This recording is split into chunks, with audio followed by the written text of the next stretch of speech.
this is what they're able to track down, and these are some crucial moments, and hopefully we'll get an update later on in the day. A lot of times they don't give us much information as you would like, because they'll say it's an ongoing investigation, but it's something that people want to know. And locally, people want some more answers. You know, what will be put in place to better protect local citizens? They say the bollards, as they refer to it, that big concrete blockade that we've all seen in the city's French Quarter area. How many more will have to go up? How do you balance between living in a free society where you have large crowds in a city for big events like today, but at the same time balancing it with the fact that we live in a world where evil will surface and carry out carnage, as we saw this morning? And again, the mayor, the governor, all these officials, state, federal, local officials coming together, standing in solidarity there at that news conference that we showed you guys earlier. And I know that the Governor Landry, he has done an emergency declaration, meaning that more resources will be available for the city as they respond to what's going on. So let's take a listen to what he had to say earlier today. Again, I want to thank the mayor. Since about 3:45 this morning, when she called me, we have all been working just around the clock to both secure the city and to solve this act. You know, again, I want to reiterate that our prayers go out with all of those who have been affected by this tragedy. I want to thank our law enforcement officers. I want to thank our medical personnel. I want to thank our first responders. And most importantly, I want to thank the two New Orleans police officers who not only laid their life on the line, but were able to eliminate the threat this morning. Let me say, we have made public safety a state priority from day one. And I think that if you look around me today, right now, and you look at the people who are standing around, that is their commitment as well. We intend to be transparent in assessing any defects that may have existed in the system so that we can address them. It's the only way to ensure that any mistakes that were made are corrected. Specifically, we have been trying and working very diligently to address security concerns in preparation for the Super Bowl since October. And it's interesting because, ironically, in preparation for the Super Bowl, I had intended to issue an emergency declaration tomorrow so that we could bring all of our federal, state, and local agencies to bear in preparation for the Super Bowl and Mardi Gras. But because of the events today, I have amended that emergency declaration and issued it today. So again, that declaration will allow our federal, state, and local partners to bring all of the resources necessary to get this city safe. In light of that executive order, I have also ordered the mobilization of a military police company. I've asked General Freelou to mobilize a military police company to assist both New Orleans Police and LSP and the FBI. It is important for our citizens and guests of this state to know that we are doing everything we can to secure their safety in this city. We want to make it clear, the Superdome and the surrounding area is safe. But I've always said that the safety of this entire city is something that is always paramount to me. With that, I would like to turn it over to Jeff with the Super Bowl. Jeff Dunley. Governor Jeff Landry there at that press conference. We do have new video of the scene of the aftermath. We are getting video coming into our newsroom as we speak. And this is video that you see there. It looks like it's cell phone video, but you can see people running. It looks like officers running towards that scene at the corner of Bourbon and Canal Street where this attack happened. And if you look closer, this is looking beyond the barricades there. Again, parts are blurred because people could be on the ground, victims on the ground there, but this is what a lot of people's New Year's in New Orleans has been. Yeah, it's just heartbreaking news for people waking up to find out that this happened overnight. The suspect driving into what was a joyous crowd at that time, that New Year's celebration in New Orleans, in the French Quarter, the spot that everyone goes to for celebrations, especially for big events. That pickup truck, as he drove through that crowd, killing 10 people, injuring dozens more. The suspect, Shamsuddin Jabbar, and it is just mind-boggling to just imagine what that moment must have been like and how surreal it must have been to think that you're in one moment celebrating the start of the new year, and then the next second you're literally running for your life, or perhaps your loved one died alongside. There were bodies everywhere, as you can imagine, a horrific scene. The NOPD officers rushing to the scene, and the suspect, it was not enough for him plowing that vehicle, taking out all of those lives. But he then went on to open fire, and that exchange of gunfire with police, he was killed. We are also learning a bit more about him. We know he's from the Houston area. We know that he served in the Army at some point, a veteran, and that in that vehicle there was an explosive device. We know that there was what they refer to as a caliphate flag. That is a flag with the terror group ISIS, which is why federal officials now are checking to see if there are like international connections to this. Was this international terrorism? Was this domestic terrorism with somebody who was radicalized online and sympathized with the terror group ISIS and decided to carry this out? And now they are searching as people move forward. Okay, so what is next? What else do we need to know?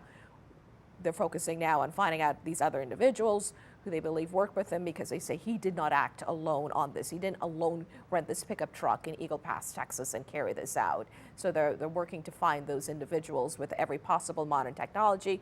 We hope that they have available, whether it's surveillance video and documents, rental documents, and whatever else may have been inside that truck, especially. And hopefully there will be no issues if there was a stealth device found in that truck, because we've heard so many times in the past in investigations that they say the phone is locked and the phone provider won't provide access. Hopefully in this case there won't be any such issues, because accessing what other or any of the electronic devices that he may have had with him would be critical to getting some more details, especially as they work to track down these other individuals that they have surveillance video of in New Orleans, planting these explosive devices that the superintendent says they were able to find in these other locations in the quarter and through a search that they did. So now it's tracking down those other individuals that will be key. And Liz, it's also looking at this response, right? There were 400 officers who were there. That's what Kirkpatrick said, Chief Kirkpatrick. She said that there were 400 officers already there for the revelers, like to make sure that everything was good with the fleur-de-lis drop, everything like that. And it's the Bollards, those metal dividers that are supposed to help protect people. And Congressman Troy Carter, he was very outspoken about this earlier. Rob Krieger spoke to him talking about that it was really looking at the city to figure out why they were not in place, because it's been years in the making to make sure that these are in place to prevent situations like this. He also spoke at the news conference earlier, and I know that we have that sound to take right now.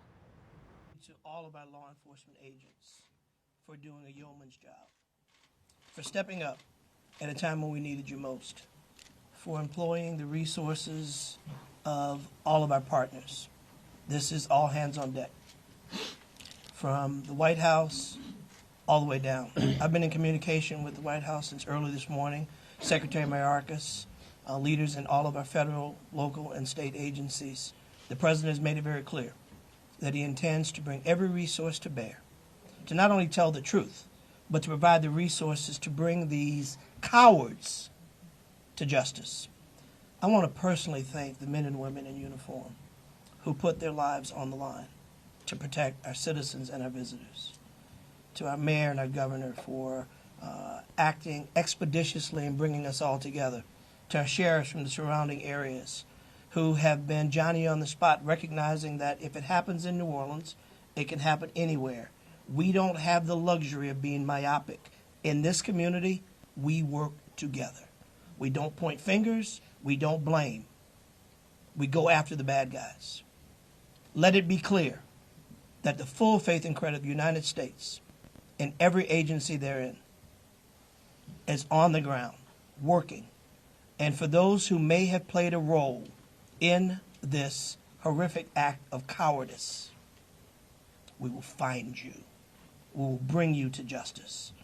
New Orleans is a place that heralds its ability to protect its citizens, that heralds its ability to manage major events, Super Bowls, Sugar Bowls, Mardi Gras, Jazz Fest, Essence Festival. You name it, no one does it better than law enforcement in New Orleans and in the surrounding area.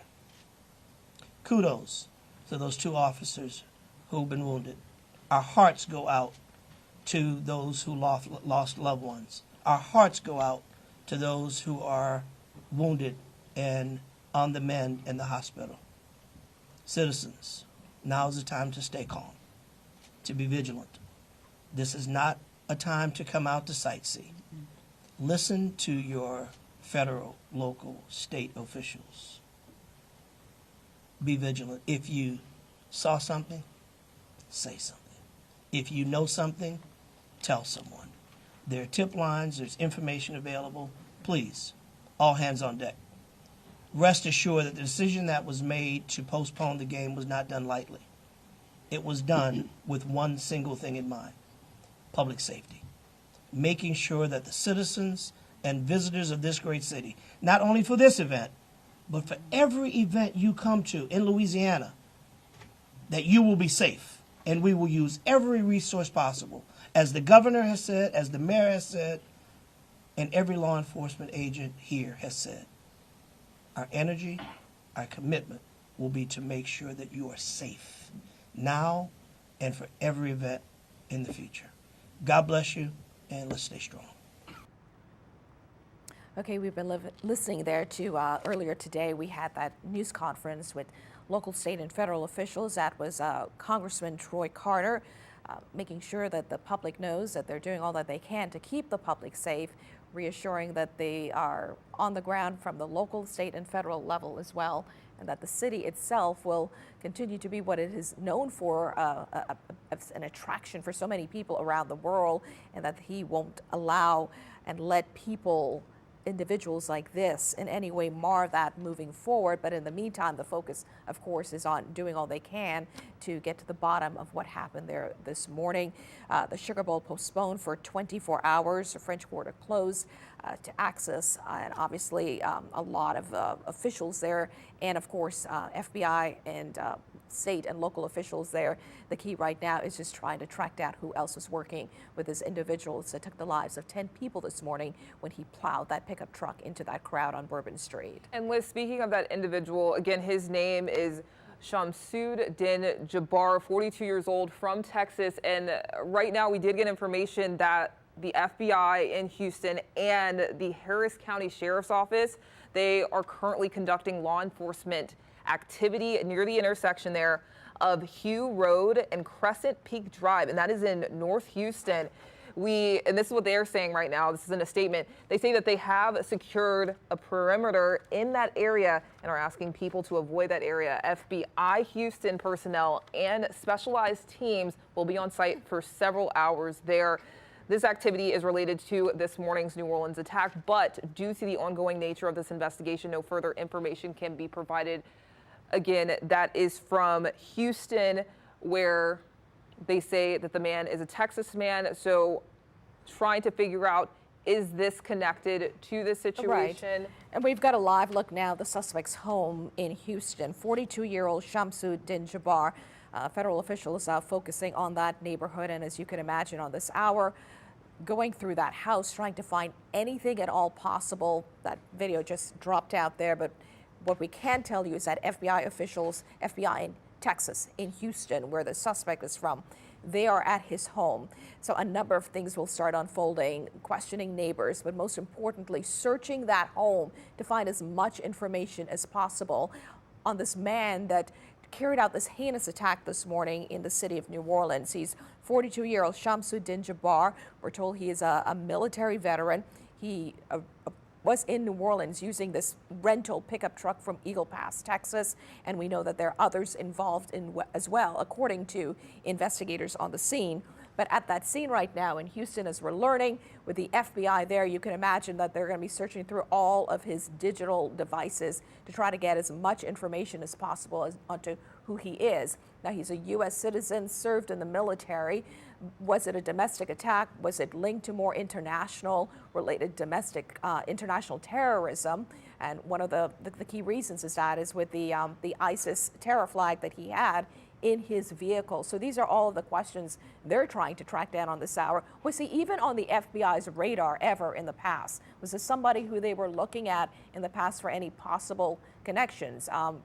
That's just another question, which would be hard to answer because at this point they're still trying to get a lot of details. But the fact that he was in the military, and it's not the first time we would have heard of someone in the military. We know some years back at Fort Hood there was a military member who opened fire on his fellow military service officers.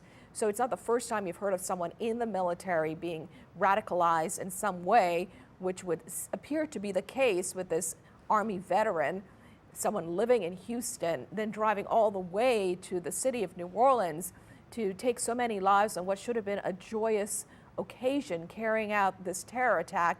And now we are also learning that there are others who they're also trying to track down. So that Houston area now is another kind of ground zero, so to speak, because that home hopefully will give them a lot of information with what they may find in there, at least get them pointed in the right direction, because one of the biggest focuses right now is to make sure that there's nothing else in the works and nothing else planned by the individuals who he was working with. And who knows, that Houston home, they could get information about possible accomplices in this. Again, they are still trying to search for others because they did confirm from authorities at that news conference as well as the FBI that Jabbar did not act alone. So there's a lot going into this right now, and the information coming out of that Houston home, that's going to be very vital within this investigation. And locally, I mean, for people waking up and getting more details on all of this is, so what happens in the next 24 hours? Will the Sugar Bowl happen? Because a lot of that will be determined by what they find in this neighborhood as we take a live look again at the suspect's home in Houston, 42-year-old Shamsuddin Jabbar. It has become the focus for those investigators trying to piece together what motivated this man to get in this rental pickup truck and to come to New Orleans. Was it pure evil? Was it pure being radicalized by a terror group? What was the motivation, and whether or not there's anything else in the works that could be planned? So that house is going to be the source of hopefully a lot of information. Also the neighbors, was he married? Did he have other relatives he was living with? It's all hands on deck, so to speak, and other big cities, I imagine, especially the nation's capital, also on alert right now for any other potential similar type attacks. And Liz, the French Quarter, a different scene right now, right? It was supposed to be a time where people were getting ready for the Sugar Bowl, everything. Now that is postponed 24 hours away till tomorrow. This is a look at what the French Quarter looks like right now. That looks like that's Bourbon and the Canal. That's the scene as we speak. And again, crime scene tape still there. Honestly, Liz, that's going to be there for a long time while they canvass this area, while they try to figure out what else is done. And again, you can still see people walking because, like we said earlier, Liz, people live there. People are here for vacation. People are here trying to live their everyday lives as well. And so you're trying to live your everyday life around a widespread crime scene. But and essentially that is what it has become, the French Quarter, this iconic tourist attraction for so many around the world, especially on nights like New Year's Eve, is now essentially a huge crime scene as they scour and search for any possible extra video they haven't gotten their hands on yet, and basically examine everything they can to try to get some more answers. As you can imagine, reactions pouring in from congressional leaders, as you just saw, our local representatives, our representatives in the nation's capital as well, President Biden. We understand we have some reaction from him. Can we listen to that? I'm not going to comment on any specific at all. I've contacted every agency in the federal government as well as the state They're all coordinating to get to the bare facts. We know what the facts are. Can you say if you're a foreigner or if you was domestic? I'm not going to say anything until I get all the facts in front of me. Has the suspect been identified? Has the suspect been identified? Again, I'm not going to comment until I speak to the group later. I've spoken to every member of the agency, from the CIA to our national security team, to our FBI, NSC, and we're gathering all the, and I spent a lot of time with the government, with the mayor. What was your reaction when you heard what happened? Well, the reaction was one of anger and frustration. Thank you. Words from President Biden right there. And that was earlier today, reacting to the horrific news that he received this morning. Didn't want to comment as much, but just anger and frustration, as you can imagine, for many other people across the country as we try to figure out what exactly led to this today. And Liz, we do know, again, updated number has not changed for some hours now. 10 people are killed, 10 people killed, and 35 people injured. And we do have sound from a witness who saw this moment happen. Obviously, still a very busy time in the French Quarter as people bring in the new year. And they say that he spotted his friend seriously injured in this Bourbon Street attack. But we do want to warn you right now that how he describes this incident may be hard for some of you to hear, very graphic. Take a listen. Apparently he's coming up all onto the sidewalk and all that, but by that time we had already made it inside the divot, or is what I thought. Until once we get inside the divot and the car passes, I turn around to like look who's all in here, because it was supposed to be 3 of us. I turn around to look who's all in here, and I don't see my friend. And I just start screaming and yelling, and I'm like, nah, where are you? And I turn and I look in the street, and her right leg is flipped like horror movie style over her back, and it's just blood, and like it was just blood. And I turned to look down the street, and there's just bodies littered throughout the entire street. Like I kid you not, like broken bones, legs, necks, and it's just all down the street. People just sitting there bleeding, bleeding. So a clearly emotional young man retelling the scene that he saw. What should have been a joyous occasion quickly, in just seconds, changed, watching what happened to his friend when that pickup truck plowed into the crowd, taking 10 lives this morning. It's just so hard to hear that. You could tell that he had to take some pauses there. He had to kind of digest it, because he had to witness that. Not only that scene, but also his friend describing how her leg was, the condition that he saw his friend. And again, many people out there still trying to figure out if their family member is okay. 10 people killed and 35 others injured in this incident. Again, taking another look at this video there, you see a lot of it's blurred because it is a crime scene. There are people on the ground there. When that suspect came from Canal and onto Bourbon Street speeding and going down, you can see officers there responding to the scene, running to the scene, and again, that car hitting some machinery, stopping it. Authorities say that the man got out and started firing at officers, and officers fired back, and that's whenever that suspect was killed. And Liz, seeing this and seeing more of the video that we're getting here, it's so tough, because this is where people live. This is people's neighborhoods. This is a very beloved city for so many people out there, and people came here to have a good time, a fun time, a safe time, and people have lost their lives. And also at the hospital, you have all of those loved ones who are trying to get information on whether their loved one was killed, one among the 10 people. And we also have all of those that are injured as well, 35 injured. The 2 New Orleans police officers who exchanged a gunfire with them, they were also injured as well, and we're working to get some more details on that. So you had 10 killed, 35 people injured. And that has been a scene, as you can imagine, how horrific. All of those emergency workers, the doctors and nurses, everyone called in. So if you can, we also told you earlier about a blood drive happening tomorrow. If you can in any way donate to help, that is something that they will need as well, because they're dealing with so many patients all at once heading into surgery. So that's another thing you could possibly do. But in the meanwhile, it's just very eerie because we're in a city that you expected it to be large crowds downtown, and officials are trying to figure out, well, what do we do next? The last we had heard, and we're trying to get an update, what's happening with the Sugar Bowl. We had heard there was a 24-hour postponement, but is there an update on that? We do have an update. We did just get an update that the game will be moved to 3 p.m. tomorrow, and we do have a statement right now from the CEO of the Sugar Bowl Committee, Jeff Hundley, and this is what it says. The Sugar Bowl Committee is devastated by the terrible events from early this morning. Our thoughts and prayers are with the families and the victims. We are in ongoing discussions with authorities on the local, state, and federal levels, and will communicate further details as they become available. But we did confirm that the game will kick off at 3 p.m. tomorrow.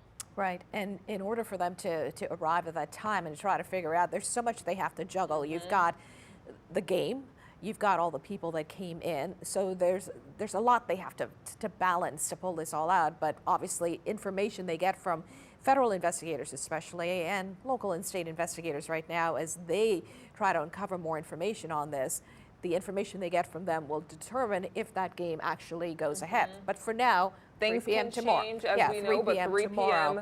tomorrow. Again, that game was supposed to kick off tonight, but if you think about it, Liz, officers are expended to the capacity right now, and getting this under control is their top priority, and making sure people stay safe. And we know, we have sheriff's departments and others in the area. Everyone is offering as much help as possible, so they were always helping them in one capacity or another before this happened. So they're going to need all hands on deck for this game tomorrow in light of what happened earlier this morning.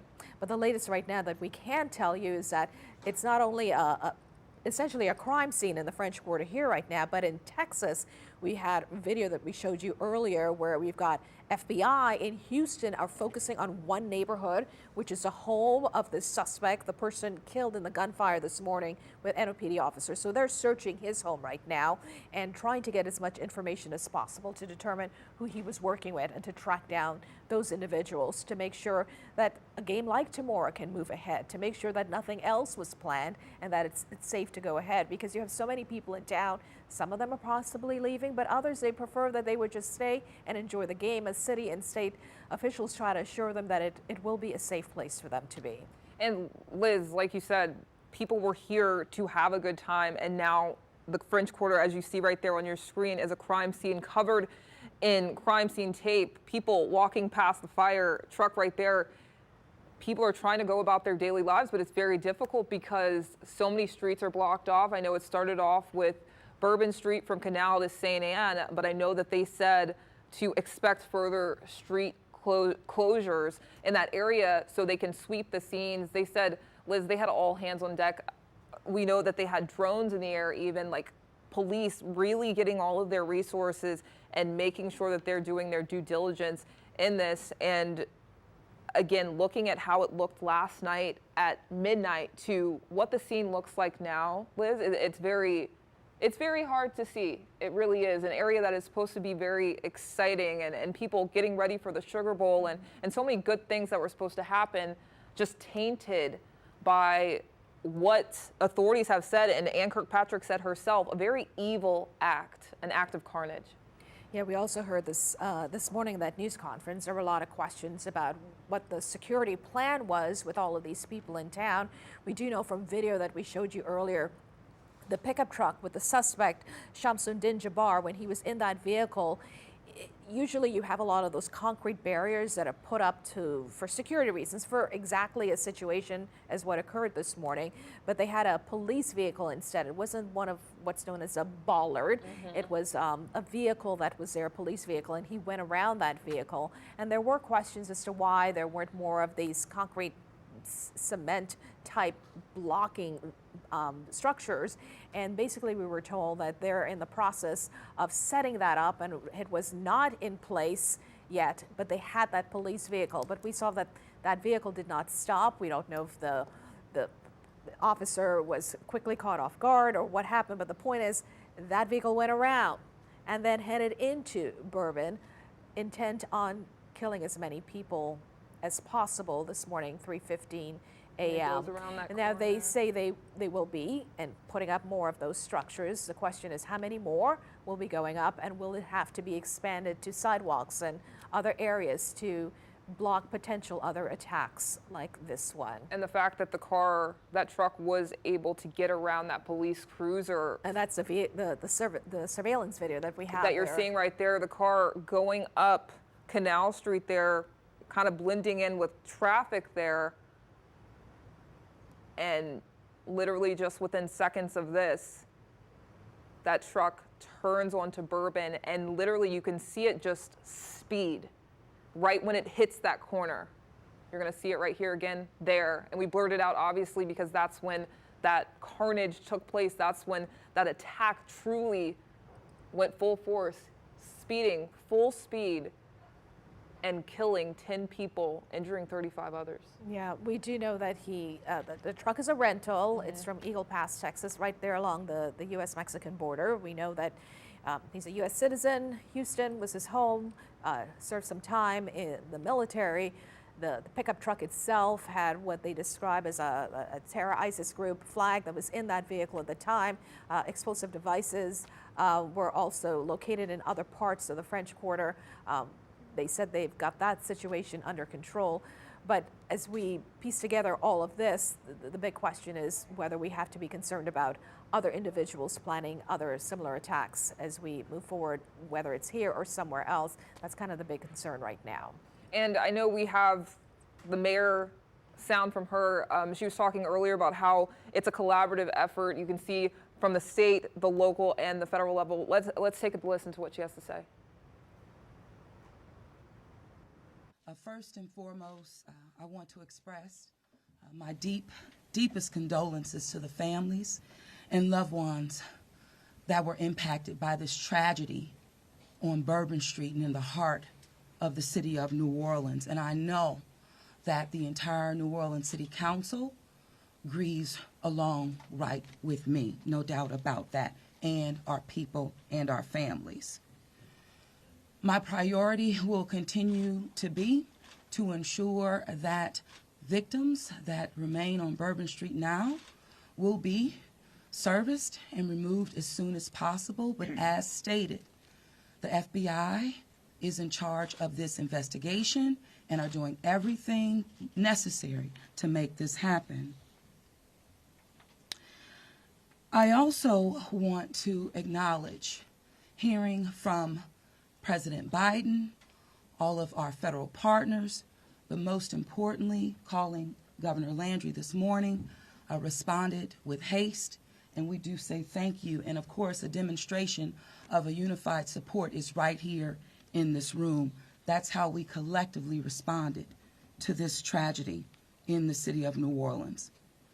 The mission now is to facilitate, support, and coordinate safety procedures to keep our residents and our visitors safe.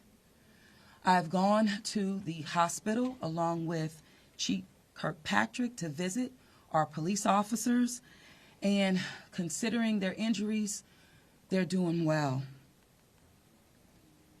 As I mentioned, this investigation is ongoing, and the FBI remains the lead in the investigation. It is an active crime scene as well. We are committed, no doubt, to uncovering all details surrounding this tragedy. And we're taking every necessary step to put even more safety procedures in place, especially given the nature of the investigation. I'm going to ask people to do not go around our secured area if there is no essential need to do so. It matters, and again, it is an active crime scene. I also want you all to know that the Greater New Orleans Foundation has set up a fund to assist victims, and that information will be provided to you. Thank you, Ganoff. Again, I want to thank this unified team. We're leaning in, we will be relentless, and we will do everything that it takes to render real justice. This team will. I want to also just thank our citizens for your heartfelt prayers.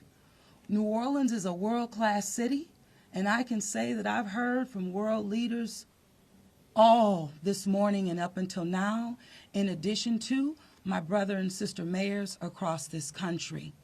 They're calling, they're responding, and they're standing with the city of New Orleans. And what they always say and want me to reiterate, they understand the resilience of this community. And we're strong in that regard, and I will say second to none. From Fox 8, this is breaking news. The vehicle ran into a crowd of people. There's multiple injuries, multiple casualties. 10 people dead, 35 wounded in an early morning attack this New Year's Day. And the bodies strewn, something you can't unsee, you'll never forget. My deepest condolences to the families and loved ones that were impacted by this tragedy. This was a heinous act. A heinous, cowardly act. The suspect dead after plowing through the crowd and then opening fire on law enforcement. Now, the search for more possible suspects. Hunt them down. Bring them to justice. As questions abound about this terrorist act disrupting the revelry of a New Year's celebration in New Orleans.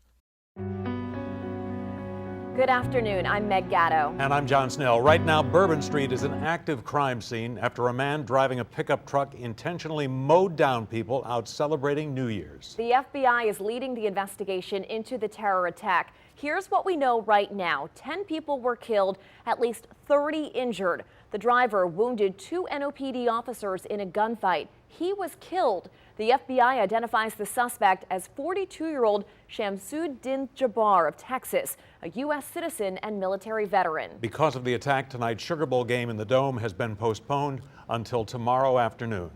Right now, the area around the Superdome is strikingly empty, instead of filled with fans. We have team coverage as the investigation unfolds, beginning with Chris Joseph, who gets us started at the corner of Canal and Bourbon.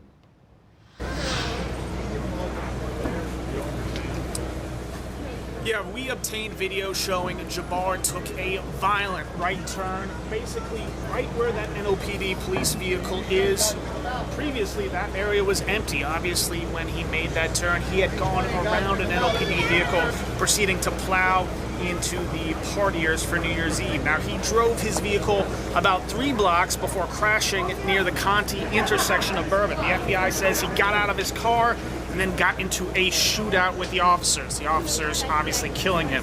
Investigators found guns and improvised explosive devices in his vehicle. They also found a flag for ISIS. That's a prominent terrorist organization based in the Middle East. Now, investigators say Jabbar was an Army veteran from Texas and may not have been alone. The Associated Press reports investigators say they've seen video of 3 men and a woman placing the explosive devices into his vehicle. Now, Governor Jeff Landry, federal, state, and city officials vowed to find those responsible and make them face justice. We live in Athens, Georgia, and now we're going home. You're not going to the game? No, we're going home. Because of the attack? Yes, we changed our flight and we are going home. Oh my gosh. Okay, so it's just we love New Orleans, but we're going home. Safe. Okay, well, obviously that was not Governor Jeff Landry, but he issued a state of emergency to maximize the resources for the investigation. The Sugar Bowl, as you've heard, has been postponed till 3 o'clock tomorrow. And tonight, just hours after the terrorist attack, well, the area behind me is empty. If you were to look behind the camera, you still see plenty of tourists, plenty of young families still walking through Canal Street this evening. Reporting in New Orleans, Chris Joseph, Fox 8 Local First. All right, thanks, Chris. We do not have detailed information at this point on those killed or injured in the attack. We do know a little bit about some of the victims. that we've developed from some of the families. Among them, an 18-year-old Nakira Cheyenne Dido of Gulfport, who we're told came to New Orleans with a cousin and a friend without her parents' knowledge. 37-year-old Reggie Hunter of Baton Rouge, who was killed, and his cousin injured as the truck sped down Bourbon Street. 28-year-old Tiger Beck, the older brother of former LSU player Jack Beck. Well, as we mentioned, it's been incredibly quiet around the Superdome as the Sugar Bowl has now been postponed until tomorrow. Our Ashland Brothers is live outside the dome.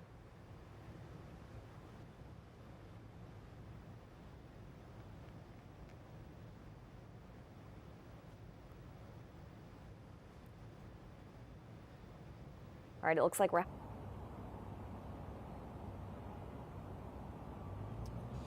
I apologize, we're having some technical difficulties here, but yes, the 7:45 kickoff tonight is canceled, but the game will go on just in about 23 hours versus 3. Fans I've talked to all day long tell me that they are sick to their stomach. It is an eerie scene out here, quiet but contained. As you can see, Champion Square just to my right, the left of your screen. It is supposed to be packed right now, not a ghost town. Poydras barricaded off for blocks, empty, and like I said, eerie. Jeff Hundley with the Sugar Bowl Committee says they have a 90-year history of being a good corporate citizen of New Orleans, and they too are hurting from this tragedy. Hundley tells us they've been consulting with ESPN, the College Football Playoff, SEC, University of Georgia, and Notre Dame, coming to the shared consensus that it is best in the best interest of everybody and public safety to postpone the game for 24 hours. Now, he says that with any major event, public safety is paramount, and his team has full faith and confidence in Governor Landry, Mayor Cantrell, and all other deployed resources, and there's many of them, both on the federal, state, and local level, as the city carries on with the many major events that are on the horizon, including the Sugar Bowl, the Super Bowl, and Mardi Gras, to name a few. Now, we've seen several Fighting Irish and Bulldog fans throughout the CBD, many extending their stay another night, others going home. But those I talked to saying the game is the least of their worries. All right, that was Ashland Brothers reporting. Videos that we've been receiving from witnesses on the scene this morning captured the absolute horror and chaos as all of this unfolded. Let's take a look at some of these videos. This one is from Canal Street. You could see here, this is the white pickup truck that the suspect was driving, highlighted right there on your screen. So as you watch, the suspect is sitting in a little bit of traffic here on Canal as he approaches Bourbon Street. Then we're just going to wait here for a second as you can see the pickup truck approaching. As he approaches Bourbon Street, the truck makes a hard right turn onto Bourbon, actually goes around 2 NOPD cruisers that were posted up in the front of Bourbon at Canal to try to protect the street and keep it closed. There you can see the truck went around the NOPD cruisers and then accelerated as it went through the crowd of people with deadly consequences, obviously. And then up onto the sidewalk, according to the police chief. Up onto the sidewalk and then back onto the street where it struck people, ended up coming to a stop after it hit a crane that was positioned on Bourbon Street. Now, this is a shot from EarthCam. This showed the moments after this all unfolded. Now, that's a group of police officers on the corner there, and you could see them running toward danger as others, of course, run away when they heard the chaos of what was happening further down on Bourbon Street toward Canal. And then back at the corner of Bourbon and Canal, you could see first responders starting to roll out victims on stretchers. Obviously, this video is heavily blurred because of the sensitive nature of what this contains. Victims, we've heard from witnesses, were just kind of strewn about the street in all sorts of different conditions. Again, 35 people injured, 10 people killed in this melee this morning. All right, former FBI Supervisor James Stewart spoke with us this afternoon to give insight into how the investigation is unfolding, including the discovery of the possible explosive devices found during the investigation.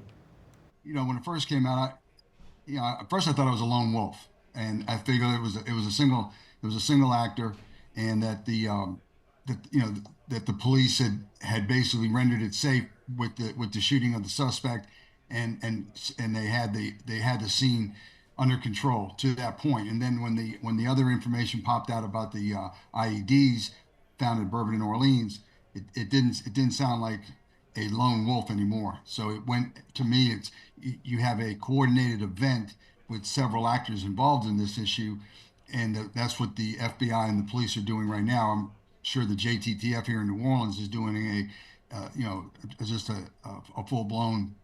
They're chasing down every lead that they can possibly that they're getting. I can only imagine the number of leads they're getting. I can assure you it's in the hundreds, if not thousands, by this time. There's a lot to understand about the event, so they're going to have to, they start at the initial scene right there. It looks like it's right around Bienville, between Bienville and Conti on Bourbon Street. From looking at the news, finding out who this guy was that's one thing. They're going to have to work backwards between checking phone contacts. They're going to be checking email addresses, email contacts. What's he looking at on the internet? Find out who these other supporting actors are, who supported him to get into New Orleans, who told him about where to go, what to do. I mean, that guy was on the mark, and those officers who responded initially to that truck and neutralized him, they're to be commended. They did a wonderful job in a short amount of time.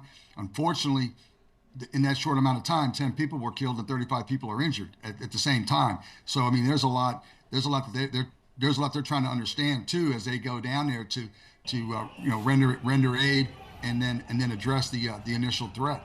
And then to find out that they had the backup threat at the corner of Bourbon and Orleans. If those bombs were in fact live, like it seems like they were, I mean, the damage that those bombs could have done at that intersection would have been monumental, especially in the French Quarter and being so close together with those buildings. They probably dodged a bullet right there. All right, and here is the suspect, Shamsud Din Jabbar, 42 years old, from Houston, said to be a U.S. citizen, former military veteran, who appears, for whatever reason, to have been radicalized and by ISIS. We have to be careful with how far we go. We don't know how deep the ISIS connections were, but certainly seems to have been motivated, if you will, by terror organizations. All right, there's also been a big law enforcement presence on Mandeville Street all day in the St. Roch neighborhood. A small fire broke out and neighbors have been told to leave their homes. Rob Masson joined us now from the corner of Mandeville and Murray. That's right, John and Meg. FBI said that they were looking for multiple suspects. Part of that search could involve the property they have been at all day long here in the 12 and 1300 block of Mandeville Street. Louisiana State Police have come in and relieved New Orleans police officers who have been securing this location all day while dozens of agents pour over an Airbnb in the next block. ATF brought in special sniffing dogs looking for bombs after a small fire broke out here around 5:30 this morning, nearly 2 hours after the Bourbon Street terrorist act. They have been joined by agents with the FBI, Louisiana State Police, the New Orleans Police Bomb Squad, and the New Orleans Fire Department. Sources say they believe the Bourbon Street pickup truck driver may have been staying in an Airbnb in the 1300 block of Mandeville Street. Many neighbors were out on the street away from their homes all day while this search went on. Said they found bomb-making material in the yellow house, and they wanted the bomb squad to look it over. I think it's crazy. People, frustrated, their mind is gone and want to take it out on innocent people. And the NOP telling us very little about this investigation here, but sources say they believe the Bourbon Street driver was staying here at an Airbnb that caught fire around 5 this morning. 3 blocks of Mandeville Street remain shut down as this investigation continues. Some residents have been kept away from their homes. They have to be escorted into the block by police officers if they forget something inside. There have been people out here in pajamas for much of the day, disrupted after they were told to leave their homes. That you can smell a small fire burning in this neighborhood earlier this afternoon. But from what we are told, it was just a small fire and contained within the home. But police taking little to chance in an investigation being spearheaded by the FBI. NOPD not confirming that the suspect actually stayed here. They say whatever information you need has to come from the FBI, and the FBI is not releasing that information at this time. But it's been a huge police presence here all day long with local, state, and federal officials as they're pouring over that block looking for more information and possibly more information that could lead to the arrest of more suspects after the horrible act on Bourbon Street this morning. That's the story from Mandeville Street. Rob Masson, Fox 8 Local First. Back to you. All right, thanks so much, Robin. Of course, the big closure getting the attention is that 8-block stretch of Bourbon, but parts of the French Quarter, parts of Bourbon Street are reopened at this point, and the sense we're getting is that a lot of people are just trying to figure it out. Especially, you know, the shops, the businesses that are along Bourbon Street that were counting on the business from the Sugar Bowl tonight. Obviously, the game is postponed. All the tourists in town from New Year's, everyone's just kind of trying to figure out how they're going to make it by now. Our Jacob Bradford is live from Bourbon and Dumaine Streets with more. Yeah, John and Meg, that's what a lot of people are trying to figure out is exactly what to do. Most of the people down here are tourists, and they're trying to just figure out what activities there are. And that's why when we spoke to the owner of Lafitte's, he said that he went ahead and he opened it up. He opened the bar up because there were people that were just standing outside with just their suitcases, and they were wanting just a place to sit. But let me step out of the way so that way you can see what Bourbon Street looks like right now. What y'all saw with Chris Joseph was the corner of Canal and Bourbon. This is from the other side, from Dumaine and Bourbon, and it looks very much like a crime scene. I'll tell you, as a native of this area, it's very hard to see it look like this. And there's a lot of people that are walking by, they're confused, but I'll tell you that there's a lot of New Orleanians that are pulling together. I just heard a lady shout from her balcony over at a worker over at Clover Grill asking if he was hungry, and he said yeah, and she would bring him a plate. Now I'll have John swing the camera to the other side, and then you can see what Bourbon Street looks like right now. There are some people out here, even some with LSU Tigers gear on, and they are, you know, you see Clover Grill, people are coming out of it. But this is what the owner of Lafitte said earlier. He said, like I said, he was on the fence about opening up, but seeing the tourists with their suitcases and nowhere to go, he decided to help out. It's really upsetting to us. And we stayed closed. We opened up late because people kept calling us. You know, the people coming down here for the football game don't have nowhere to go. So I had my employees come over here and open up the doors and try to do something for the city.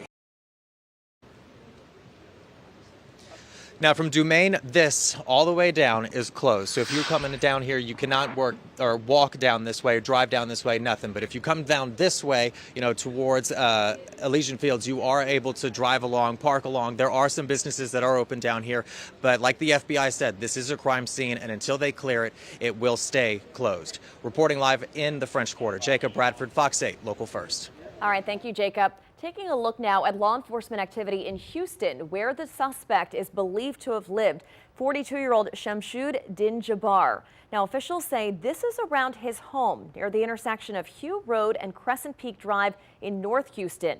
FBI personnel and specialized teams will be on site there for several more hours. Hours after everything unfolded on Bourbon Street, a Tesla truck exploded outside a Trump hotel in Las Vegas. One person is dead, at least 7 others hurt. Police say that at about 8:30 this morning, Vegas time, the 2024 Cybertruck pulled up to the entrance of the hotel. Witnesses say that smoke started pouring from the vehicle, and then a large explosion occurred. The person killed was inside the truck. We do emphasize at this point the cause is uncertain. There is no direct link, but Las Vegas police did acknowledge that at their news conference today that they were very much aware of the events in New Orleans today as they investigate what happened in Vegas. We are joined now by Donald Lane, who's a retired former Secret Service agent and security expert. And thank you again. Your thoughts this evening as things have progressed. You know, as the information continues to come in, you know, I think there's a lot more to learn here. Hopefully there's a vigorous investigation going on, which I'm sure there is. I'm really interested to hear more about other folks who are involved in this, particularly involved in the planning of not only this attack, but potentially other attacks that may be outstanding.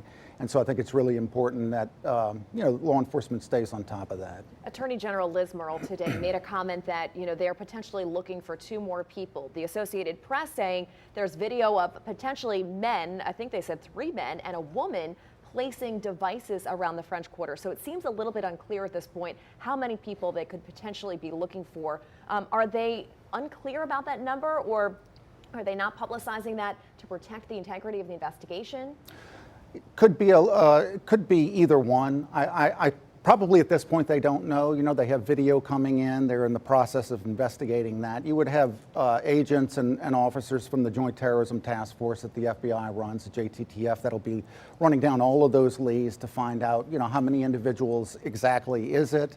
Does it have anything to do with these men and this, you know, woman that was seen? And so once they, I don't believe they're withholding that from us. I think once they ferret that information out, we'll know better, you know, how many are involved. And in terms of the forensics of this, they're looking, first and foremost, I assume, at his cell phone, any information they could glean from his account, from whatever pings, whatever, wherever he went, and then trying to deduce from there who he was with.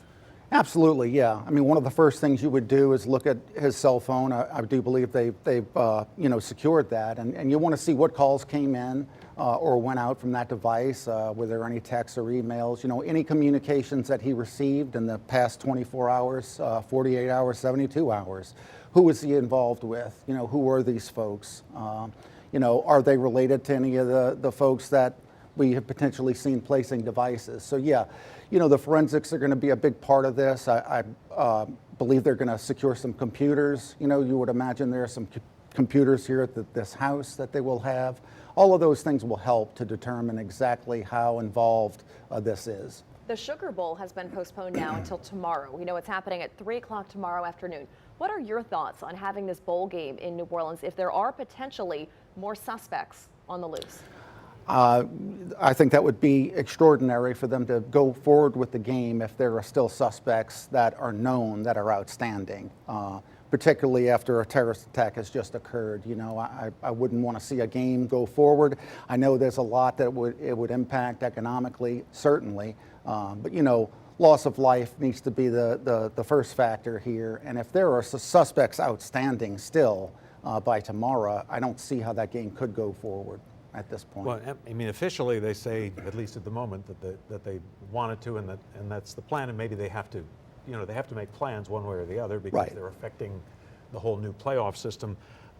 From the point of view of somebody who has tickets to the game, once you're inside, what we're hearing is the venue would have been thoroughly vetted and then closed off. At that point, it's the city streets where this took place yesterday would be a much softer target? Yeah, definitely. You know, once you're inside, I mean, even at this point, I believe they're going through the entire building with bomb sniffing dogs and other technology to discover any IEDs or explosives, any people that may be lying in wait. Once all of those sweeps are done, people will be posted there to make sure that anybody entering the scene is vetted so that it's sterile. So once you get inside, you're pretty safe. You're right, it's the softer targets outside where there's not controlled access, perhaps, that are more of a problem in an event like this. People coming and going to the game, for instance. Right. You know, if you, in Meg's recap at the beginning of the program, she showed the person's video where they watched the truck and the truck took a sharp right turn and accelerated pretty quickly, you could see.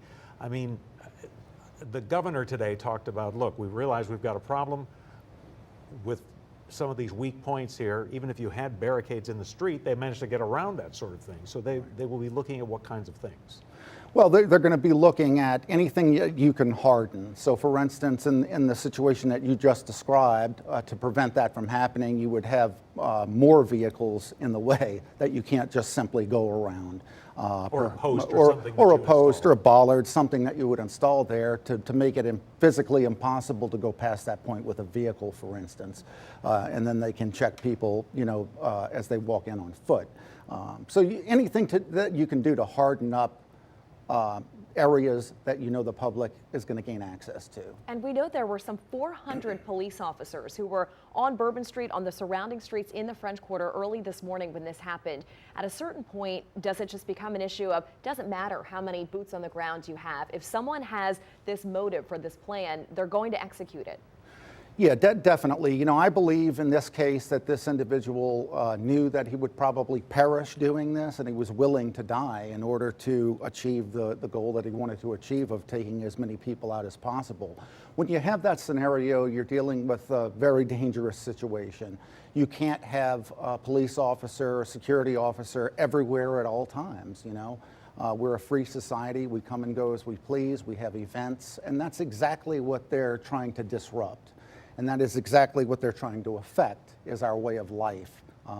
So I think it's going to become increasingly important for the public to speak out if they see something out of the ordinary. Not sure if that would have helped in this particular case, but you never know. Perhaps something around where he was staying was suspicious. But by the way, we have a bit of sad news, and that is that the death toll, according to the coroner, now is 15. So 5 more people have perished. There was some confusion because they had gone to different hospitals and people had been transferred, so it was tough for police agencies to say for sure, but it is, as had been reported earlier, it is now 15 people. It's terrible, just a terrible tragedy.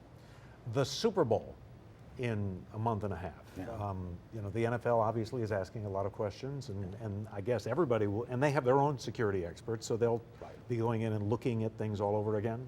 They will, yeah. They will definitely want to take a look at the initial security that's been put in place and whatever plan that is. They'll review that plan. I think that would be a good starting point. And then from there, it's about hardening the targets that you can harden that perhaps you know, aren't as hard as they would like them at this point. And so, yeah, they'll be heavily involved in that all the way up to game day, and they'll be working with law enforcement also to make sure that, you know, if that event goes off on that day, that it's as safe as humanly possible. Since we have not got, you know, real confirmation, if you will, of just how many people they're potentially looking at that could have maybe helped this suspect, I mean, in these types of situations, do you typically see, is it a lone wolf actor? Is it someone who's got help? I mean, what do you typically see in these terror situations? Well, in terror situations, it's usually not a lone wolf. You know, they're usually working in concert with other folks who are helping them, either feeding them intelligence regarding whatever target is they want to hit, or actively participating and giving them intelligence about it. In this case, I would think it would be both, that he had some help, both physically, you know, perhaps putting IEDs out into the area, and then also letting him know, hey, it's safe to come in now, or let's move now, you know, that type of thing. So, and then the other question, it would seem, is how sophisticated were they? Were these radicalized people, or were they supported by a larger organization? Absolutely, and that's going to be the job of the JTTF to determine. You know, was this a small group of radicalized, as you say, individuals who wanted to achieve some mayhem and certainly went out and planned to do that, or is this larger? Does it involve ISIS as an organizational entity involved in the planning of this? And that's what the JTTF will be able to hunt down to discover whether that's the case or not. I mean, this was a U.S.-born citizen too. This is, you know, this is someone who grew up here. There is the Fox, and forgive me for looking at the phone here. I was trying to make sure there wasn't an update, but the Fox News channel had reported earlier that this truck in November came across the border at Eagle Pass, Texas. So we don't know exactly if he was in it. We don't know, but we know it was apparently the same truck. So there's that aspect to all of this, and a whole other layer. And it was a rental truck, so Right. who knows when he rented it? It could have been 2 months ago, it could have been yesterday. We just don't know those Absolutely, yeah. You don't know if the truck was the truck brought in by others to use for this particular event, and he came in possession of it later, at a later time. Did he bring it over the border with him? You know, and all of those things will be determined. It's just going to take some time to ferret that out.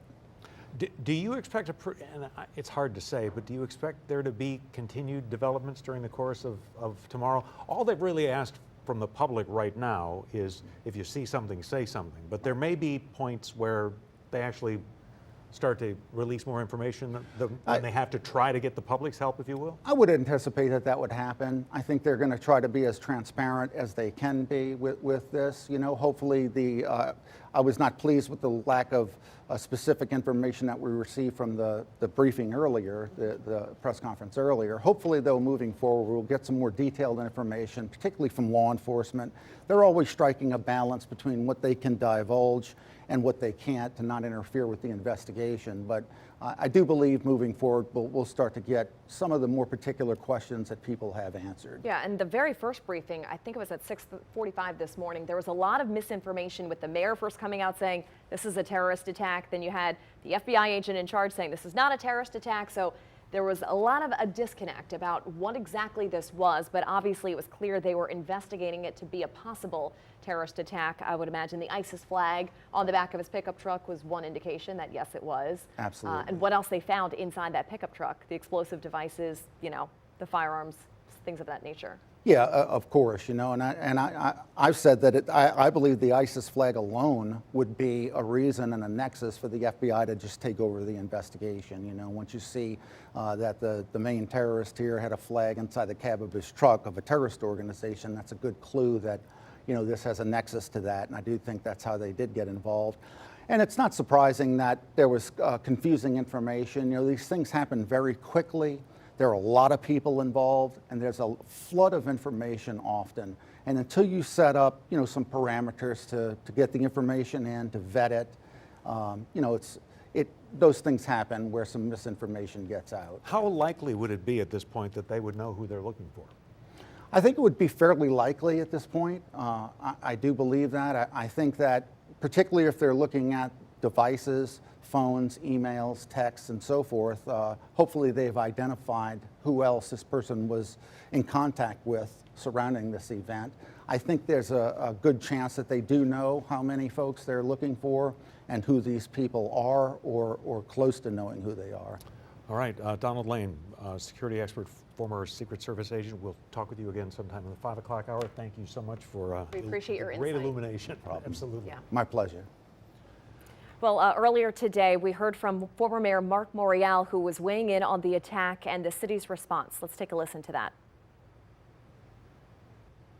First of all, the city should immediately conduct a fast, quick, and comprehensive assessment of all of its safety protocols around the French Quarter and around the heavily trafficked areas to determine exactly what went wrong, with an eye to not casting blame in as much as tightening, strengthening, and fortifying the security protocols around the Vieux Carré, the French Quarter, and the downtown area, where people by the millions visit New Orleans each and every year.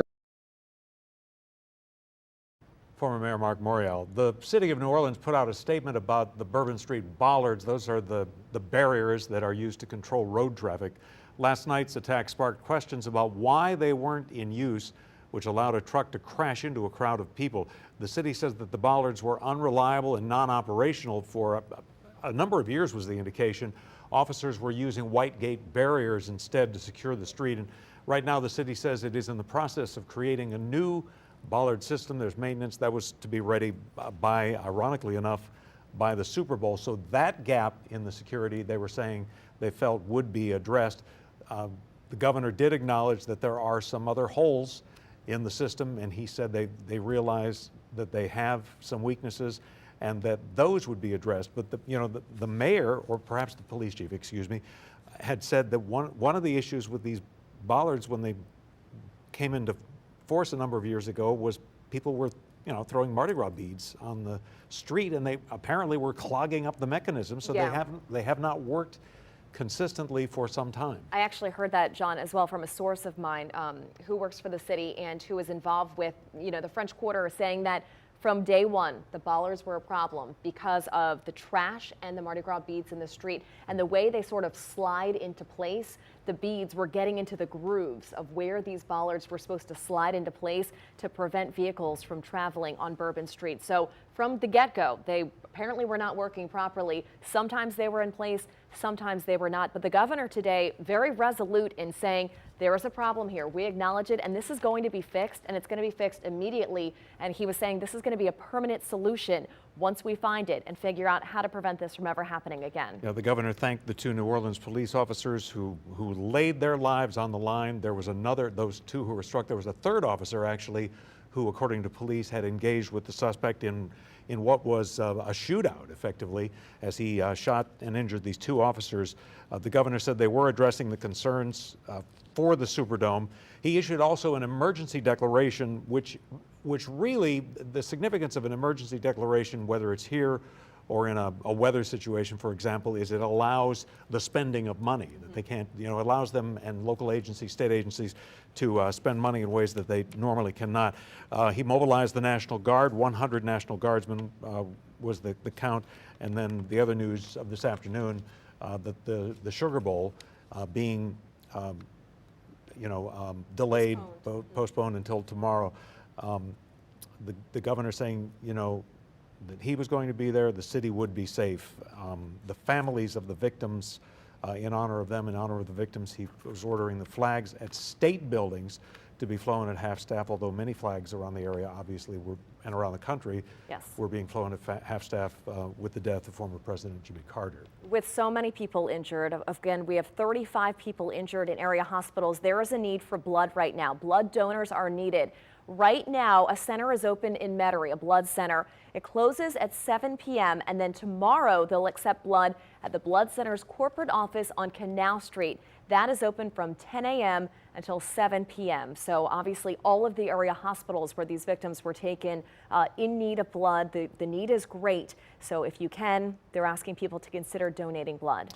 All right, as Bourbon Street was covered with investigators today, other parts of the quarter, while not exactly business as usual, actually did have some businesses open. And, as we heard the business owner earlier say, they wanted to be able to help these people from Georgia and Indiana and wherever where they needed something to do. And Andres Fuentes has that. We're here on Royal Street and St. Peter Street. We can't get too much closer to the investigation as it is unfolding, but I'm going to step out of the way, give you guys a look at what we've been seeing pretty much all morning long into the afternoon. You're taking a look at what looks like wildlife and fisheries, but it's not just them. It's state police, NOPD.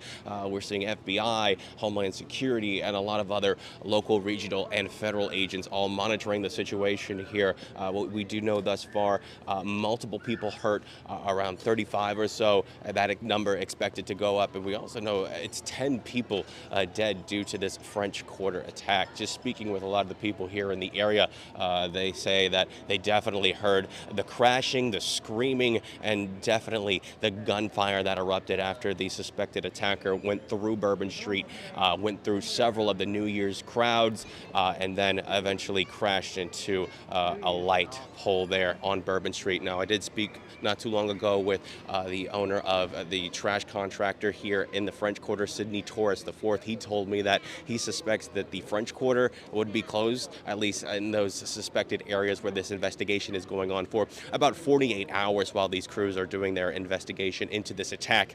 They are also looking at some of the IV waste is trash receptacles, just to make sure that there are any explosives there, and any of those receptacles, just to make sure that the area is safe for regular traffic here for a lot of the residents, but really a lot of the tourists as well. As you can see, we are taking a look at a lot of the people still out and about, trying to have as normal a day as possible after the tragedy that unfolded this morning. A lot of these crowds are in for the Sugar Bowl, and they've been telling me that, look, they might leave tonight because of that Sugar Bowl being postponed, or they might leave just in general because of the tragedy and the violence that happened here this morning. When we have more information about the incident that happened and a lot more surrounding that incident, we'll be updating you on air and online. For now, reporting here in the French Quarter, Andres Fuentes, Fox 8 Local First. Thanks, Andres. And the sad update, unfortunately, this afternoon is the coroner now is confirming that 15 people have died, the official death toll. Coroner Dwight McKenna put out a statement saying that we are deeply saddened by the tragic events that unfolded in the French Quarter. Our thoughts and heartfelt condolences are with the victims, their families, and everyone affected. As of now, he said 15 people are deceased. It will take several days to perform all of the autopsies. Once they complete the autopsies and then talk with the next of kin, they will release the IDs of the victims. He says they work diligently in coordination with police, FBI, and Homeland Security. They remain committed to supporting the community during this tragic time in our city. All right, we are joined now by Rafael Goyeneche, president of the Metropolitan Crime Commission. Thank you so much for being here. First of all, your reaction to the events unfolding today. I mean, first we learned that this truck barreled through Bourbon Street, killed a number of people. There was gunfire with NOPD officers. We're learning it was a terrorist situation. Your thoughts? You know, this happens everywhere but here, you know, and I was telling John that I heard about it this morning while I was watching SportsCenter. So they interrupted SportsCenter, ESPN, and I flipped to Fox 8 to see what was going on. It's unfathomable. You know, it's a shock to everybody. You know, obviously we talk about these sorts of things, and it is the reality of it is unfathomable. But in police and security circumstances, they prepare for these sorts of things to the best of their knowledge. And the idea that they had the street blocked, but he somehow managed, as we saw in one video, to take that sharp turn and then barrel down the sidewalk. Well, so what we know, just putting together the little bits and pieces that have been released to the public, is that this person was, you know, he came to New Orleans with an intent to inflict mass casualties. And I think he was here for a couple of days, it appears. And law enforcement right now is trying to piece together his every movement since he's been here. So this, you know, this crime occurred about 3:15 in the morning. And, you know, the initial hours were probably trying to stabilize the crime scene and assess the injuries. And then it quickly shifted into, you know, the realities that, you know, this individual was wearing body armor, had explosives in his vehicle. They began to review all of the video footage from city crime cameras and the Project NOLA private sector cameras that are on private businesses and homes. So they're trying to piece together everything that occurred, not just at the time of the crime, but leading up to the crime. So they're looking at days of video, trying to put together all of the pieces of the puzzle. They're tracing to see, you know, when he arrived in town, where he resided, seeing if there's any video of him, you know, leaving his, you know, B&B where he was allegedly staying to other locations, seeing if they can identify him talking to other individuals. So this is a monumental task of putting this together, all the pieces of this puzzle, in a matter of hours. We've had less than 10 hours to work this. Is the thinking that he was staying in the Airbnb on Mandeville Street where our Rob Masson has been reporting live, and there's the bomb squad there? So my source of the information is the media. If that is in fact accurate, then, you know, that means that that's where the authorities are looking, and obviously the authorities had some of the area blocked off for a period of time. Their big concern now that he has been eliminated as a threat is to try and identify and ascertain if there were any accomplices. That is the immediate, most important task, to determine if there are still threats out, you know, in the public that could jeopardize public safety going forward. And there was that bulletin that the Associated Press reported on from state police saying that there was video of him and 3 other people, including a woman, placing a device in an area, you know, as they looked around the corner, which I guess was partly why police officers today were physically walking in the quarter looking for, you know, coolers, that sort of thing. So, you know, again, so that was one piece of the video. What the investigators are trying to determine is, were those people that were in that video his accomplices, or were they just in the wrong place at the wrong time in all of this? So they're going to have to go back and look at video from before that and after that. They're going to try and identify who those people are, question them about all this. So this is an evolving investigation that everyone wants answers, but law enforcement right now is too busy to collecting all of the facts and putting all the pieces together to provide the answers, because they don't have a complete picture yet of exactly what transpired. Do you think there's a genuine concern now for the Super Bowl 6 weeks away, from Mardi Gras a couple weeks after that? Of course there is. And, you know, I was told that the NFL is flying into town tomorrow to see how the Sugar Bowl is going to be handled. So, I mean, that is the main concern of the city moving forward to, try and identify some weaknesses, some soft spots in their security plans. So this has been a weakness that was identified, and everybody is watching to see how the city responds to all of this. One of the great things about New Orleans as a Super Bowl venue has always been the proximity of the main tourist center, if you will, the French Quarter, to the stadium, versus some cities where it's miles away. So you might have a wonderful Super Bowl, but you're out in a suburb somewhere, and not that there's anything wrong with suburbs, but you're out away from the action. Well, the security plans are different. And 25,000 hotel rooms in a square mile, roughly, or maybe a square mile and a half. It's an advantage that the city has had for years as it made bids and used to be much more regularly on the circuit, but it makes you a soft target, too. Sure. So, I mean, yes. Now, you're dealing with a situation where in the French Quarter there were bollards, and I heard you reporting that they weren't operational. There was, some issues with their maintenance and problems like that. Well, those don't exist in the Poydras Street corridor. So law enforcement is going to have to take, some different measures in place to maybe further restrict vehicular traffic. So Poydras may turn into a pedestrian corridor, for the Sugar Bowl, and if it's going to be done for the Sugar Bowl, it's going to be for all the major sporting events thereafter in all of this. So the city and the response to this is going to reflect the lessons learned from what occurred this morning. Yeah, I've seen in other cities, just as an example, trash trucks filled with sand and placed at the beginning of streets to prevent any vehicles. They'll put two trash trucks, exactly, side by side, or front to back, I should say, and end to end, prevent any vehicles from getting onto that street. Right, and I think you're going to see a beefed up law enforcement approach to all of this too, because of the NOPD is now focusing on, the crime scene in the French Quarter. They're going to be relying upon the sheriffs, the local sheriffs, to provide more security around the dome for the game tomorrow. Right.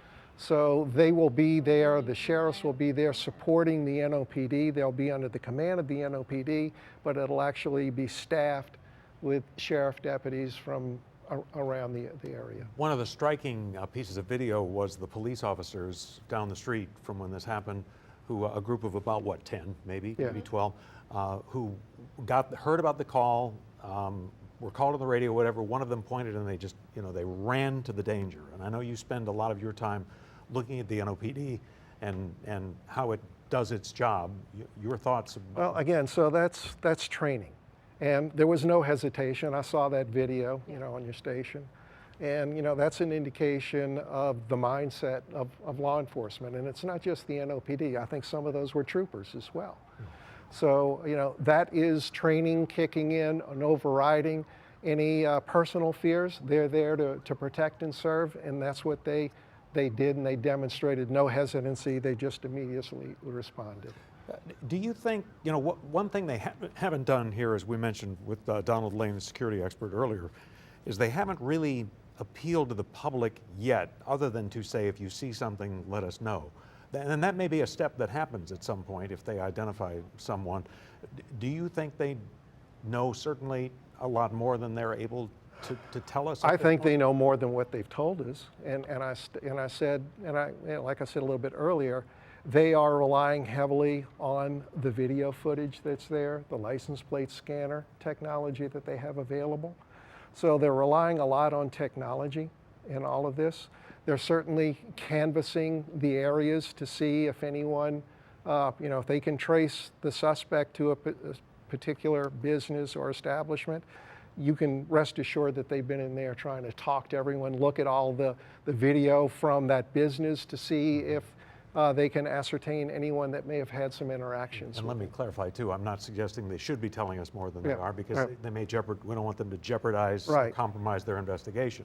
They may at some point start to say, hey, we need to know more about this. So the other thing to keep in mind is that they have investigators who are assigned to specific tasks, and they will get bits and pieces and complete their task and then submit it to a central intelligence thing that are putting it all together. So they may not, the investigators that are collecting some of the investigation, some of the elements of it, may not know the context of the other bits of intelligence that are coming in from other units that are out there collecting more data. Interesting. All right, Rafael Goyeneche with Metropolitan Crime Commission. Sure. Thank you for your insights. Thank you. My pleasure. Well, now more than 12 hours after the attack, Bourbon Street remains a very active crime scene. Chris Joseph is live at the intersection of Canal and Bourbon, where the attack began. Yes, there's been a lot of talk about soft spots and how the security plan for the Sugar Bowl and obviously the New Year's Eve festivities were defeated. I want to lay the groundwork a little bit for you if we can. So obviously we're on Canal Street here. The way this played out is the terrorist and his truck came north on Canal, took a sharp right turn. Now, if you've been following this story today, you've probably seen the video. I'm sure we'll play it again for you later this evening. But the car, or the truck rather, took a violent right turn around an NOPD vehicle. And if you look, obviously, on the screen right now, you're going to see where those 3 NOPD officers are standing, and beyond them is the NOPD vehicle. And then just to the left of that is the sidewalk. Now, the truck utilized the sidewalk, got around the officers, and ended up plowing into the victims, and ultimately the rest of the news that we've been reporting on all day played out. But you know, they talked about how the plan was defeated, and the governor and the various state, local, and obviously federal officials made it clear that they are going to harden down this piece of land and obviously any other soft spots that they find ahead of the Sugar Bowl and obviously the Super Bowl. As for Canal Street itself, you can see behind me no shortage of law enforcement officers, but behind the camera there is a significant number of young families, Georgia fans, Notre Dame fans, obviously all here for the game. If they're going to be sticking around, they'll get an opportunity to watch it tomorrow. Reporting in New Orleans, Chris Joseph, Fox 8 Local First. All right, thank you, Chris. Now, as we've been reporting, the Sugar Bowl obviously postponed. It was supposed to kick off tonight. It will now be happening at 3 o'clock tomorrow. The Sugar Bowl and the Sugar Bowl committee put out an official statement saying that this would just allow for additional security resources to be put into place. This decision involved multiple agencies as well as ESPN and each of the participating teams, Notre Dame and Georgia. Good afternoon. Obviously, we wish we weren't here for this reason today. The Sugar Bowl Committee has a 90-year history of being a good corporate citizen for the city of New Orleans, and that's why this tragedy hurts us as much as anybody right now. So our condolences, thoughts, and prayers go out to the victims and their families as we all work through this. Of course, anytime we have a major event in the city of New Orleans, public safety is paramount, and we have full faith and confidence in the governor and the mayor and all the assets, the federal, state, and local resources that they've applied to this event so that we can ultimately bring those responsible to justice and carry on with the major events that we have in front of us. Speaking of which, we were scheduled this evening to have a CFP quarterfinal played in the Superdome at 7:45. We have been in consultation with ESPN, with the College Football Playoff, with the Southeastern Conference, with the University of Georgia, with Notre Dame, all parties, and all agree that it's in the best interest of everybody in public safety that we postpone the game for 24 hours. Work is fast about to set up a safe and efficient and fun environment for tomorrow night. There'll be more details on that in the coming hours, but for now, that's the plan, that we're going to move forward and play the game. And again, we reiterate our thanks to everyone up here for the important work they're doing. We live in the fun and games world with what we do, but we certainly recognize the importance of this, and we're going to support it 100%. So thank you.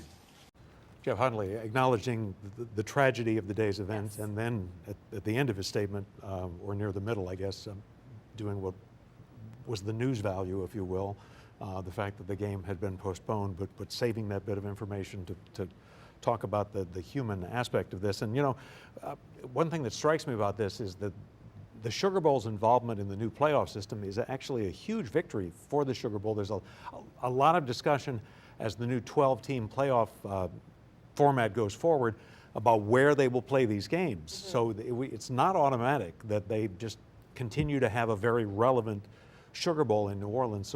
So one layer of this, one part of the sadness, if you will, is that here's this wonderful event that was such a triumph for the city and its continued involvement in this, and marred by this tragedy. And just so many, thousands of fans from both Georgia and Notre Dame who had traveled here to see their teams play and to also celebrate New Year's Eve while they were here in New Orleans, to have to be dealing with this now. And obviously we know some of these people were on Bourbon Street when this happened, may potentially be victims. It's just a tragedy all around. Absolutely. Well, former New Orleans Mayor Mitch Landrieu talked about the challenge of keeping the city safe during big events like the Sugar Bowl. New Orleans is a city that welcomes the rest of the world to it almost year round, from the Super Bowl to the Sugar Bowl to the Final Four, to NBA All-Star games, Mardi Gras, Jazz Fest. I mean, we are used to having huge. All right.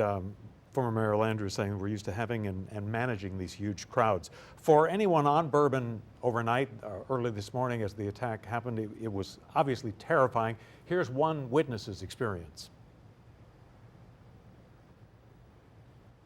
Bro, I kid you not, like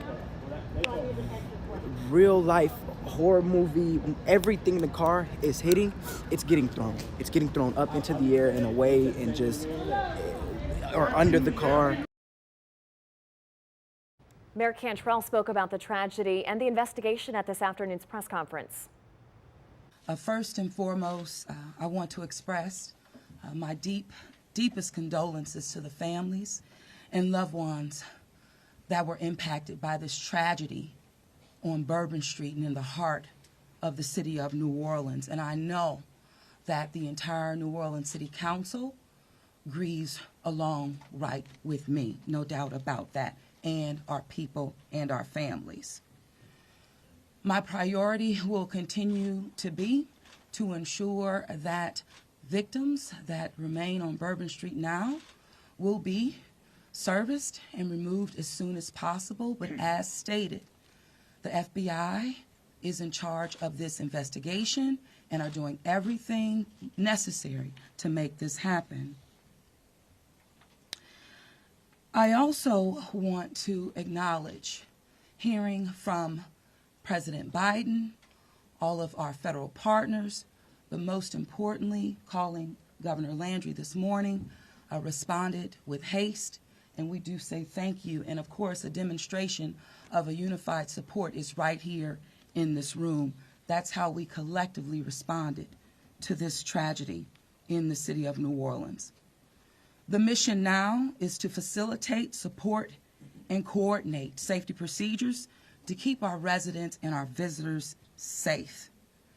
I've gone to the hospital along with Chief Kirkpatrick to visit our police officers, and considering their injuries, they're doing well.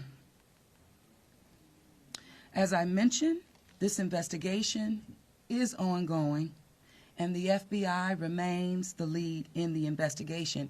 It is an active crime scene as well. We are committed, no doubt, to uncovering all details surrounding this tragedy. And we're taking every necessary step to put even more safety procedures in place, especially given the nature of the investigation. I'm going to ask people to do not go around our secured area if there is no essential need to do so. It matters, and again, it is an active crime scene. I also want you all to know that the Greater New Orleans Foundation has set up a fund to assist victims, and that information will be provided to you. Thank you, Ganoff. Again, I want to thank this unified team. We're leaning in. We will be relentless, and we will do everything that it takes to render real justice. This team will. I want to also just thank our citizens for your heartfelt prayers. New Orleans is a world-class city, And I can say that I've heard from world leaders all this morning and up until now, in addition to my brother and sister mayors across this country. They're calling, they're responding, and they're standing with the city of New Orleans. And what they always say and want me to reiterate, they understand the resilience of this community. And we're strong in that regard, and I will say second to none. Mayor Cantrell, in her statement about New Orleans and the challenges of this day, the FBI is taking the lead in the investigation, which was really the first indication that perhaps there was something more to this, a layer of terrorism, if you will. President Biden made remarks earlier today as he was boarding Air Force One. I'm not going to comment on any specific area at all. I've contacted every agency in the federal government as well as the state. They're all coordinating to get to the bare facts. We know what the facts are. Can you say if you were a foreigner or if you was domestic? I'm not going to say anything until I get all the facts in front of me. Has the suspect been identified? Again, I'm not going to comment until I speak to the group later. I've spoken to every member of the agency, from the CIA to our national security team, to our FBI, NSC, and we're gathering all the, and I've spent a lot of time with the government, with the mayor. What was your reaction when you heard what happened? Well, the reaction was one of anger and frustration. Thank you. From Fox 8, this is breaking news. Dramatic witness video shows the frantic moments after a man plowed his truck through Bourbon Street. Real life horror movie, everything in the car is hitting, it's getting thrown. So I was absolutely shocked. Absolutely shocked. 15 people killed, 35 wounded, 2 police officers hit by gunfire. He was hell-bent on creating the carnage and the damage that he did. An ISIS flag flying from the back of the suspect's truck with explosive devices discovered. We do know that the city of New Orleans was impacted by a terrorist attack. There are many questions tonight about who else may have aided in this attack as the search for them continues. Our team coverage begins right now. Video obtained by Fox 8 shows a truck drive past an NOPD unit blocking traffic from turning onto Bourbon Street just after 3 this morning. Suddenly, the truck turned onto the sidewalk and slammed into the crowd. And chilling video shows people trying to tend to victims along a stretch of Bourbon Street. Good evening, I'm John Snell. And I'm Meg Gatto. The NOPD admitted the driver exploited a soft spot in the public safety plan designed to protect the crowd celebrating New Year's Eve and the Sugar Bowl, which is now postponed until tomorrow. City leaders admit that some of the protective bollards and vehicle barriers designed to prevent this kind of attack were not working. The FBI says the suspected driver died in a shootout with police. 42-year-old Shamsuddin Jabbar is a U.S. citizen, a Texas resident, and an Army veteran. Louisiana State Police say he had guns and pipe bombs in the truck. In the meantime, the FBI says it does not believe that Jabbar acted alone. We have crews getting answers. Chris Joseph begins our team coverage live from the corner of Canal and Bourbon Street. You talk about that soft spot. Let me set the stage for you. It is just on the other side of Canal here. Now, we obtained video showing that Jabbar was driving north along Canal before taking a violent right turn right around an NOPD vehicle and ultimately onto the sidewalk, proceeding to plow into the victims. Now, he drove his vehicle about 3 blocks before crashing near the Conti intersection along Bourbon. The FBI says he got out of his car and got into a shootout with officers almost immediately. The officers, of course, killed him. Now, investigators found guns and improvised explosive devices in the vehicle. They also found an ISIS flag. ISIS is, of course, a prominent terrorist organization based in the Middle East. Investigators say Jabbar was an Army veteran from Texas and may not have been alone. The Associated Press reports investigators say they've seen a video of 3 men and a woman placing the improvised explosive devices into the vehicle. Now, Governor Jeff Landry, federal, state, and city officials vowed to find those responsible and make them face justice. The public's health. We're asking anyone who has information, video, or pictures to provide it to the FBI. We have set up a digital tip line as well as our 1-800 number, 1-800-CALL-FBI. We intend to be transparent in assessing any defects that may have existed in the system so that we can address it. It's the only way to ensure that any mistakes that were made are corrected.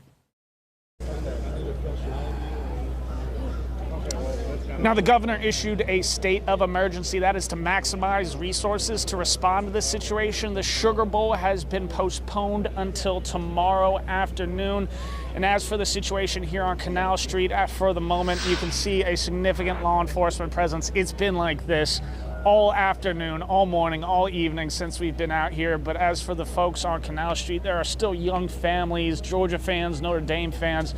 It's still a very busy area despite the very serious and horrific event that took place earlier today. Reporting in New Orleans, Chris Joseph, Fox 8 Local First. Thanks, Chris. Officials have not identified any of the 15 people killed, but we are learning a little bit from some of them, of some of their family members, for example. Among those who died, an 18-year-old Nakira Cheyenne Dido of Gulfport, who came to New Orleans with a cousin and a friend.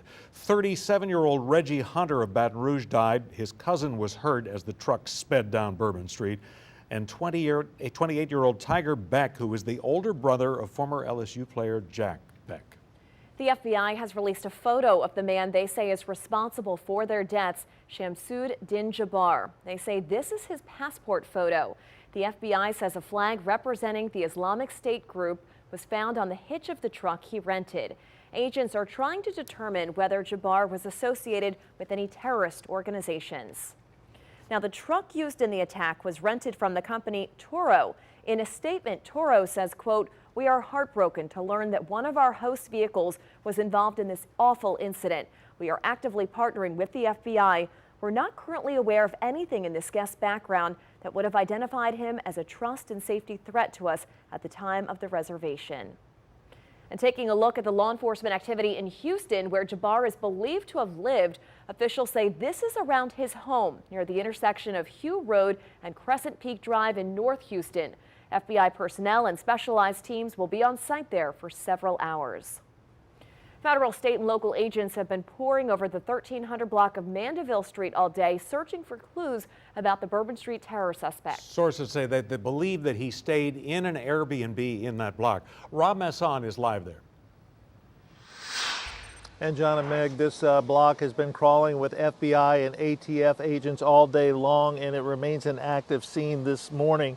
There was a small fire here around 5:30 in an Airbnb on Mandeville Street, which sources say is linked to the Bourbon Street terror suspect, and investigators have been here all day. It's New Year's Day in the Marigny, and residents like Bob Koenig in the 1200 block of Mandeville Street can't believe his neighborhood has turned into a crime scene. I have no idea what to think. It's a new year. ATF brought in bomb-sniffing dogs just hours after a fire broke out in an Airbnb around 5:30 this morning, and fire officials asked neighbors to leave, many wearing their pajamas. They said they found bomb-making material in the yellow house, and they wanted the bomb squad to look it over. As the FBI poured over the house in the neighborhood about a mile away, tourists like Paul and April McGee were checking out early from French Quarter hotels. We're going to get the hell out of here. It's insane. Absolute insanity. It's not the way anyone wanted to bring in the new year. I just don't want to be here anymore. With the FBI in charge, agents work to uncover more evidence as they investigate a terrorist act that may have involved more than one individual. And New Orleanians like Charles Maybon are in shock. I think it's crazy. People, frustrated, their mind is gone and want to take it out on innocent people. A 3-block area of the Marigny has been closed off for nearly 12 hours and remains so tonight as the investigation continues. And first responders have now been here for 12 hours. No word on how long they will remain. They are letting some people back into some of the homes here in this first block at least, but they have to go in with police escort. That's a story from the Marigny. Rob Masson, Fox 8 Local First. Back to you. Thanks, Rob. We do want to mention blood donors are needed because of the number of people suffering these traumatic injuries. Right now, a center is open in Metairie until 7 o'clock, so a couple hours almost to get there. Tomorrow, they will accept blood at the Blood Center's corporate office on Canal Street, 10 o'clock in the morning until 5 in the afternoon. The area around the Dome would normally be packed right now. Right, as people, celebrated before they headed in to watch the Sugar Bowl. Ashland Brothers is live there for us.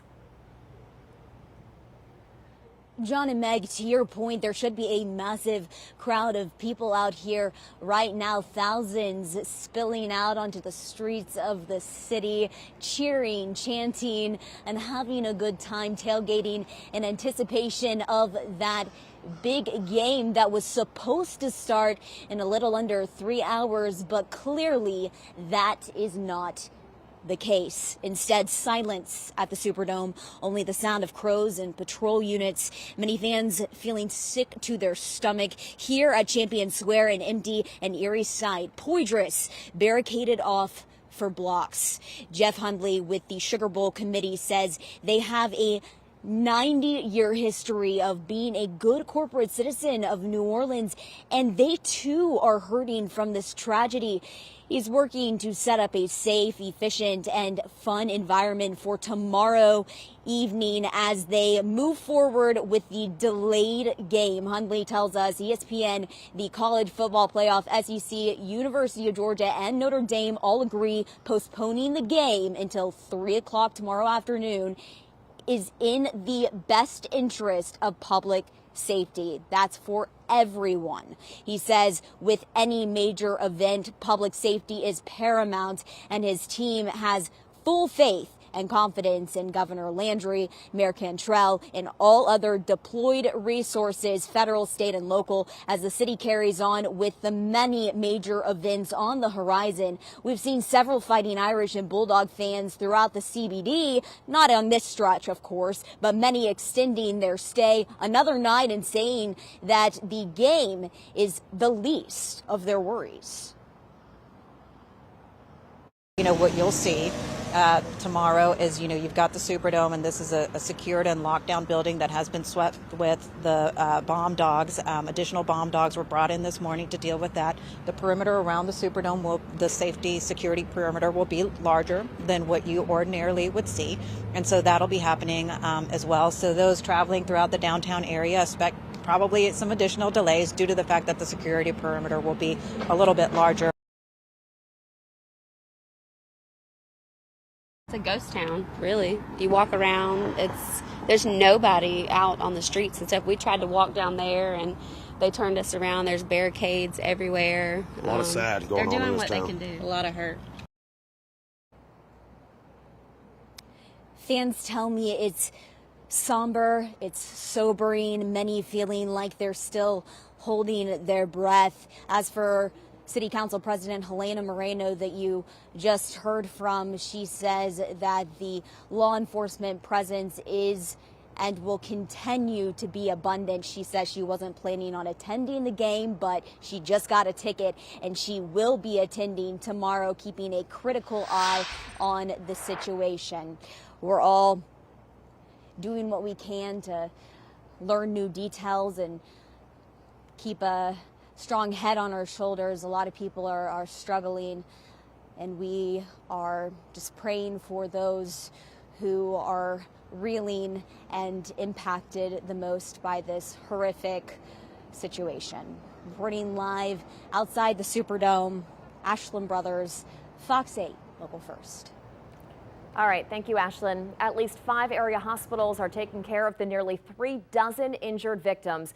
University Medical Center, Toro Hospital, East Jefferson General Hospital, Ochsner Medical Center's Jefferson Highway campus, and Ochsner Baptist campus. Donald Lane is a retired Secret Service or former Secret Service agent and also a security expert, and he joins us with his thoughts. Good evening once again. John Kennedy, Senator Kennedy made a point during the news conference today when he said he thought it was a wise decision to postpone the game. He said there's too much stuff we don't know, it's not worth it. So they still have a security concern here, obviously.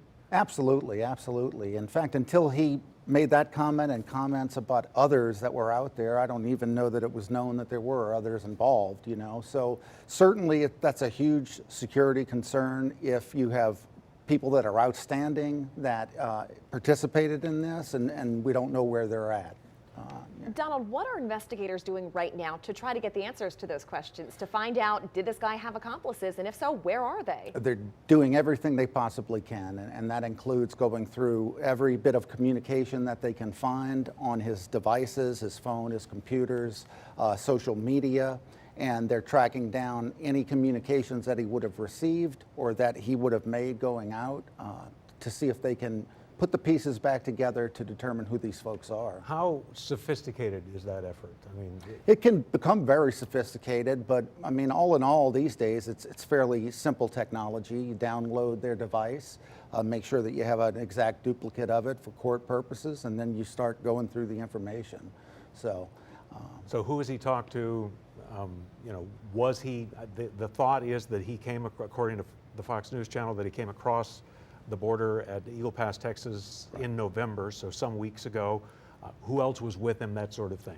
Absolutely, yeah. You'll have different agents working different aspects of the investigation. Of course, one area is all of the communications and who else may be involved. Another area is to do a complete background on this individual, find out who he is, Jabbar that is, and you know what his motivations were. You'll have another team working on his travels and his whereabouts the last 48, 72 hours. So a lot of detail. Well, and we know the pickup truck came across the border, but it was a rented pickup truck. So we don't know how long he's been in possession of it, if he was actually the one who came across the border or if he just rented it yesterday, for example. Yeah, exactly. You don't know if perhaps, someone drove it across the border for him to pick up later, stashed it somewhere, or he rented it from somebody. I believe that's unlikely. I think whoever brought it over the border, if it wasn't him, was a participant in this, unfortunately. So, but we will find all those details out. And we have to be careful not to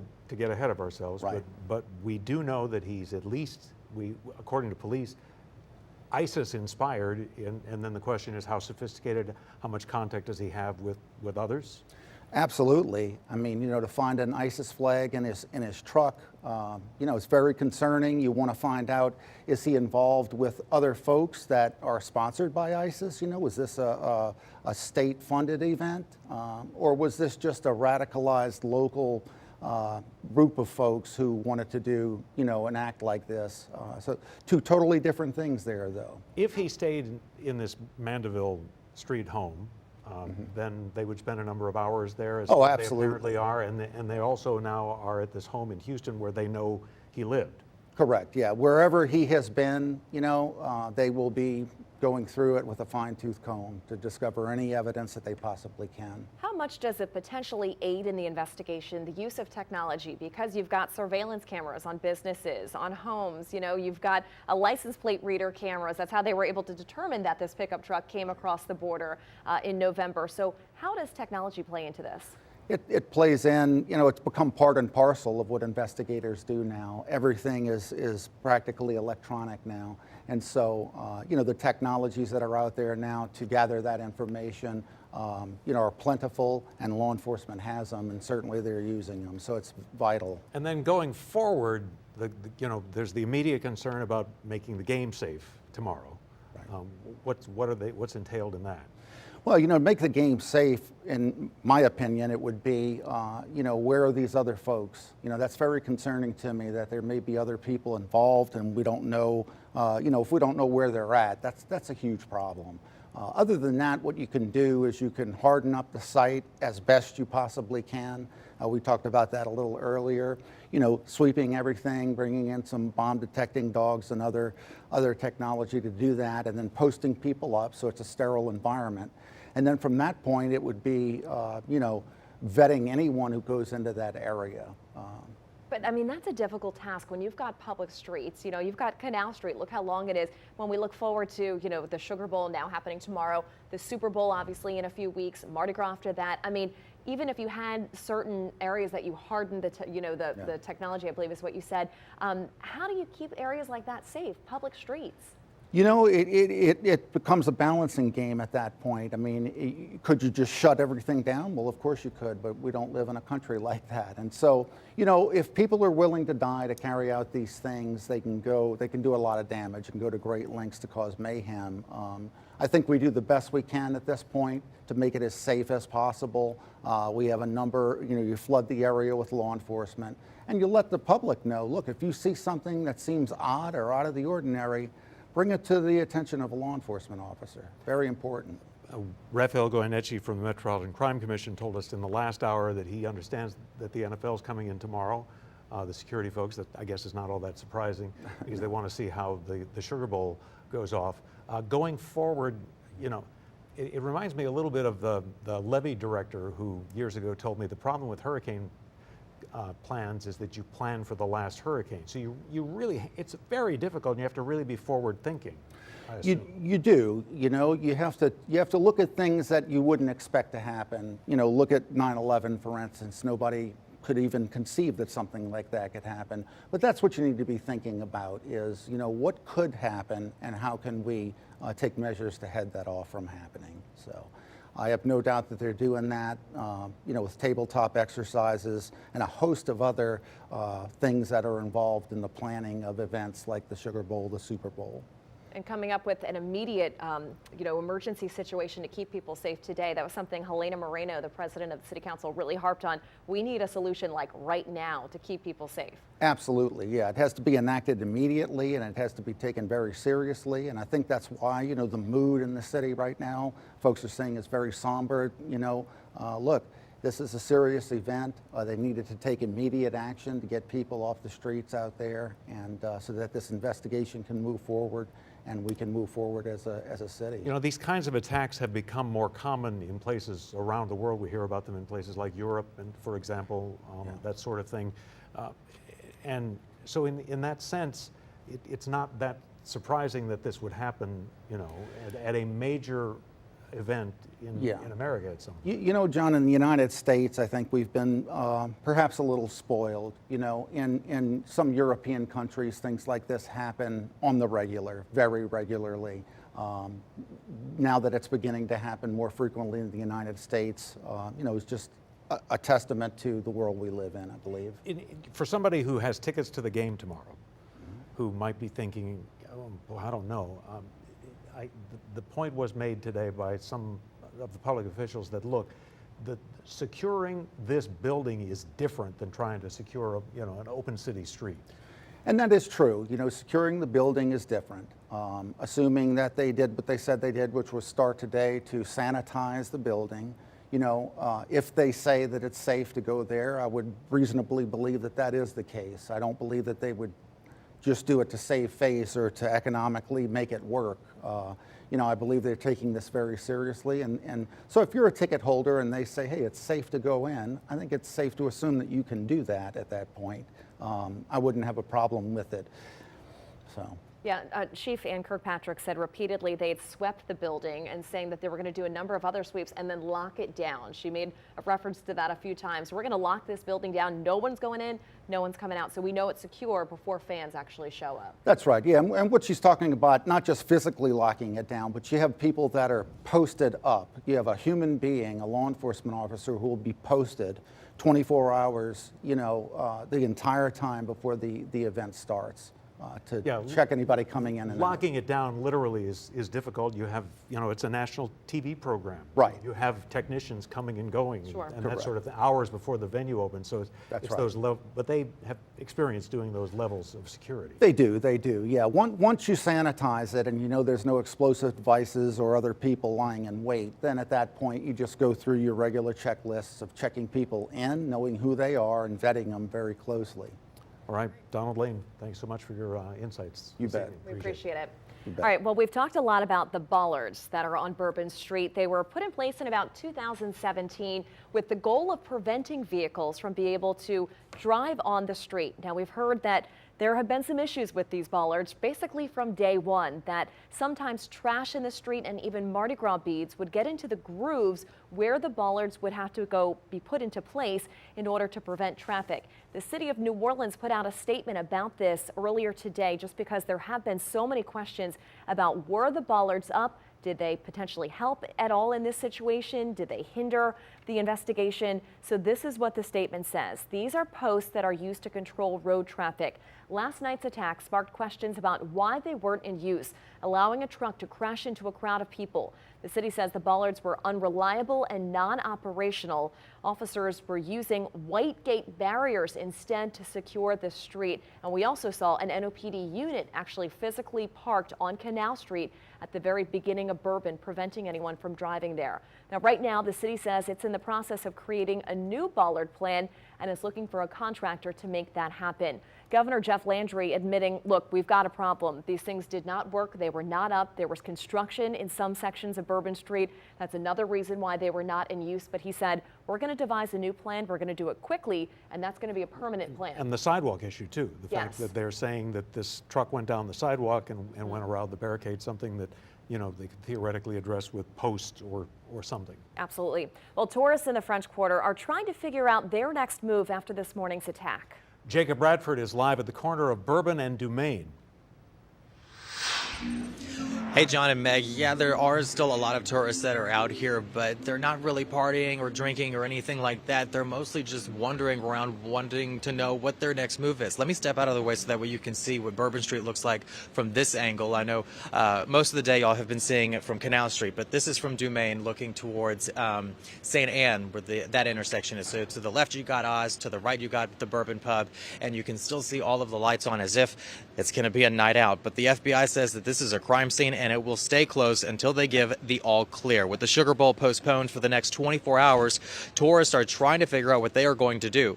Some were evacuated out of their hotel rooms and wound up in front of Lafitte's blacksmith shop. The owner says he came out and decided to open it up to give them a place to sit. Now it is one of the handful of places down here that are open, and they hope that these small acts of kindness will hopefully bring people back to New Orleans once they leave and not be scared. When the hurricane was here, we had to close, and we did everything we could. But this right here it's a disaster for the city of New Orleans for something like this to happen. And we can't afford to have something like this. And we want to try to keep these people keep coming back and not have to see what's going on here today. And, you know, most of the day he said that he was on the fence about opening up his bar because on one hand he wanted to be respectful for the victims and what happened here this morning, and on the other hand he just wanted to give people a place where they could sit down and relax. Now again, from, let me make sure I get this right, from Dumaine towards Esplanade is open, and then from Canal to Dumaine is closed. So, but the city is asking that people do not come down here, and sightsee. That is what they are asking, so that way everybody that is out here working can get their investigations done. Reporting live in the French Quarter, Jacob Bradford, Fox 8, Local First. All right, thanks for that, Jacob. In the meantime, we have a statement from the University of Georgia. Georgia and Notre Dame were playing this game tomorrow. He said, "I am deeply saddened by the devastating attack in New Orleans overnight. I extend my sincere condolences to the victims, their families, and those affected by this terrible tragedy. At this point, we have learned that a University of Georgia student was critically injured in the attack and is receiving medical treatment. I have spoken," the president says, the university president says, "to the student's family, shared my concern, support, and well wishes on behalf of the entire UGA community." He said, "I would like to express my gratitude to all of the first responders who moved so quickly to help those affected by this senseless act of violence, as well as to the medical personnel who are caring for the injured.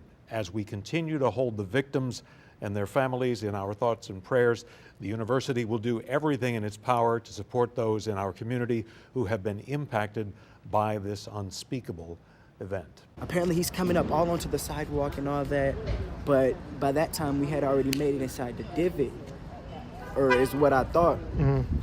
Until once we get inside the divot and the car passes, I turned around to like look who's all in here because it was supposed to be 3 of us. I turned around to look who's all in here, and I don't see my friend. And I just start screaming and yelling, and I'm like, nah, where are you?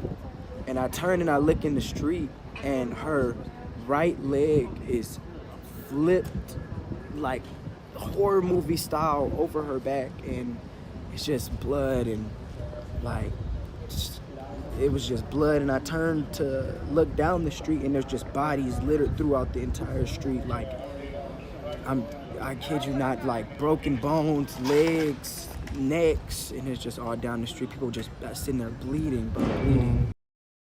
That's a witness describing the moment that he spotted his friend seriously injured on Bourbon Street. Yeah.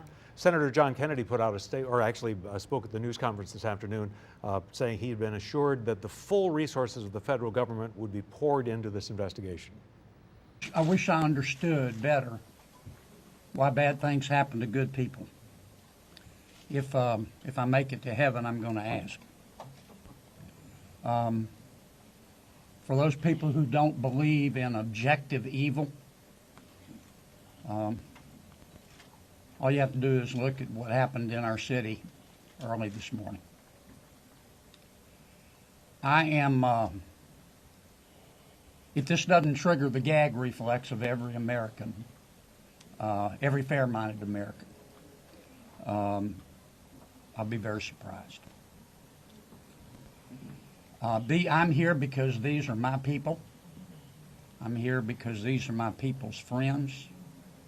I'm here because there are a lot of Louisianians that are scared tonight. I don't want them to be. There's a lot of information going around. Some of it is actually true. Some of it isn't. The federal government is now in charge of this investigation. By that I mean the White House, the FBI, the Department of Homeland Security, and the Department of Justice. I have not talked to the FBI. Maybe they've talked to my staff. I don't know. I did talk to the Secretary of Homeland Security a little while ago. And I told him that with all the respect I could muster, that we expect to put the full force and resources of the federal government behind this investigation. Our state troopers, our local police departments, our sheriffs, we've got many sheriffs here today, have been terrific so far. The federal government is cooperating with them. I hope that will continue. Here's what I want to ask from the federal government. Catch these people. Catch these people. And then tell the American people the truth. Now, I don't want you to tell us yet anything that's going to interfere with your investigation. And there are things that I've been told that I think are true that I'm not sharing with you today because it could interfere with their investigation. But after we get to the bottom of this, they need to tell the American people the truth, and the people of New Orleans the truth, and the people of America the truth. I think the mayor and the governor are very wise to postpone this ball game for 24 hours. There's just too much stuff we don't know, and it's just not worth it. But I guess my final point is, I will promise you this: I will, when it is appropriate and this investigation is complete, you will find out what happened and who was responsible. Or I will raise fresh hell. And I will chase those in the federal government who are responsible for telling us what happened, like they stole Christmas. All right, that's U.S. Senator Jeff Kennedy. At that same news conference, you saw the governor standing behind him. The governor had said that we realize we have a problem with security, with the gap that allowed this truck to go onto the sidewalk and around the police barricade. The governor said we are going to solve it. All right, in the meantime, the scene is still very much active at this hour along Canal Street and Bourbon, where this first happened just after 3:15 this morning. Our Chris Joseph is there live. Yeah, the situation is still completely locked down. I'll get out of the way and show you a little bit of what we're working with here. This has been the scene since we've been here, since the early hours of today. You've got NOPD, state law enforcement officers. You obviously have the Jefferson Parish Sheriff's Office providing any assistance. It has been a very, very locked down scene here. They're not allowing anybody to cross Canal Street. But there's no shortage of foot traffic behind us here. Now, immediately across Canal Street here is where the attack actually began. So to lay the groundwork for you a little bit, the truck was coming north along Canal Street and ultimately took a sharp right-hand turn. And if we'll zoom in a little bit to the sidewalk there, you're going to see the NOPD vehicle. Now, I'm sure you've seen it before if you've been following the news. If not, I promise you we'll play it later this evening. But the clip shows the truck moving around the NOPD vehicle, clipping the sidewalk, getting onto the sidewalk before ultimately going down into Bourbon and obviously hitting all those people and the tragic events that unfurled. That was considered the soft spot that was exploited, unfortunately, by the terrorists this evening. But I don't know if you can hear from the microphone. Things have definitely picked up on Canal since we've been here. Folks playing music, see people with drinks in hand. Plenty of tourists. You know, in some ways, it's surreal. On one side of the street, you've got law enforcement investigating a terrorist attack that is making international news. And on the other side of the street, just behind you on Canal Street, there is plenty of tourism going on. So I will send it back to you. Reporting in New Orleans, Chris Joseph, Fox 8, Local First. All right, Chris, thank you. President-elect Donald Trump issued a statement on social media today. He said in part, quote, "The crime rate in our country is at a level that no one has ever seen before. Our hearts are with all of the innocent victims and their loved ones, including the brave officers of the New Orleans Police Department. The Trump administration will fully support the city of New Orleans as they investigate and recover from this act of pure evil." And then hours after this unfolded, there was a Tesla truck that exploded outside a Trump hotel in Vegas. One person died, 7 people at least were hurt. Tesla's CEO Elon Musk said in a post on X that the explosion was caused by either fireworks or a bomb. He also said that the Cybertruck and the truck used on Bourbon Street were both rented from the car rental app Turo. Las Vegas police said earlier today that they were very much aware of the events in New Orleans. They did not tie the two directly as a function of a police investigation, but there was some coincidence here, to put it mildly. Witnesses say that smoke started pouring from the truck in Vegas after it pulled up to the hotel, and then a large explosion occurred. The person who died was in the truck. Former FBI Supervisor James Stewart spoke with us this afternoon to give some insight into how this investigation is unfolding, including the discovery of the possible explosive devices found during the investigation. You know, when it first came out, at first I thought it was a lone wolf, and I figured it was a single actor, and that that the police had basically rendered it safe with the shooting of the suspect, and they had the scene under control to that point. And then when the other information popped out about the IEDs found at Bourbon and Orleans, it didn't sound like a lone wolf anymore. So it went, to me, you have a coordinated event with several actors involved in this issue, and that's what the FBI and the police are doing right now. I'm sure the JTTF here in New Orleans is doing just a full-blown. They're chasing down every lead that they can possibly that they're getting. I can only imagine the number of leads they're getting. I can assure you it's in the hundreds, if not thousands, by this time. There's a lot to understand about the event, so they're going to have to. They start at the initial scene right there. It looks like it's right around Bienville, between Bienville and Conti, on Bourbon Street. From looking at the news, finding out who this guy was that's one thing. They're going to have to work backwards between checking phone contacts. They're going to be checking email addresses, email contacts. What's he looking at on the internet? Find out who these other supporting actors are, who supported him to get into New Orleans, who told him about where to go, what to do. I mean, that guy was on the mark, and those officers who responded initially to that truck and neutralized him, they're to be commended. They did a wonderful job in a short amount of time. Unfortunately, in that short amount of time, 10 people were killed and 35 people are injured at the same time. So I mean, there's a lot they're trying to understand too as they go down there to render aid and then address the initial threat. And then to find out that they had the backup threat at the corner of Bourbon and Orleans.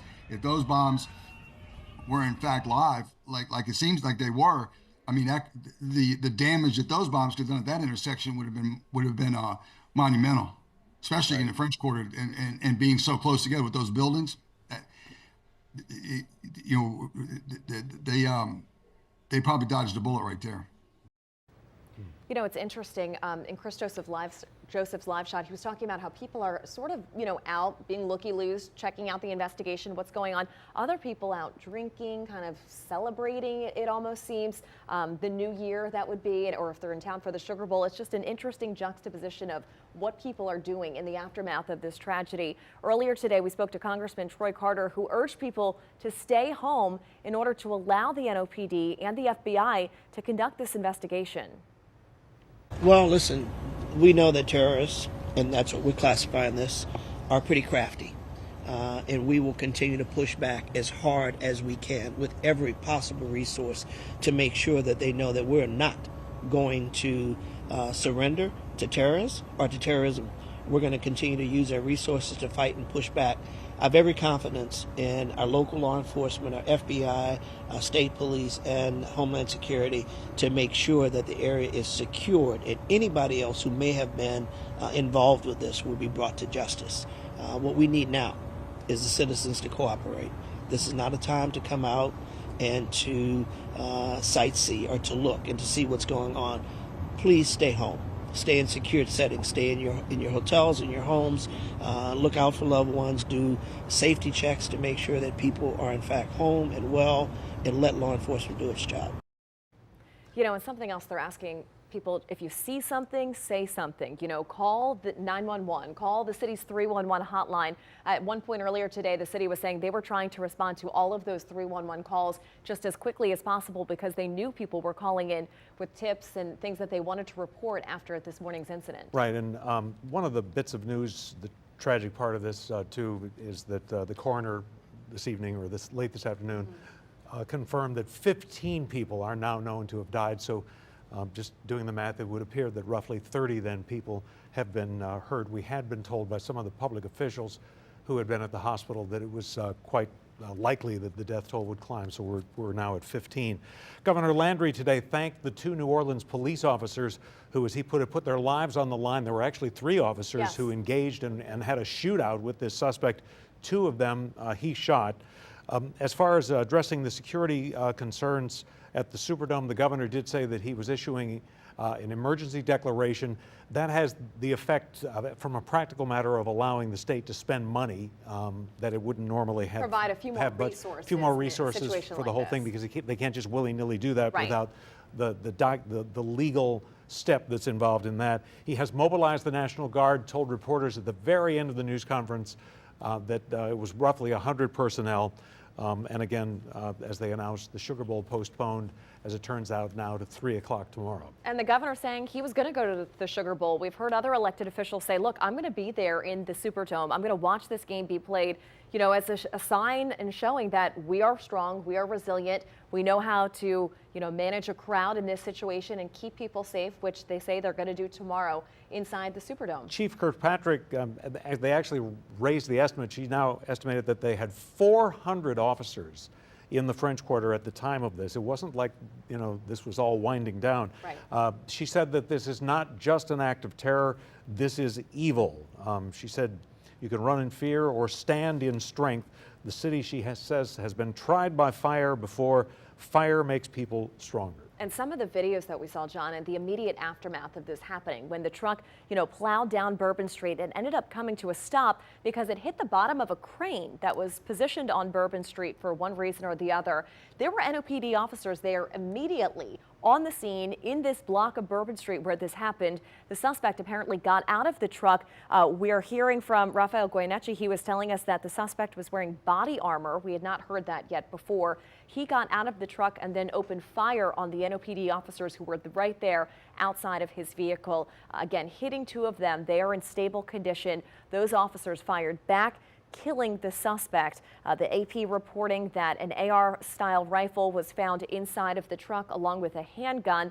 And of course, we know the explosive devices were also found. And there's evidence that there may have potentially been other explosive devices throughout the French Quarter. That is why police were conducting a sweep today to make sure all of those devices were located and safely detonated to keep people safe. We'll see what he has to say, but we are told that President Biden is scheduled to speak really at any moment now about the days. 6:30, I believe. Well, no, they've actually moved it up. It was Okay. 6:30 our time initially. Now what we're hearing from the White House is that it could be at any moment. We'll try to bring that to you when it happens. A counterterrorism researcher weighs in on the profile of the suspect in today's terror attack. Sabrina Wilson is in the newsroom with more. That's right. I spoke to Seamus Hughes, who is a senior researcher with the National Counterterrorism Center. And actually, he says he's not surprised that the suspect is a U.S. citizen or that he served in the military. Now, this is the suspect who was killed by police after intentionally driving into crowds on Bourbon Street overnight around 3 o'clock this morning. He's identified as 42-year-old Shamsud Den Jabbar of Texas. He served in the U.S. Army. The FBI says he had an ISIS flag in his pickup truck, but it's not known if Jabbar was on the FBI's radar. The profile is actually not that unique in that if you look at the individuals who've been arrested, there's been 250 folks that have been arrested in the last 10 years for ISIS-related activities. The vast majority are U.S. citizens or legal permanent residents. They were born and raised here. And so when we talk about homegrown terrorism, we truly mean homegrown terrorism. In terms of his military experience, that's really not an outlier, actually. He says there are a number of cases where retired U.S. military folks have been drawn into ISIS. Now, we know that Jabbar attended Georgia State University from 2015 to 2017 and graduated with a degree in computer information systems. Why he targeted New Orleans, we don't know. But counterterrorism researcher Seamus Hughes says there's usually no rhyme or reason for where ISIS sympathizers strike.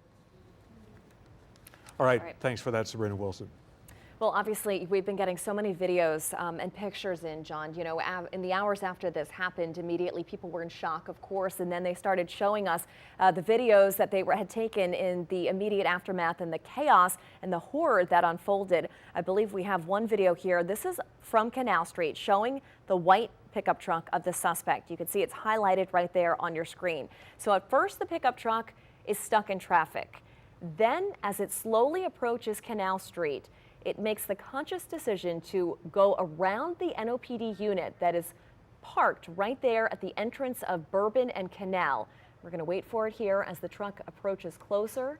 You can see the flashing lights of the cruiser that's parked there. And right there, the truck turns quickly and accelerates as it does so, immediately hitting people, sending them to the ground.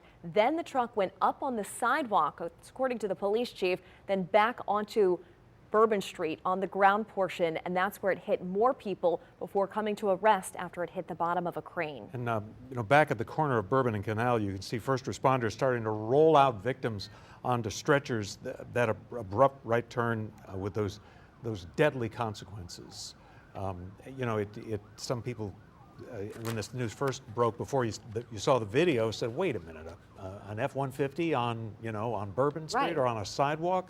It was something that officials indicated that they simply had not anticipated. The governor today said they are very aware that they have. He was very forthright about they are very aware they have a problem. He vowed that they will fix it. That could be a fairly low-tech solution, such as just posts Sure. that would allow enough access for a wheelchair, for example, but not a vehicle. I mean, you would think that an NOPD cruiser parked at the beginning of the street would have been enough, but obviously not if this man was on a mission and was determined to get onto that street. All right, we have some new information in now. This is from CNN about the victims. One of the victims in this case, 37-year-old Reggie Hunter from Baton Rouge. We understand he was killed. He leaves behind an 11-year-old and a 1-year-old. Those are the ages of his two children. That's according to his cousin, who says that Hunter was actually here on Bourbon Street with his cousin, Kevin Ball. His cousin is currently hospitalized. Ball. This other third cousin who has told us about this, or has told CNN rather, has not been in contact with them directly, but it appears that the cousin who was injured is okay at the hospital. He is alert and awake and asking about Reggie Hunter, who again, unfortunately, was killed in this incident. He's being described as someone who loved to laugh and tell jokes. He loved his kids. He loved his family, is the quote from the family.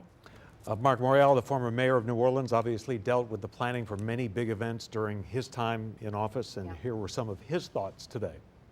Those who are watching who are not in New Orleans should understand that a terrorist attack of this type could happen in any American city, in any American shopping, in any American downtown community. And it is so crucial and critical at this point that everyone understand and assess and reevaluate their security protocols so we can balance appropriate security with our right to be free and unfettered by fear. And that's the thing. That's what officials have talked about throughout the day, is balancing, on the one hand, the need for security with being a free and open society. And Unfortunately, there are some targets that are softer than others. The city vowing and the governor vowing today that they would do what's necessary to try to toughen, if you will, this soft target. Yeah, I mean, obviously New Orleans is known for throwing a party, right? And it's something that city officials like to tout, that we are the best at throwing these large-scale, world-class events. The Sugar Bowl, the Super Bowl, New Year's Eve, all these different events, Mardi Gras, of course. But when you have something like this, I think it makes people reevaluate your safety wherever you are, in whatever city you're in across the country. Right, and it's not lost on planners that, part of what makes New Orleans such a special place for the Sugar Bowl, for the Super Bowl, and why it held, especially in the early history of the Super Bowl, why it held so many events, is you really don't have that many cities in America where you have the stadium, 25,000 hotel rooms within a couple miles, and then this adult playground that is Bourbon Street, along with other attractions, the convention center, all within walking distance of one another, but that also has created a situation where you had, a very large number of people in one place at one time, even at 3 o'clock in the morning. Absolutely. All right, let's listen into Governor Jeff Landry about what he had to say about the situation a little earlier this afternoon. Again, I want to thank the mayor. Since about 3:45 this morning, when she called me, we have all been working just around the clock to both secure the city and to solve this act. Again, I want to reiterate that our prayers go out with all of those who have been affected by this tragedy. I want to thank our law enforcement officers. I want to thank our medical personnel. I want to thank our first responders. And most importantly, I want to thank the two New Orleans police officers who not only laid their life on the line, but were able to eliminate the threat this morning. Let me say, we have made public safety a state priority from day one. And I think that if you look around me today, right now, and you look at the people who are standing around, that is their commitment as well. We intend to be transparent in assessing any defects that may have existed in the system so that we can address them. It's the only way to ensure that any mistakes that were made are corrected. Specifically, we have been trying and working very diligently to address security concerns in preparation for the Super Bowl since October. And it's interesting because, ironically, in preparation for the Super Bowl, I had intended to issue an emergency declaration tomorrow so that we could bring all of our federal, state, and local agencies to bear in preparation for the Super Bowl and Mardi Gras. But because of the events today, I have amended that emergency declaration and issued it today. So again, that declaration will allow our federal, state, and local partners to bring all of the resources necessary to get this city safe. In light of that executive order, I have also ordered the mobilization of a military police company. I've asked General Freelou to mobilize a military police company to assist both New Orleans Police and LSP and the FBI. It is important for our citizens and guests of this state to know that we are doing everything we can to secure their safety in this city.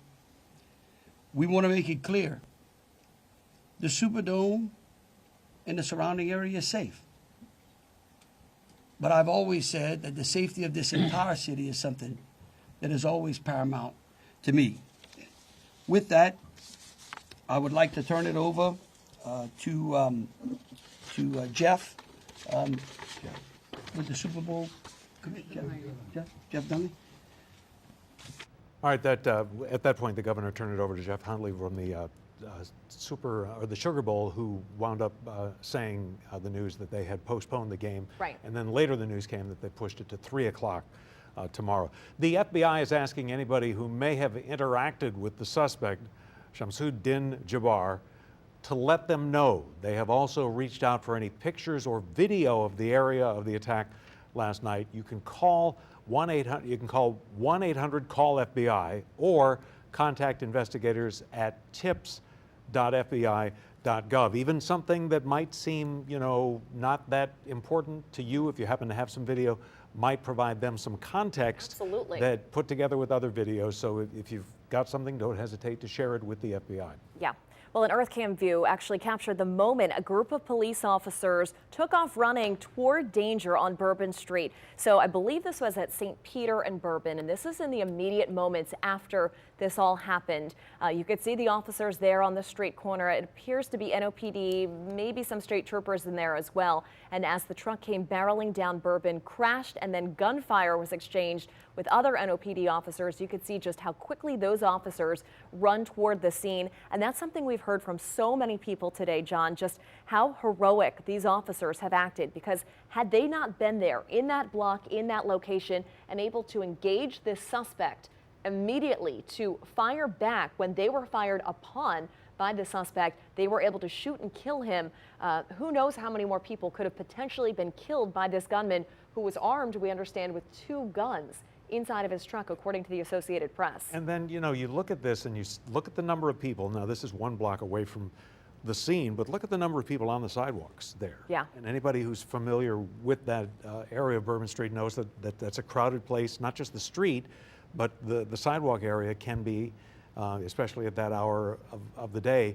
And he started, taking out these dozens of people pretty quickly. But, as you mentioned, public officials throughout the day, including some city council people, Oliver Thomas, who had gone and visited with the officers and their families, talking about how we in the public run from the danger. The officers were running toward the danger. Yes, and thank God they were in the position that they were in early this morning to be able to neutralize this threat. And excuse me, I know you talked to Thomas. He was adamant in saying he firmly believed that the officers that engaged and had a shootout essentially with this suspect saved a countless number of lives. Oh, absolutely. I mean, Oliver Thomas, that is something he kept reiterating, and really almost every public official we spoke to said that if these guys had not been in this position where they were and able to shoot back at that suspect, who apparently just got out of the truck and started opening fire. So again, it could have been other innocent people just hit by gunfire, in addition to the folks who were already run over by the pickup truck.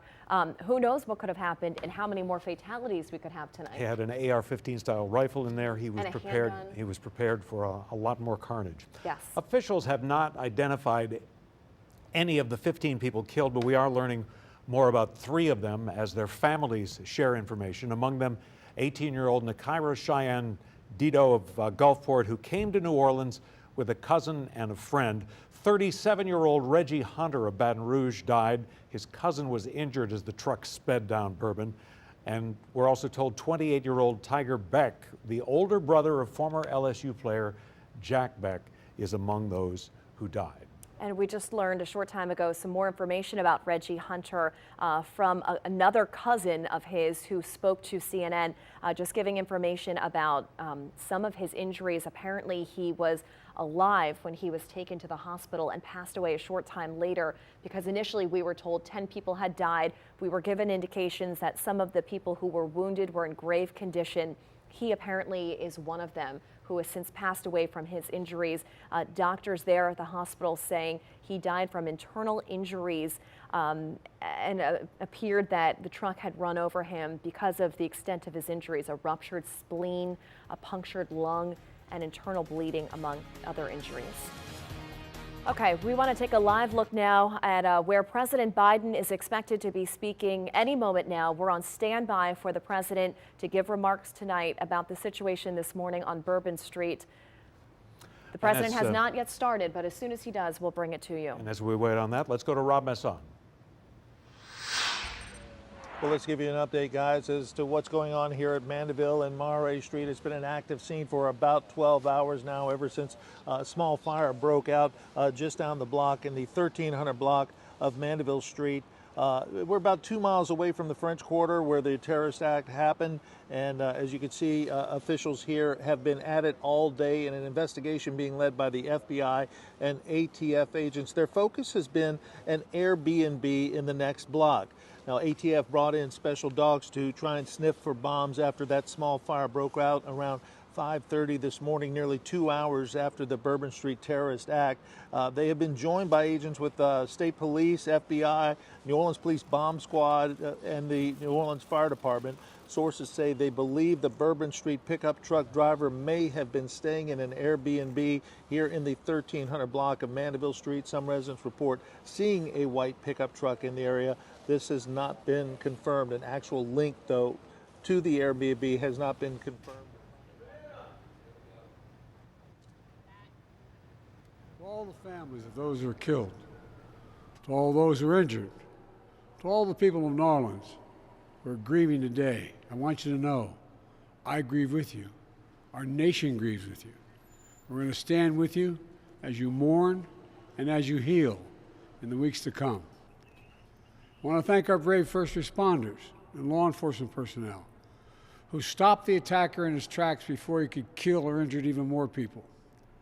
And I want to thank you to everyone at the Department of Homeland Security, the Department of Justice, including the FBI, for working nonstop to investigate this heinous act. The FBI is leading the investigation to determine what happened, why it happened, and whether there was any continuing threat to public safety. Here's what we know so far. The FBI has reported to me the killer was an American citizen, born in Texas. He served in the United States Army on active duty for many years. He also served in the Army Reserve until a few years ago. The FBI also reported to me that mere hours before the attack, he posted videos on social media indicating that he was inspired by ISIS, expressing a desire to kill, The ISIS flag was found in his vehicle, which he rented to conduct this attack. Possible explosives were found in the vehicle as well, and more explosives were found nearby. The situation is very fluid, and the investigation has a preliminary stage. And the fact is that right now, there you go. The law enforcement and intelligence community are continuing to look for any connections, associations, or co-conspirators. We have nothing additional to report at this time. The investigation is continuing to be active, and no one should jump to conclusions. I've directed my Attorney General, the FBI Director, the Secretary of Homeland Security, the head of the National Counterterrorism Center, and the intelligence community to work on this intensively until we have a full and complete information. And once we have that information, I will share that information as soon as we can confirm it. Additionally, we're tracking the explosion of a cyber truck outside the Trump Hotel in Las Vegas.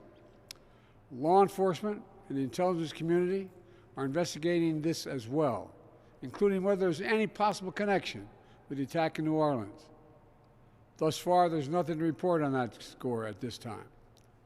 I directed my team to make sure every resource is made available to federal, state, and local law enforcement to complete the investigation in New Orleans quickly and to make sure there's no remaining threat to the American people. And we'll support the people of New Orleans as they begin the hard work of healing. New Orleans is a place unlike any other place in the world. It's a city full of charm and joy. So many people around the world love New Orleans because of its history, its culture, and above all, its people.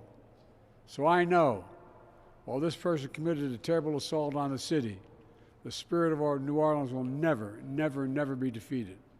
It always will shine forth. We've seen that time and time again throughout its history, and I know we'll see it again in the days and weeks ahead. May God bless the people of New Orleans. May God bless our police and our first responders. May God protect our troops, and we'll keep you fully, contemporaneously informed. Thank you. Have you spoken to President Trump? Are you concerned about more attacks? President Biden taking no questions as he finishes his remarks at the White House. You know, what strikes me about that, too, is the president talked at the end there about New Orleans being a place like no other and how it had been affected by so many significant events. It harkens back to George Bush standing in Jackson Square following Katrina, and this is not, the analogy breaks down for obvious reasons, but George W. Bush saying, I can't imagine America without New Orleans. So for the second time here in not quite 20 years, we've had a situation where a president is talking about the resiliency of New Orleans. Absolutely. And the new information coming out from the president, John, the president saying that mere hours before the attack, the suspect actually posted videos on social media saying that he was inspired by ISIS and that he wanted to carry out an attack and kill people. So that is new information we have just learned. Again, the suspect described as a 42-year-old American citizen who was born in Texas. He actually served in the U.S. Army for a number of years. The president did not specify how many years, but saying that he had the ISIS flag on him. He was inspired by ISIS. He had explosive devices that were located in his truck. The president also saying, I grieve with you, our nation grieves with you for the people of New Orleans. I will stand with you in the days to come. As he says, the entire nation will stand with the city of New Orleans. And again, commending the brave law enforcement officers, those NOPD officers who were right there on the scene on Bourbon Street, who were able to shoot and kill this suspect. All right, Police Chief Ann Kirkpatrick spoke along with other officials a few hours ago. Here is some of her remarks. Thank you, Governor and Madam Mayor. For those who do not know me, my name is Ann Kirkpatrick. I'm the Chief of Police of New Orleans. My official title is Superintendent, but my role is as Chief of Police. You know, you've heard some of the details today, and over the last 24 hours, we had approximately 400 officers in the French Quarter. And as we know, this is not just an act of terrorism. This is evil. And when we face evil, we have a choice. We can run in fear, or we can indeed stand in strength. In a time of crisis, people are looking for leadership. You are looking at the leadership. And I promise you, as the Chief of Police of this city has been tried by fire before. But fire purifies. Fire makes things stronger. We have a plan. We know what to do. We are going to get these people. There is a path forward. Very pleased that we will be back to having a wonderful game tomorrow night. New Orleans police have proven their ability to make the city safer. Just 2 years ago, we were the murder capital of America. Today, from that time 2 years ago, we have driven our murder rate more than 50% down. So we have a track record. But this is different because it's terrorism. Now, I want to thank all of our law enforcement partners. You're fabulous, and we appreciate the partnership. But last night, 3 of our officers engaged this terrorist who shot at them. 3 of the officers returned fire. Those officers did not run in fear. I liked what the mayor said this morning. New Orleans police and all law enforcement is built. We are built for dealing with evil, with things that would cause others to be in fear, but instead our officers, and last night NOPD in particular, stood strong.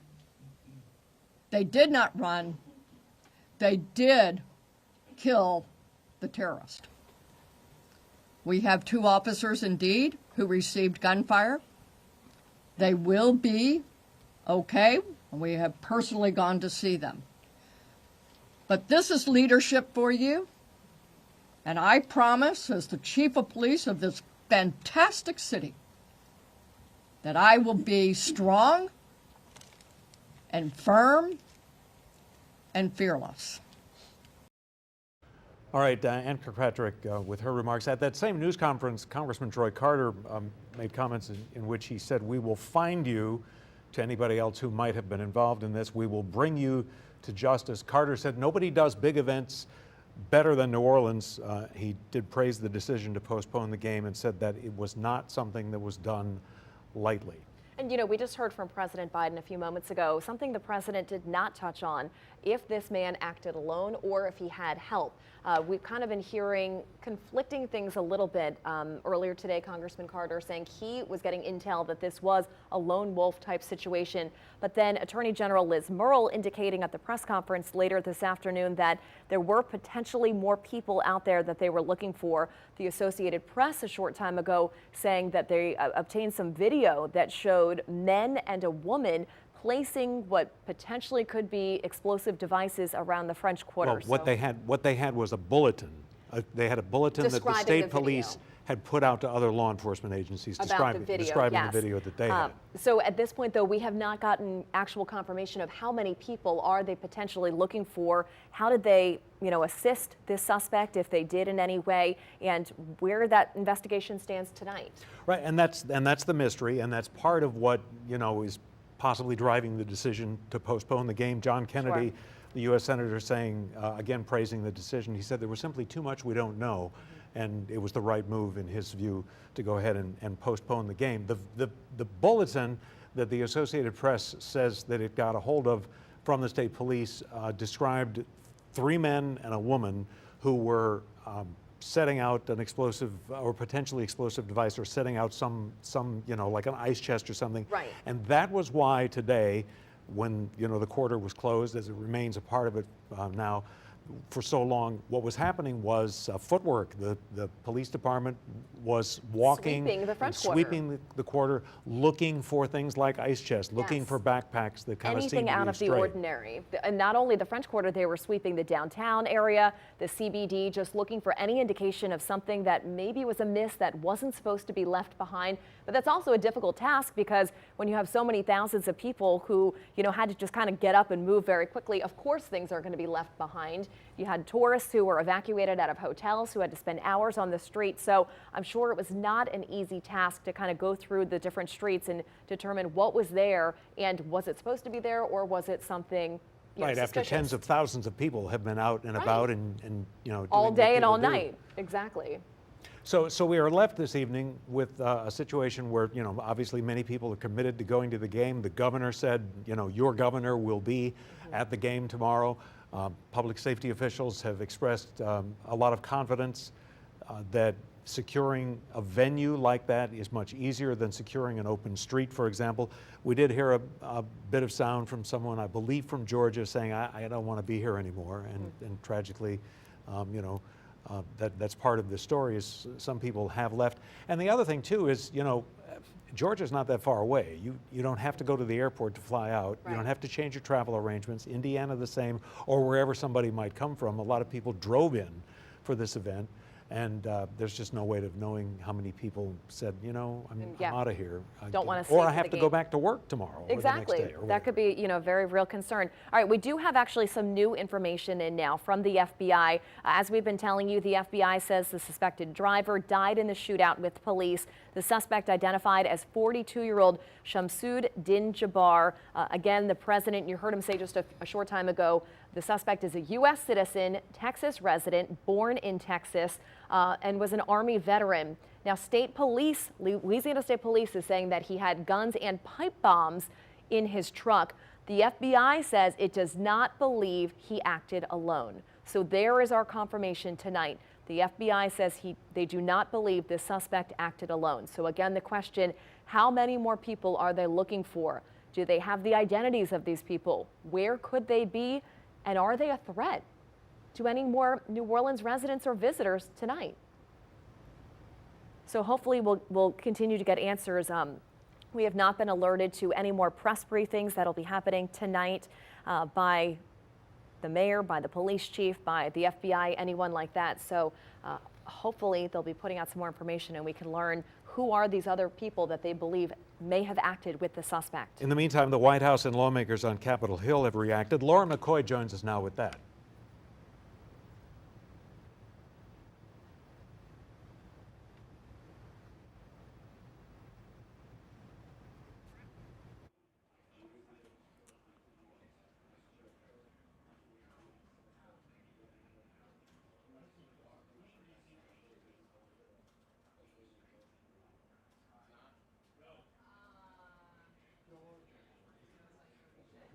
Issue there with Lauren Schott, so hopefully we'll get back to her there in a minute.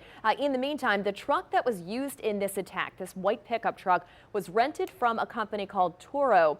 In a statement, Toro says, quote, "We are heartbroken to learn that one of our host vehicles was involved in this awful incident. We are actively partnering with the FBI." The company saying they were not aware of anything in this guy's background that would have identified him as a safety threat at the time of the reservation. Now, the interesting connection, John, this is the same rental company that apparently the Tesla was rented through in this Las Vegas explosion that happened earlier today that killed one person and injured 7 others. At the Trump Hotel. Yes, outside the Trump Hotel. A Tesla, Elon Musk commented about it. One of those cyber trucks. He actually was the one who said it's the same rental company. One person dead, the person who was in the vehicle, and then 7 at least others. So there's no direct link, but a whole bunch of different layers of coincidence. We have solved a little bug with Lauren McCoy's audio. Let's go back to Lauren in the newsroom.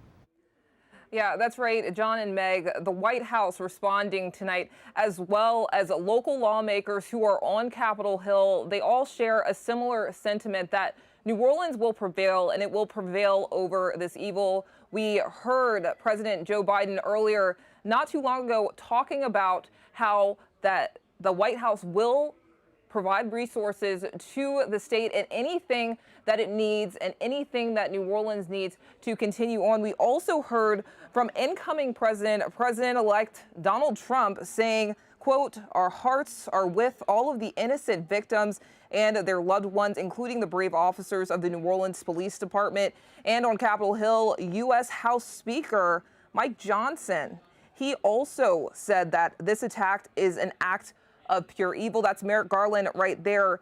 And he said that his heart is broken for these victims and for their families at this time. We also heard earlier from Congressman Troy Carter and U.S. Senators John Kennedy and Bill Cassidy throughout the day. Take a listen.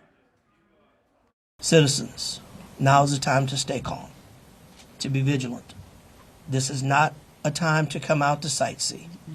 Listen to your federal, local, state officials. Here's what I want to ask from the federal government. Catch these people. Catch these people. Incredibly tragic. And of course, your hearts go out to the people, the families of those who are dead, the families of those who are wounded and the wounded themselves. And you kind of fill with pride when you see the videos of the police officers running to the sound of the gunshot. And again, there you're hearing from lawmakers, you heard from the president, and you hear from the incoming president. A lot of people going on social media saying how their thoughts are with New Orleans, especially the victims and the city at this time and their families. And again, they say that across the board that the city is supported, that New Orleans will persevere from this. John and Meg. All right, thanks so much, Lauren McCoy. Let's bring in Garland Gillen now, who's been following the story of the Sugar Bowl and when they would have the game, something that they clearly were struggling with during the course of the day. Yeah, and when they finally announced it was going to be at 7:45, the problem is that the team that they're going to play, the winner of this Notre Dame-Georgia game, is playing Penn State. That game is next Thursday.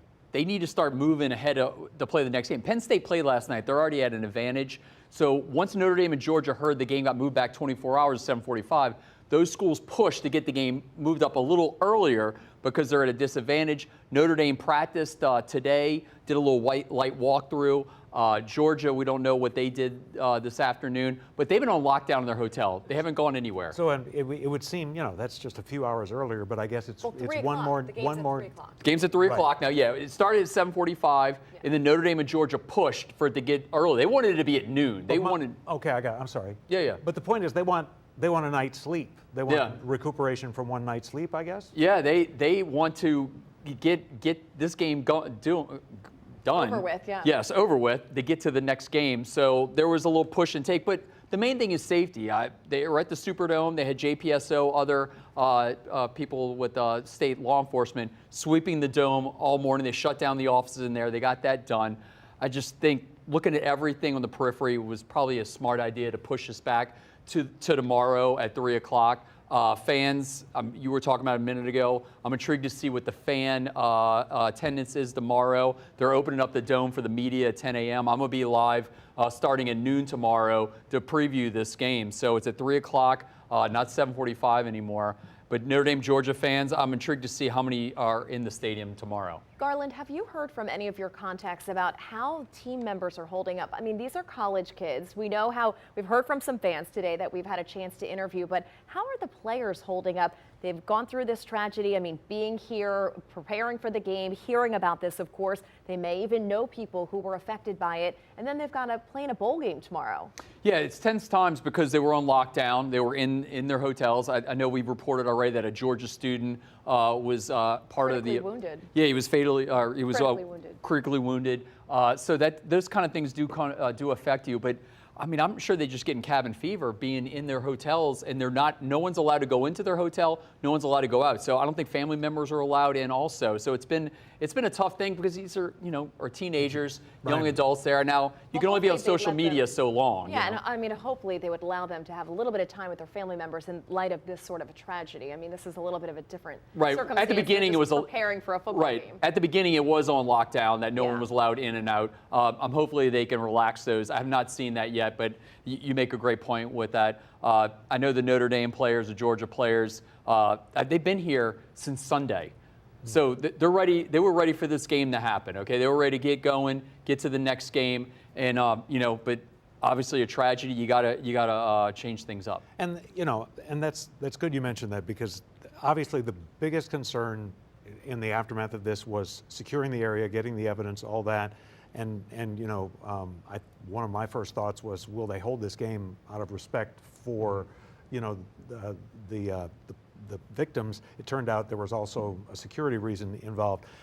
But stepping back a bit, the fact that the Sugar Bowl and New Orleans continue to have a role in this new playoff system was actually a huge victory for the Sugar Bowl organization. And there's a big competition and lots of thought and debate going forward about whether these games should be played, another round of them in the home stadium for the electricity of that. I mean, so this was really quite an achievement for the Sugar Bowl to continue to be this relevant. Yeah, Rose Bowl is also one of the big, they call them the Grand A of all. Sugar Bowl's been around since the 1930s, but there's some other big ticket bowl games now that have a lot of nicer stadiums, I guess you could say. But now that they had the upgrades to the Superdome, it's up there with them. But, you know, they got the Cotton Bowl, they got the Orange Bowl, Fiesta Bowl, so they got some heavy hitters that they're fighting with. But right now, the Sugar Bowl is in that rotation. They'll be in the rotation for the playoff again next year. They're talking about doing a reboot on this playoff for the 2020, starting in 2026. Next year, they'll have 12 teams again,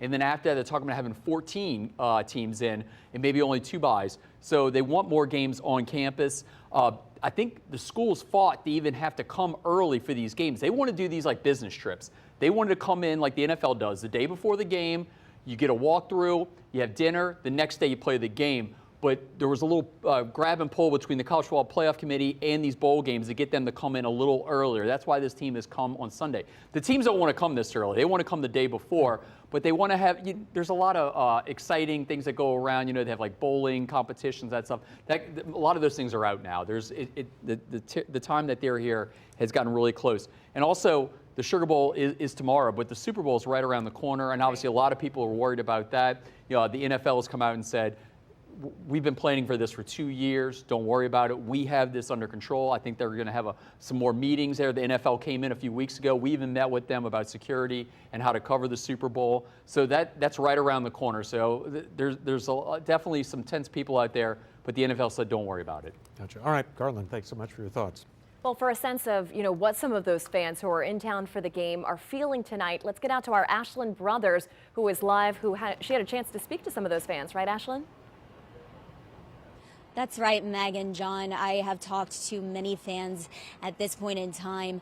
A lot of them are still very shaken up, in shock, as one could imagine. Some of them were out last night when all of this occurred. They talked about how exciting of an atmosphere New Orleans was as we rang in the new year, and then how quickly things turned, how quickly things took a turn for the worst. It's a nightmare. They say that they are never going to wake up from, many telling me that they are never going to be able to unsee some of the images that they saw. Where we are right now, it's about a mile away from the Superdome, where the Sugar Bowl was supposed to happen here in a couple of hours, I believe. Let me look at my clock right now. It is 6:23, so it's supposed to kick off at 7:45. So in a little over an hour, that has changed. It's now going to kick off at 3 o'clock tomorrow afternoon. But many of the people who are planning on being at the Superdome are, in fact, staying right here at the Hilton Riverside. We're right across the street from the Outlet Collection Riverwalk, and we've seen many fans coming and going, although I believe this is the spot where many of the Fighting Irish fans are staying. There's also some Georgia Bulldogs here as well. I stopped a couple of Fighting Irish fans, Notre Dame fans, on their way back inside, asking them if they had heard anything, if they knew of anything, how everyone was doing, and they did say they heard that there was a prayer service of some sort that happened within the school family at some point in time today. So we know that, again, as people ask for prayers and support, that is actively happening. I also will say that I spoke with some Georgia Bulldog fans who were absolutely distraught, telling me that they are confused, they are frustrated. They say this will not leave a stain on the city in their mind, though. They say that they love New Orleans. They tell me this could have happened anywhere, but it is a punch to the gut. And they say hopefully when the game does happen and they pull through with a win, is what they're hoping for, that they'll be winning for their friends and family and loved ones and those who are struggling right now. As far as the victims are concerned, I did speak with a woman just minutes ago via FaceTime. She does want to remain anonymous, but she tells me that she was here at the time of this incident. Okay, she tells me that when this unfolded, when all of this chaos just erupted, she was really close to the crime scene.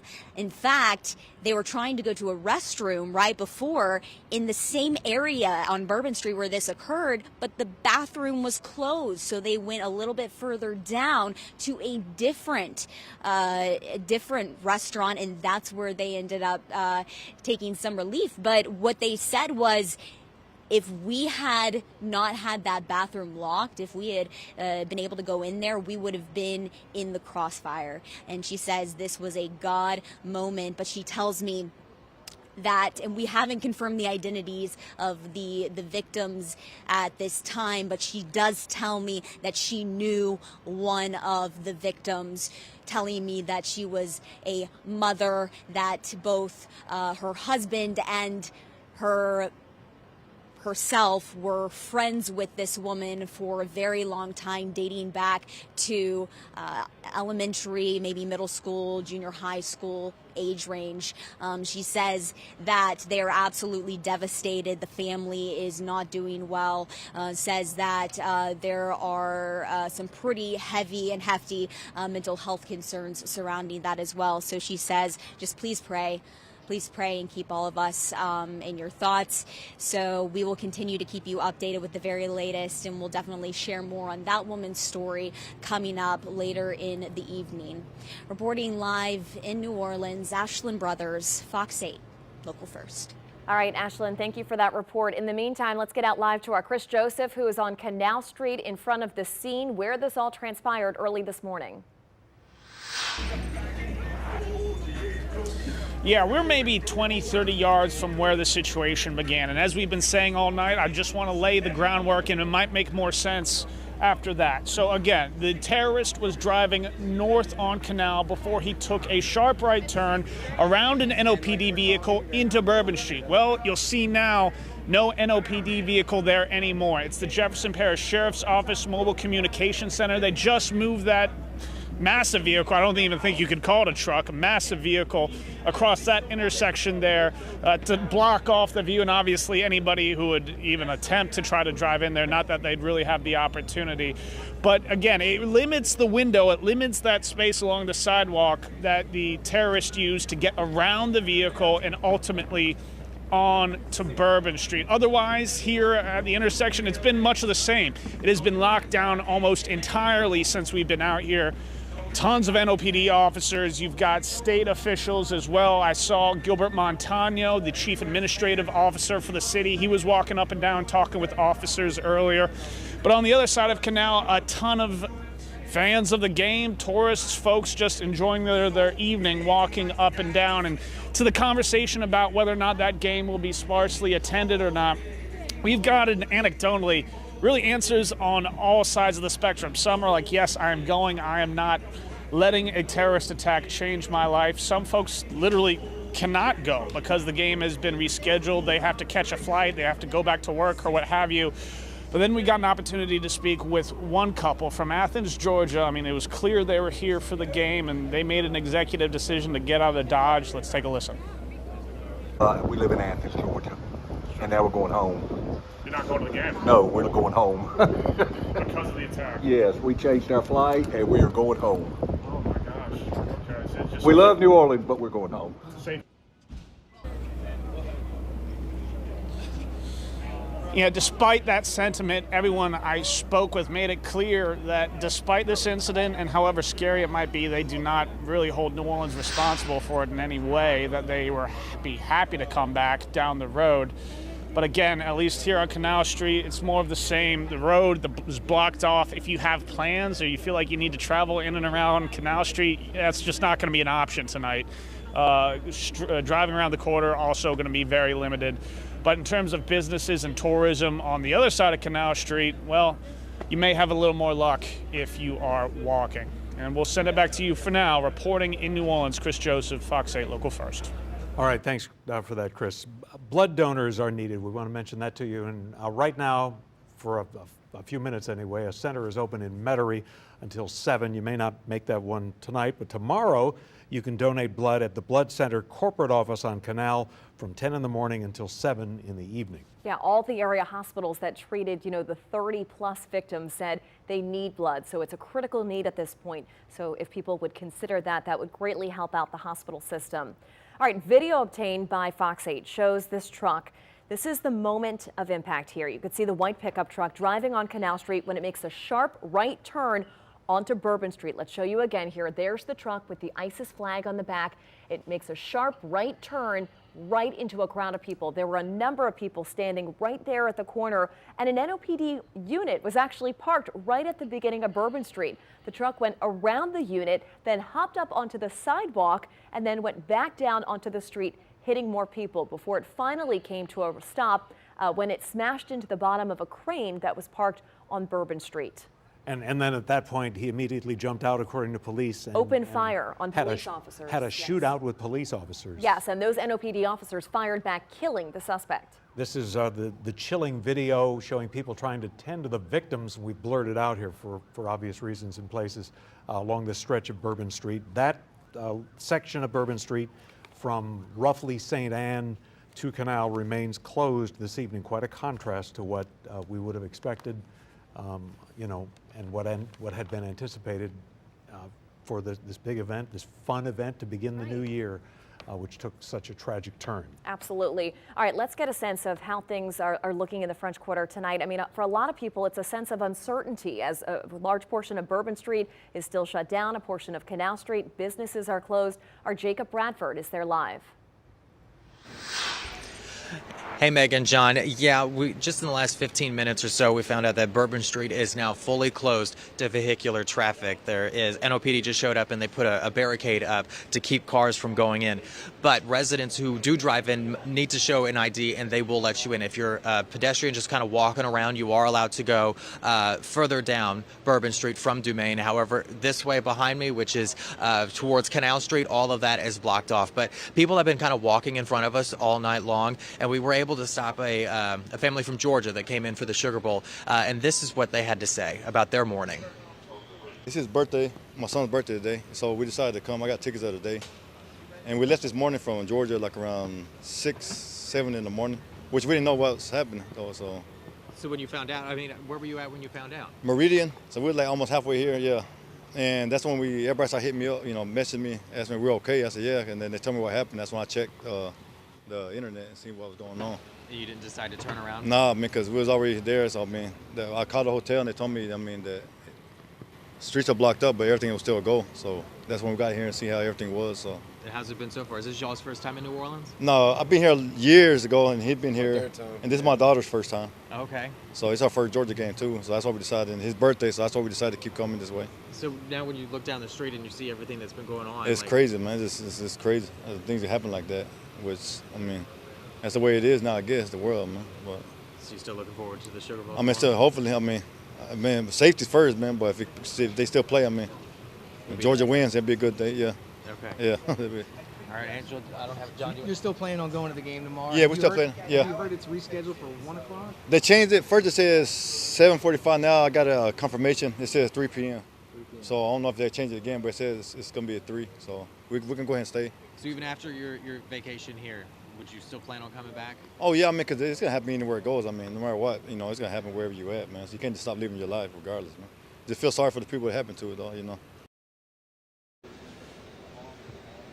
And John and Meg, I haven't seen Bourbon Street this empty since the beginning of the COVID pandemic, but all of the lights are on. You can see the gas lanterns on, Bourbon Pub still on, but there are still units down there. There's a big truck that's kind of blocking the view, probably for obvious reasons of why we can't see fully down the street. But if you do walk going towards Canal Street on Dumaine, there is a state trooper here. They will stop you from going.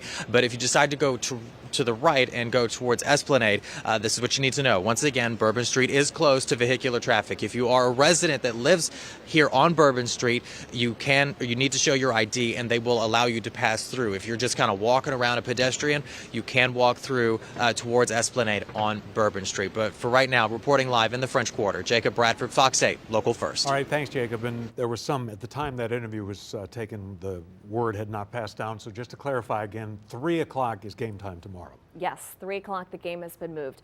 All right, in the meantime, Senator Bill Cassidy, we spoke to him a short time ago just about his thoughts on everything, and he was very resolute in believing if there are additional suspects connected to the one who was shot and killed, these people need to be found, they need to be found quickly, and we are not going to let this situation define the city of New Orleans. Terror wins when it makes us fear and makes us not do what our life normally is. That's when the terrorists win. That's the whole point of terror. They don't go out and shoot somebody in a small little town. No, they go to where they know there'll be a lot of attention, and that's where they do their terrible deeds. For us to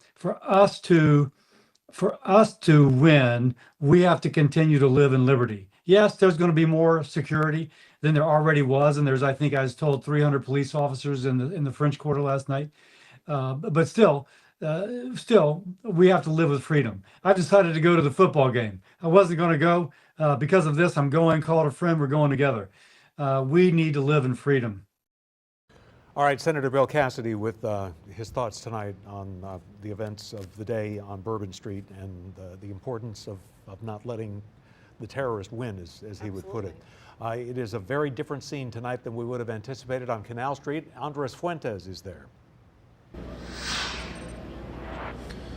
John, I'm live here on Canal in Carondelet. I've been out here on the scene since 6 o'clock this morning, and all I've seen is really increased police presence, not only here on Canal, but across the French Quarter, specifically focused there on Bourbon and some of the surrounding streets where this incident, this terrorist act occurred. Now, we have been hearing a lot from the tourists all throughout the day, wondering whether or not the Sugar Bowl will be canceled altogether, if it will be postponed. Things might, just talking to them, they're in a state of confusion and a little bit of panic right now. A lot of them were out early into the morning New Year's Day and either witnessed or saw what happened. I spoke to a number of different people as I walked down Royal Street, and they told me they heard the gunshots or they heard the screams, or they woke up to the news on Fox 8 or on social media and saw the gruesome videos and photos, and really it sunk in the reality that they are now a part of. A lot of them coming from all over the country, Notre Dame,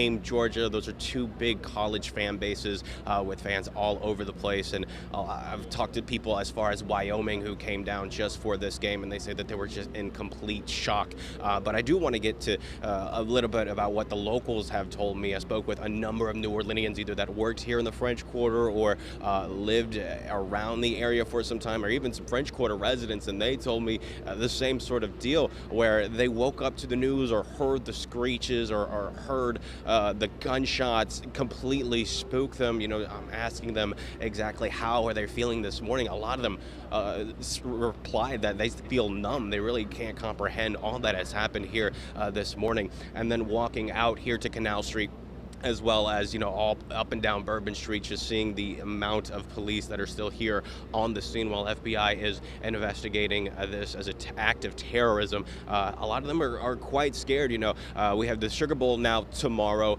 but we also have more big events with Carnival season just around the corner. Carnival starts on January 6th, so just in a few days. Mardi Gras Day just in a few weeks, if you really think about it. Super Bowl also, when the world's going to be focused right here on New Orleans while we put on that fantastic show for really a week straight.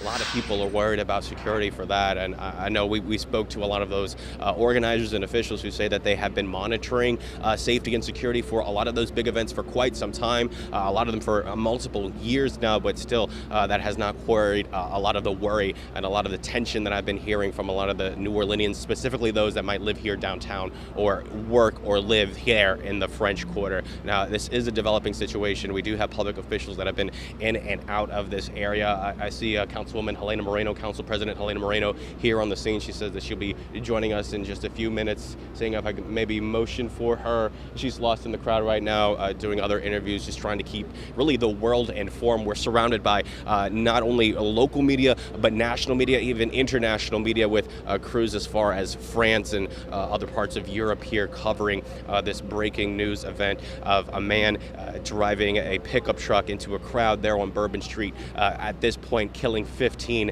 and injuring 35. Again, just sending shock waves, stunning a lot of people here through the city of New Orleans, either in town here for the holidays, in town here for the Sugar Bowl, or just they're in town because this is their town. Again, this is a developing situation. We are getting more information set for a press conference tomorrow afternoon with the FBI. Hopefully they'll be able to announce a little bit more about their investigation, specifically about some of the explosives or alleged explosives that they found here in the French Quarter, which has also worried a lot of people that live and work here in the French Quarter. Just speaking with a few of bartenders throughout the day, they were completely worried about what they should tell their guests, with a lot of them coming to their bars. Even though they were open today, a lot of them didn't know if it was still safe to be in and around the French Quarter, while FBI, Homeland Security, and other federal agents are out trying to find any sort of weapons or explosive devices. So again, I can't stress enough, this is an ongoing situation. Been out here since 6 o'clock this morning. The police presence here on on Canal Street, I should say, it really is hearkening. But Tommy, if we can, why don't we point this way and give the people a live look here at the Crown Plaza right here on Canal Street.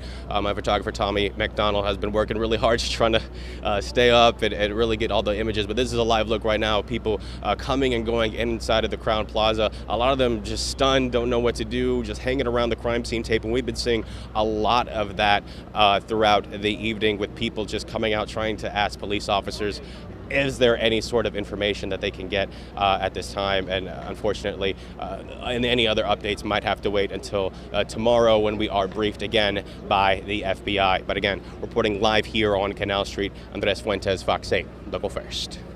All right, thank you, Andres. And, as this investigation continues, the FBI is asking anybody who has any information to contact them. They're saying, especially if you interacted with the suspect, Shamsud Din Jabbar, to let them know. They've also reached out for any pictures or video from the area of the attack last night. So if you've got video, pictures, any information whatsoever, call the FBI. You can call 1-800-CALL-FBI, or you can contact investigators at tips.fbi.gov. Today's attack has focused attention on the bollards that we've talked so much about, the barriers that come up from the surface, and which were, with much fanfare, a couple of decades ago, designed with the idea that they would prevent this sort of thing from happening. Of course, there's the issue of the sidewalk and the fact that the truck went down the sidewalk. But it turns out that these have never really worked well, according to city officials. Now, that's what we're hearing from people, and people who worked in the quarter, and also those who worked for the city, who said they were kind of faulty from the get-go. And one of the issues, believe it or not, was trash and Mardi Gras beads that were strewn and things. The mechanism would get all mucked up, and because you could see the grooves there. That's how the bollard gets put into place. It just slides along the grooves, and the plastic Mardi Gras beads would apparently get stuck inside the grooves, which is easy to understand, and that's why the bollards would not be able to slide, because the beads would block it. Yeah, and thank you. I misspoke and said they pop up from the ground, but they sort of slide them in, so I'm glad we showed that piece of video, excuse me. But the thing is, they never particularly worked all that well. Now, here's the other thing, though, is that one of the commitments the city had was to fix this issue before the Super Bowl. So this alleged terrorist either had some either had some dumb luck, or he was aware that there was a gap here somehow when this thing wouldn't work, because there's a short window of time remaining where the city said that they would not function, but they were planning to have them working for the Super Bowl. But I will say, the previous bollards, the ones that we're saying didn't really work so well, they were not positioned on that corner of Bourbon and Canal. So that was part of the problem. Apparently, they would always sort of just put up police barricades there to prevent people from going onto Bourbon Street during, high traffic events. The bollards started at least 1 block in on Bourbon Street, maybe even 2 blocks in. So traffic could be allowed there, and if they, needed to turn on Iberville. So that was part of the problem. Maybe the terrorists knew that as well, that there never were bollards right there, even if they were functioning. Well, he clearly, the way he took that turn, had scoped it out perhaps a number of times during the course of the evening. There's been a lot of speculation about why did he pick 3 in the morning. And we don't know a lot at this point about his activities leading up to that. But on the bollards, Congressman Troy Carter gave some thoughts earlier today. In fact, that's correct, that they were not operable. That's unacceptable. And if they were not operable, there should have been a plan B. There should have been a tow truck. There should have been a fire truck. There should have been some other item or something steadfast there to disallow any vehicles from being able to plow through the crowd. I don't know the facts on that, but I will tell you, many years ago I served on the city council. I'm intimately aware of the security features that are in place for downtown and for the French Quarter. If those bollards were operable and working properly, no one would have been able to get to the 400 block of Bourbon Street. And again, later on in the day, the mayor at the news conference clarified that they do anticipate having this issue solved by the Super Bowl. Yeah. The governor did say, in addition to that, though, they clearly have some holes in their plan, and he said they have some issues and they do plan to address them. Yeah, the governor, he really didn't want to get into specifics when reporters were sort of asking about the bollards, asking why they weren't in place, why they were broken. He said, look, now is not the time. There are a lot of questions, but we're not going to kind of, go into specifics about that, because bottom line, the system did not work. The law enforcement presence was certainly there. There were 400 officers in and around Bourbon Street, but unfortunately this man was able to get his truck onto Bourbon Street, commit murder. All these people died, many more injured. So the governor saying there was a problem, there was a safety failure, but they're going to work to fix it. And he said, we're going to fix it immediately, and it's going to be a permanent solution. All right, in the meantime, President Biden, you may have heard about 45 minutes ago, addressed the nation saying that he grieves with you and stands with New Orleans. He thanked police, mentioned that the FBI is leading the investigation. That was one of the first indications that this could be an act of terror, and including looking at whether there is a continued threat, because there is this news that they have this bulletin that the state police put out alerting police agencies around the state that there had been these devices that were planted, and that there were potentially involving 3 men and a woman. Presumably the suspect would have been one of them. The president did say that the suspect had posted video indicating that he had been inspired by ISIS. So what part of the investigation will look into inspired in what way, how far does it go there? Those videos posted just mere hours before the attack. Right. So it's unclear if, if he had a cell phone on him, if investigators were able to get that cell phone off of him after he was shot and killed, if that's how they were able to discover these social media videos. I would assume he had ID of some sort, and that's how they were able to start, peeling back the layers of who is this guy? Why did he commit this attack? Also interesting to note, he was an American citizen, born in Texas, apparently lived in the Houston area. Investigators have been in and around that area today and in his neighborhood conducting an investigation, going through his house to see what they could determine there. He also served in the U.S. Army for a number of years. The president didn't specify how many years, but interesting that he was a U.S. Army veteran who committed this attack. Who apparently was honorably discharged. He had not showed up on anyone's radar. There have been these stories in the past where someone had been troubled, or he was being on some watch list or something. That none of that appears to have been the case. He just, out of kind of thin air, if you will, as they looked into him today, realized that he had posted these videos hours before the glorifying attack. ISIS, saying that he wanted to commit murder, he wanted to hurt people. I don't believe he gave specifics, at least the president did not indicate that about, where he was going to commit this attack or how soon, but obviously leaving clues there for investigators of his intent to commit these acts. The president also commending the brave law enforcement officers. I mean, we've shown you the video of the NOPD officers running to this scene. They were positioned, some of them on another section of Bourbon Street, and just running immediately to the chaos as soon as this unfolded. Other people running away, but the officers running to the danger, risking their own lives, and a few of them opening fire on the suspect and killing him. 3 of them, in fact, engaging, 3 of them firing their weapons, 2 of whom were struck in this shootout that took place between the suspect and the police officers, and then the other officer fortunately was not hurt. Yes.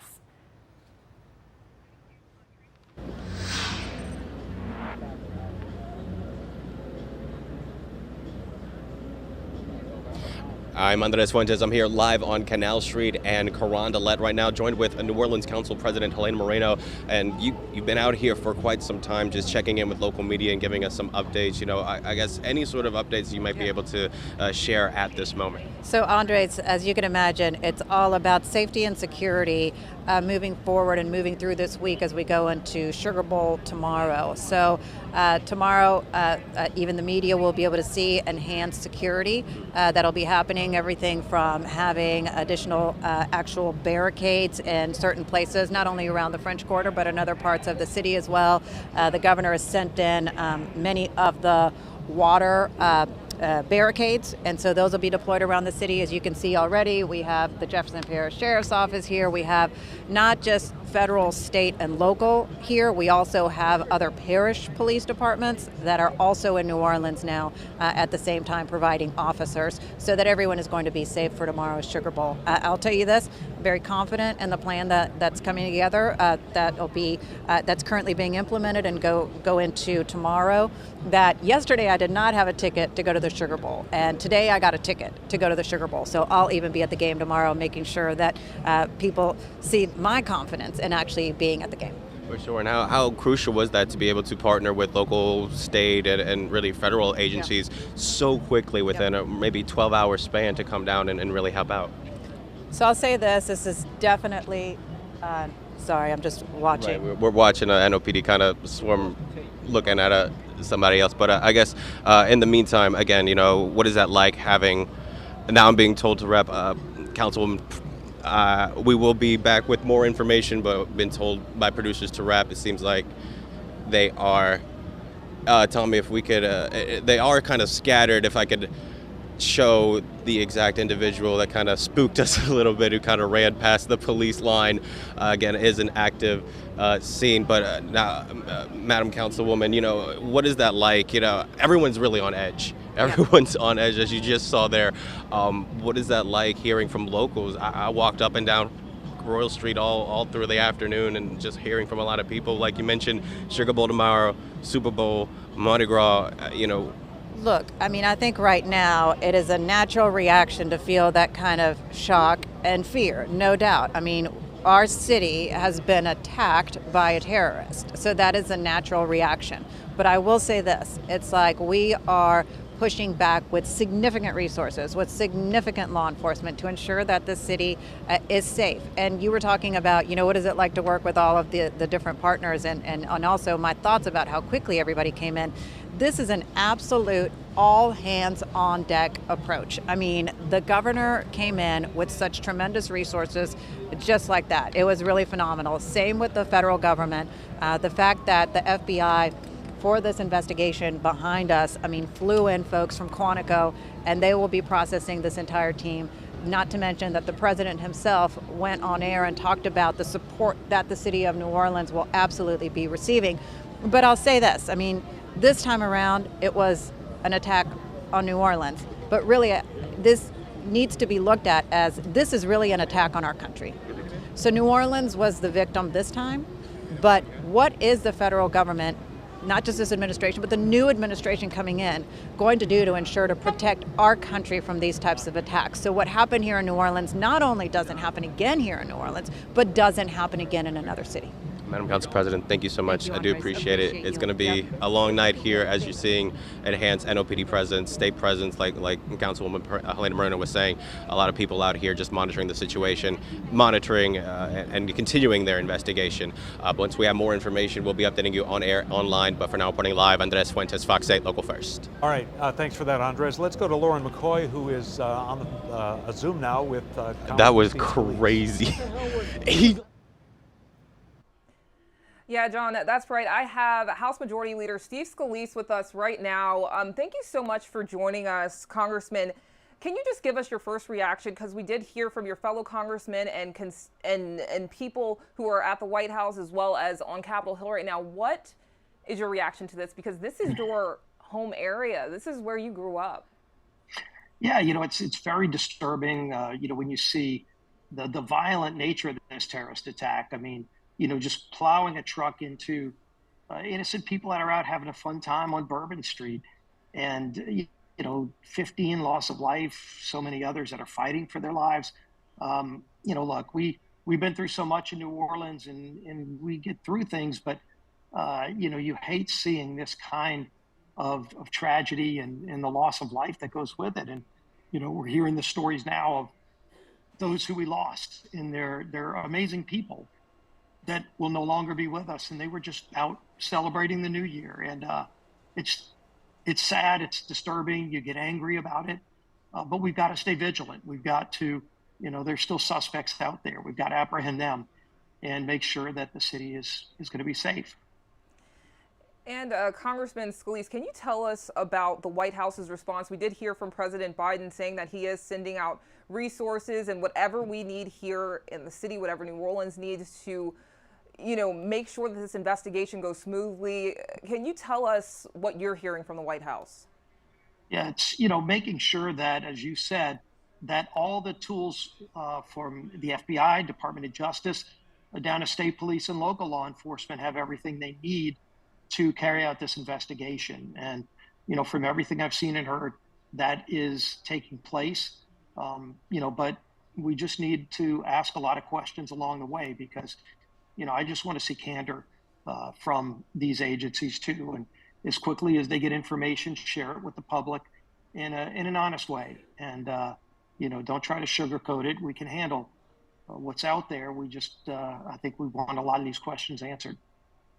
And speaking to your constituents right now, people who are worried about their safety, people who want to go, again, we have a big game happening that got moved to tomorrow, the Sugar Bowl, that brings thousands upon thousands of people here. What would you tell them if they are afraid for their safety right now? Well, you can see that there's an extra presence from law enforcement. You've heard the reports of, the Superdome being swept, and there's going to be I think probably a much larger presence at the Dome tomorrow night. But, also just people need to remain vigilant. And if they see something that looks out of place, alert law enforcement quickly. And hopefully we don't have any more incidents, but be on alert.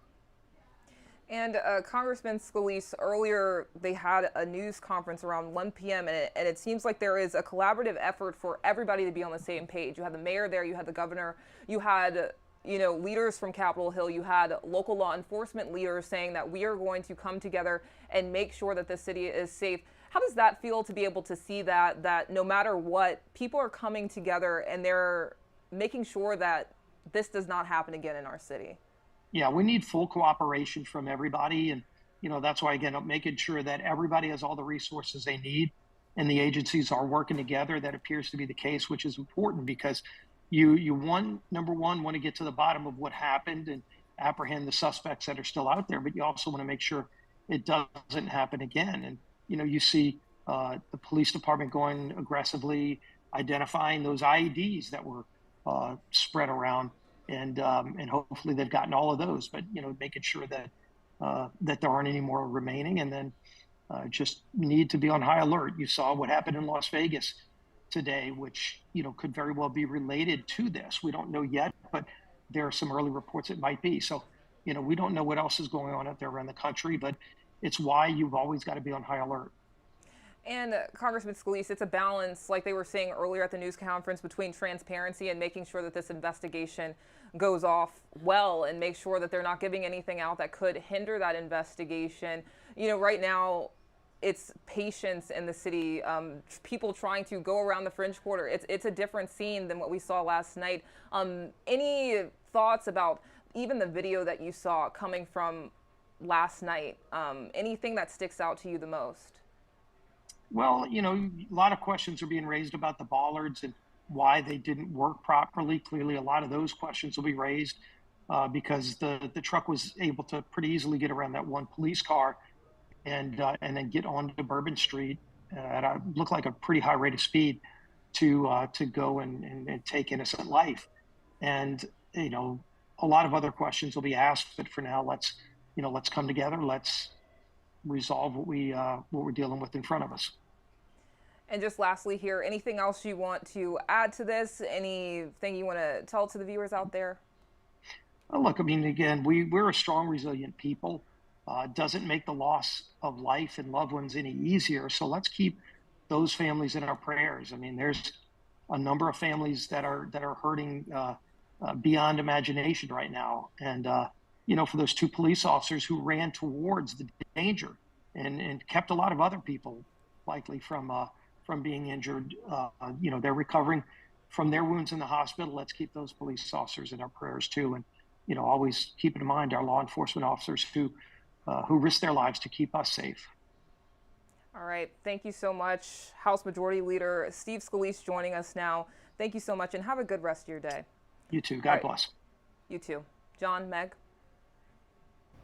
Thanks, Lauren. A somber day at Saints camp as the team did its best to prepare for the season finale against Tampa Bay, despite the events of the day. Sean Fazan brings us more on the team's approach to a very difficult set of circumstances. The Saints didn't have much use for football when they reported to work Wednesday to start practicing for their season finale against the Bucs. We talked for about 10 minutes this morning at the beginning of our team meeting, and nothing had to do with football. It all had to do with keeping things in perspective and how blessed and fortunate we all are at the start of a new year. And 2025 could not have started worse for the city the Saints represent, when a terrorist killed 15 people as he intentionally drove through the New Year's crowd on Bourbon Street. The act of terror hit particularly close to home for interim coach Darren Rizzi. One, he lost close friends during the 9/11 attack in 2001.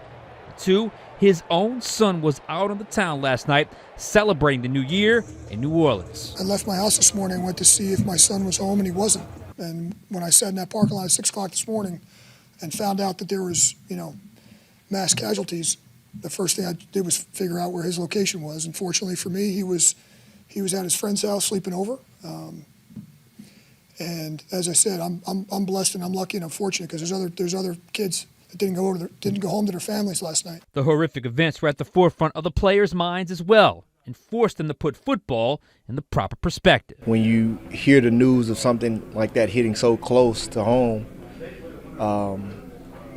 New Year's, you have family members, you have friends, you have co-workers, you have colleagues, and you don't know if they're a part of it or not.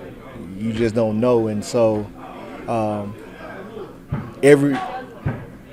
some families, it was nobody, you know, that they knew or friends, and some people, it was their family members, it was their friends, it was their brothers, it was their sisters.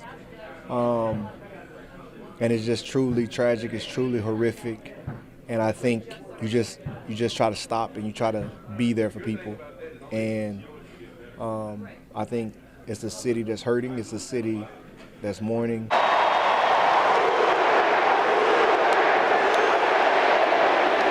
And when this city mourns, it's usually the Saints organization that helps them rally out of the darkness and into the light. It's a responsibility Saints players and coaches have always embraced. It kind of makes the record and the results kind of disappear, to be honest with you. Now we're at a point where you feel like we're playing this last game for this community.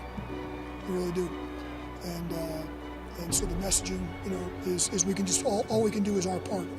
And as we left the field, the guys will tell you, my message to them was, you know, we're going to need to be there and support this community any way we can. You know, whether that's through emotional support, financial support, whatever support we can help the community with, we're going to be there for. With the Saints in Metairie, I'm Sean Fazan for Fox 8 Local First. And back now in the studio, John Snell, along with my colleague Meg Gatto, as we continue our coverage of this terror attack on Bourbon Street. 15 people now confirmed to have died, roughly 30 others hurt. We know the suspect was shot and killed by NOPD officers after he rammed his truck through a crowd of thousands of people gathered on Bourbon Street to celebrate the new year. He was killed, and then at this point we're waiting to hear if there are any accomplices that investigators are looking for. The FBI confirming they do not believe this man acted alone. Let's get out live to our Andres Fuentes, who is on Canal Street with the very latest there.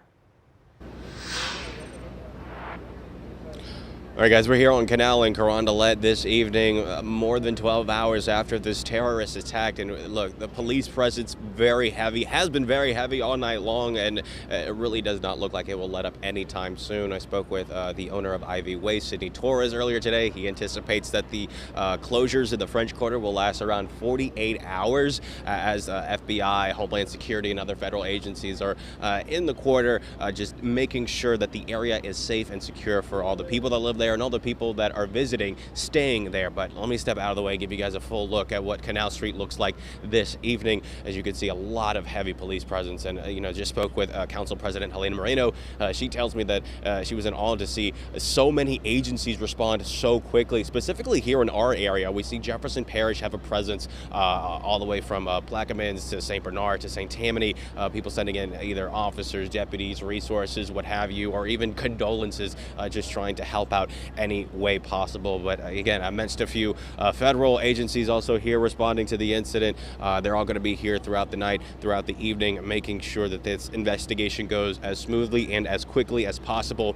Tomorrow afternoon, we are expecting an update from the FBI as far as the latest on this investigation. Hopefully that will put a lot more people at ease, because tensions have been high. I don't know if you guys were watching our live interview with Council President Helena Moreno, but there was a man who jumped over the police line here outside of one of the hotels at the Crown Plaza. A mad dash of police trying to get him. He was wearing a hoodie, so it really looked a bit sketchy there. People were very, very tense, but at the end the situation de-escalated and things were okay and back to normal, or back to what you're seeing here right now. But mentioning the Crown Plaza, we've been speaking to a lot of people in town for the Sugar Bowl, saying that this is it. After what they saw this morning, all that violence and just heartbreak that they woke up to, they're leaving completely, especially since that the Sugar Bowl has been postponed until tomorrow afternoon. But just speaking briefly with Council President Moreno, she tells me that at 9 o'clock tomorrow we're going to be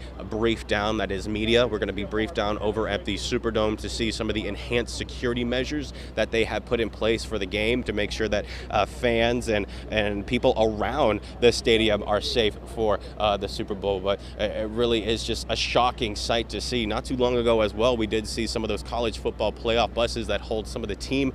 They completely vacated Canal Street. They were staying at some of the downtown canals closer to the river. I have put in an inquiry to see whether or not that actually had any teammates inside, but as of right now, haven't confirmed whether or not Notre Dame or Georgia had any players on any of those buses. But again, they did vacate the downtown area about an hour or so ago. Well, we are still seeing this increased police presence here at Carondelet and on the corner of Carondelet and Canal.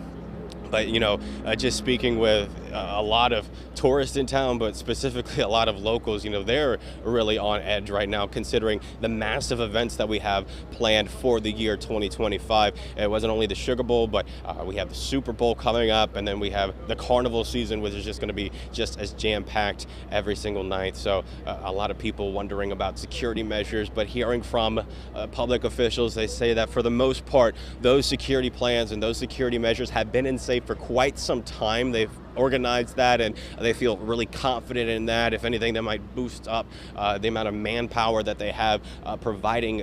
I'm looking at if we could, Tommy, there is a coroner's van now leaving. It is hard to see. We're trying to give you guys the best vantage points as we can, but we are seeing a coroner's van that might be blocked by this Jefferson Parish security unit making its way out of Bourbon Street and toward Canal Street right now. Again, in this terrorist attack, we know 15 people have been killed, at least 35 people injured. We had a number of city officials say that they went to the various hospitals just to kind of meet with the injured there and some of the family members, and they're completely heartbroken as to the tragedy, especially since this happened on what's supposed to be such a joyous occasion with so many people in town for New Year's Eve, just for the holiday, not even for the Sugar Bowl. But I'm seeing this coroner's van trying to make its way out into Canal Street and trying to make its way out of downtown New Orleans. NOPD trying to move some of the barriers here. But, you know, it's just such a somber scene. And as Chris Joseph has been reporting all afternoon into the evening, and as other reporters have been reporting all day, you know, as somber as this is, as heartbreaking, as tragic, and as violent as this all is, we still have a lot of people here in town just going up and down Canal Street or up and down a lot of the surrounding streets here downtown, just trying to enjoy what they can of whatever holiday they were in town for. As we see this coroner van coming, trying to pass the streetcar lines right now, chatting up NOPD and other security officials trying to navigate their way outside to get to where they need to go. Looks like they're trying to go at least to Canal into this and doing their own sort of coverage on this, so that gives you the real scope of really how big of a story this all is. And, you know, the amount of people that really have eyes on this tragic event as the coroner van's trying to get past, speaking of media, trying to get past the media just to make it through and make it out of here to wherever they need to go as this investigation is still ongoing. And again, you know, if you can see past the coroner van onto the sidewalk, you see people in Mardi Gras bees or in Georgia gear or Notre Dame gear, and it really is just kind of shocking to see just how many people thought they were just going to be in town for a great game here for the college football playoffs, and now they're texting loved ones back home just to check in and make sure, look, I'm not involved in that incident that happened this morning. I made it out safe, but unfortunately, you know, I have been in touch with a few people on social media who have told me that they've had to inform loved ones that, look, I'm not doing too good, or I know people who might have gotten hurt, or things of that nature. So it has been very shocking to hear some of the witnesses and firsthand accounts, especially some of the people that live or at least have hotel rooms there in the French Quarter. They told me the screams that they heard, the gunshots that they heard, the rushing and the revving of that truck as it crashed into that spotlight there on Bourbon Street. It really just did a number on them, you know, especially the residents in the French Quarter. Not too long ago, some months ago, we did have that mass shooting that happened on the French Quarter, happened on Bourbon Street. We had a few incidents this year in and around Canal Street as well, and just hearing some of their stories and their reactions to the violence that happened this morning. They say that unfortunately they're used to some of those multi-shootings, triple shootings, double shootings that might happen here every now and then, but something like this completely shocked them to the core. But for now, reporting live here on Canal Street, Andres Fuentes, Fox 8 Local First. All right, thank you, Andres. And we're getting some more information now about some of the victims of this horrific attack. Kareem Bawadi, a Baton Rouge native, was a 2024 graduate of Episcopal High School in Baton Rouge. Kareem was killed in the attack. Parker Vidrine, also from Baton Rouge and also a 2024 Episcopal graduate, listed in critical condition. The school actually putting out a letter. If you bear with me here 1 second, I'll pull this up here. The school putting out a statement, a letter about this. It's with profound sense of sorrow and grief that they shared the difficult news involving members of their Episcopal family tragically impacted by the events in New Orleans. And again, naming the victims, one who passed away and one who was critically wounded in today's terrorist attack. The suspect, Shamsud Din Jabbar, was a U.S. Army veteran and a counter-terrorism expert. Points out that there have been a number of cases of terrorism involving people who served in the U.S. military. Sabrina Wilson has that from the newsroom. Yeah, John, the suspect in this morning's terrorist attack in the French Quarter is definitely being looked at, his history by the FBI. And as you mentioned, he served in the military. To be specific, he was in the U.S. Army, and now the FBI is desperate to answer whether he had any accomplices. Now, here is the man authorities say plowed a pickup truck into crowds on Bourbon Street and then shot at NOPD officers.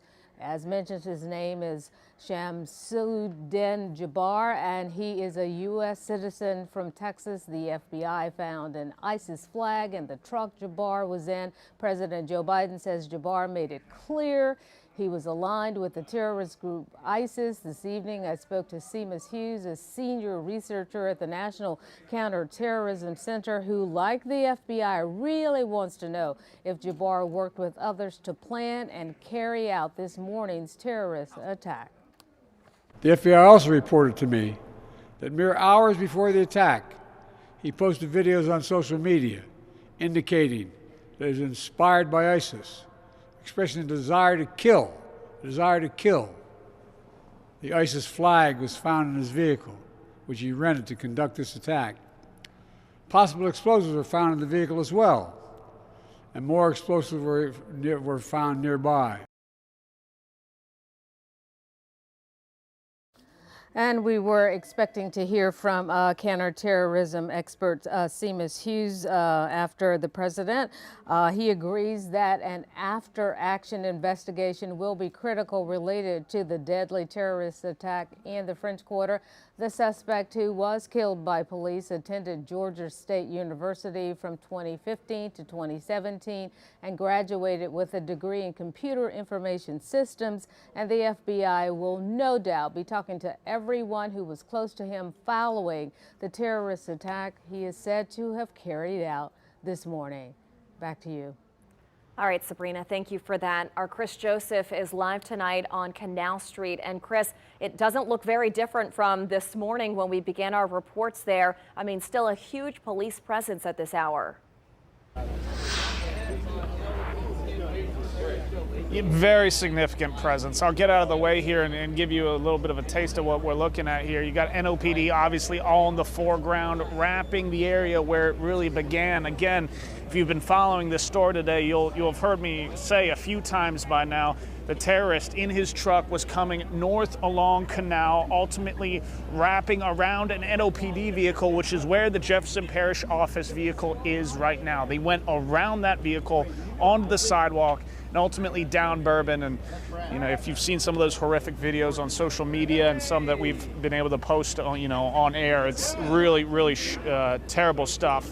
To give you a little bit of an update and catch you back up to where we are now, he ended up making it 3 blocks down to the Conti intersection along Bourbon there. The FBI says he got out of his car, proceeded to get into a shootout with officers. Officers ultimately killed him, of course, and as you've been hearing throughout the day, investigators found guns and improvised explosive devices in his vehicle. They also found an ISIS flag, ISIS, of course, being a prominent terrorism organization based in the Middle East. Now, investigators say Jabbar was, again, an Army veteran. He's from Texas and may not have been alone. You heard Sabrina talk about that at some length just a moment ago. Now, Governor Jeff Landry, federal, state, and local officials called a news conference earlier today. They made it clear they plan to hold this individual and obviously anybody else who may have joined him. Obviously, he's dead now, but anyone else who may have joined him accountable. And we also heard from the FBI field agent taking the lead on this. Let's take a listen. Asking the public's help. We're asking anyone who has information, video, or pictures to provide it to the FBI. We have set up a digital tip line as well as our 1-800 number, 1-800-CALL-FBI. We intend to be transparent in assessing any defects that may have existed in the system so that we can address it. It's the only way to ensure that any mistakes that were made are corrected.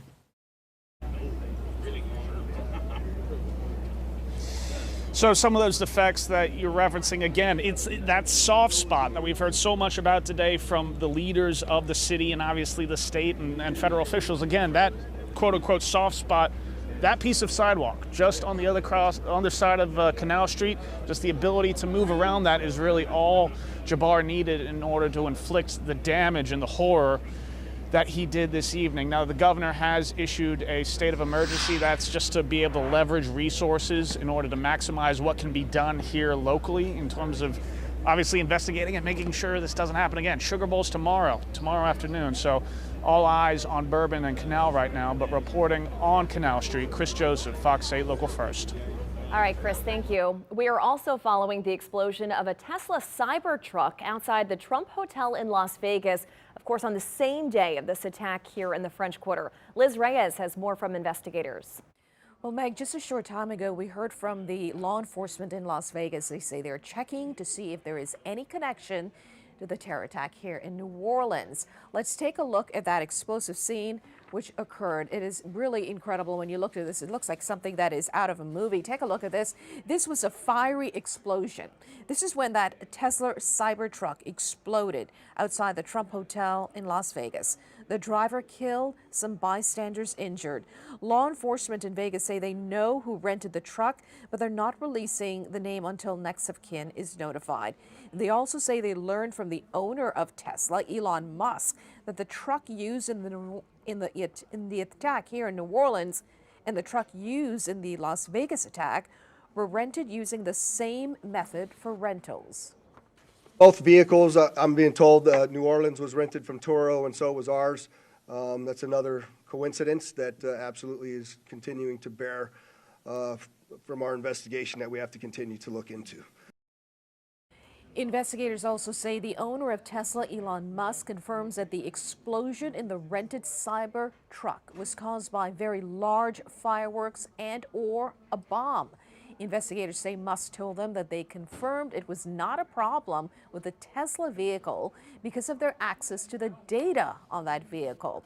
Now, Musk says they were able to determine this by using Tesla's fleet telemetry technology. It provides data from the vehicle to determine this. They're also looking to see if this was in any way linked to someone trying to send a message to Musk and President-elect. That's what law enforcement says, and that's because Musk is working with President-elect Trump right now as he gets ready to be inaugurated. Now, long term, the goal, of course, is to learn more about the suspect and to determine if it was an act of terrorism and if there are any links to New Orleans. All right, Liz, thank you. You know, we've been hearing from a number of elected officials today and also former elected officials, people who have a lot of experience in planning big events in the city of New Orleans and keeping people safe. One of them is former Mayor Mitch Landrieu.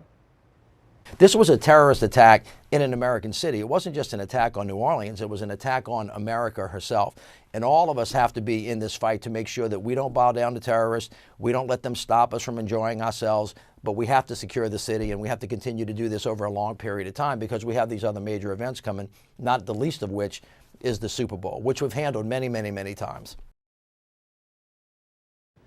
All right, here's a look at law enforcement activity in Houston today where Jabbar was believed to live. Officials say that this is around his home in the northern part of Houston where they, for several hours, were there. FBI personnel, specialized teams said they plan to be on site for several hours. And the FBI is asking anyone who may have interacted with the suspect, Shamad Din Jabbar, to let them know. They've also reached out for any pictures or video from the area of the attack last night. So if you know the suspect, if you've seen him, if you have any evidence whatsoever, any pictures, videos, you're asked to call the FBI. You could do that at 1-800-CALL-FBI or contact investigators at tips.fbi.gov. Let's go back to Andres Fuentes, who is live with DA Jason Williams.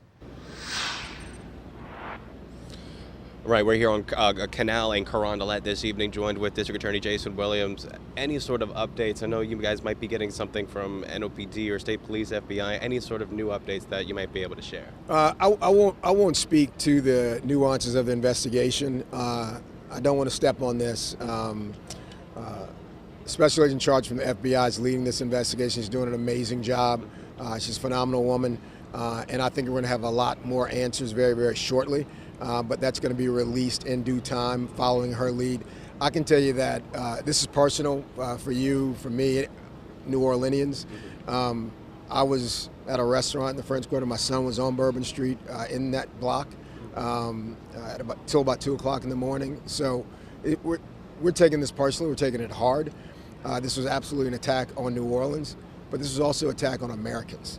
And when you look at what's happening around the country with what happened in Vegas, I hope that other cities are looking very closely to what happened here, so there's lessons learned with regards to some of the other bowl games that are happening. Al-Qaeda and ISIS, this is right out of their playbook. This is unique to us, but this has happened in Germany, in Belgium, in France, numerous times since 2015. It's just one of the first times that it's been this close to home. For sure, and we're not only hosted or supposed to host the Sugar Bowl today, but we're hosting the Super Bowl in just a matter of weeks. What is that like, trying to mentally and really physically prepare for such big events, Carnival in a few weeks as well? What is that like, just making sure the city's ready, but also the people serving the visitors, the actual locals here that have to stay here in New Orleans and don't have to leave on a plane? You know, there are going to be a lot of after-action reports, autopsy, for lack of a better word, about what deficiencies existed, what changes need to be made, just like after 9/11. There was a time you could run from your car to your gate. I grew up like that. And after 9/11, everything changed, and we knew it needed to change, and we all accepted it. I think you're going to start seeing a lot more changes in terms of surveillance, in terms of barricades, in terms of how we handle large crowds. The city of New Orleans punches above its weight year in and year out, hosting big events. The NOPD handles big events, handles large crowds better than any other place in the world. But how we use technology to stay safe, you're going to see a lot of changes in that respect. For sure, and we are expecting updates tomorrow with the FBI, hopefully sometime in the afternoon. Media is supposed to be actually going to the Superdome tomorrow in the morning to see some of those security measures. Do you have any sort of idea of what some of those security measures might be?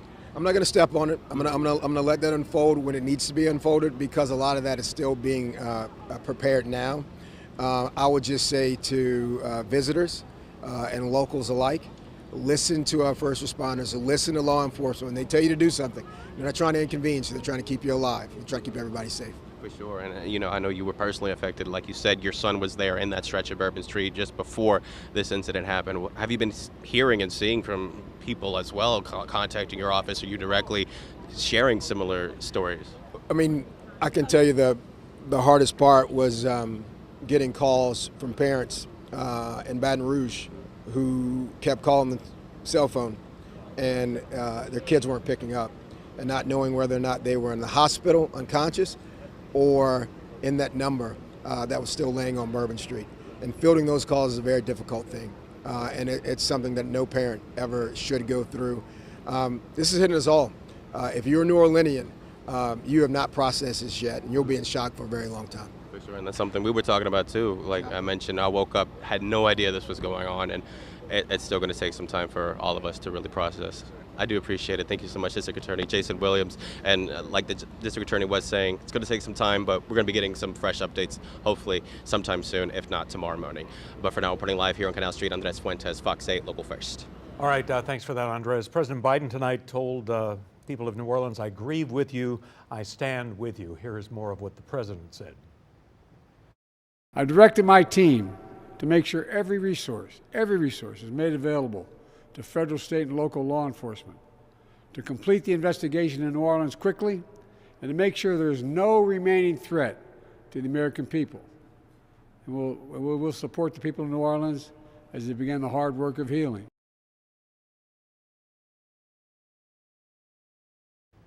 So obviously we've got the scene on Canal and Bourbon, really all of Bourbon Street, but the portion is where it began on Canal and Bourbon Street. We've also got another potential scene today on Mandeville in the St. Roch neighborhood. That is where the NOPD bomb squad had focused their attention for much of the day, even evacuating some residents. We were told by a city councilman that this may have been connected to the incident on Bourbon Street. Rob Masson has more. Well, let's give you an update, guys, as to what's going on here at Mandeville and Monterey Street. It's been an active scene for about 12 hours now, ever since a small fire broke out just down the block in the 1300 block of Mandeville Street. We're about 2 miles away from the French Quarter where the terrorist act happened. And as you can see, officials here have been at it all day in an investigation being led by the FBI and ATF agents. Their focus has been an Airbnb in the next block. Now, ATF brought in special dogs to try and sniff for bombs after that small fire broke out around 5:30 this morning, nearly 2 hours after the Bourbon Street terrorist act. They have been joined by agents with state police, FBI, New Orleans Police Bomb Squad, and the New Orleans Fire Department. Sources say they believe the Bourbon Street pickup truck driver may have been staying in an Airbnb here in the 1300 block of Mandeville Street. Some residents report seeing a white pickup truck in the area. This has not been confirmed. An actual link, though, to the Airbnb has not been confirmed by NOPD. They say FBI is leading this investigation. FBI didn't speak to it earlier today when they had their news conferences. All right, thanks for that, Rob Masson. We know a little bit more about some of the victims, including 37-year-old Reggie Hunter of Baton Rouge, who was killed in the truck attack, leaving behind, we're told, an 11-year-old and a 1-year-old. That's from his cousin, who says that Hunter was on Bourbon Street with another cousin, Kevin Ball, who is currently hospitalized. Jackson has not been in touch with Ball directly, but spoke with him this morning, said that he was awake, asking about Hunter. The last time Jackson heard from Hunter was at 12:07 this morning when he texted to a family group, "Happy New Year."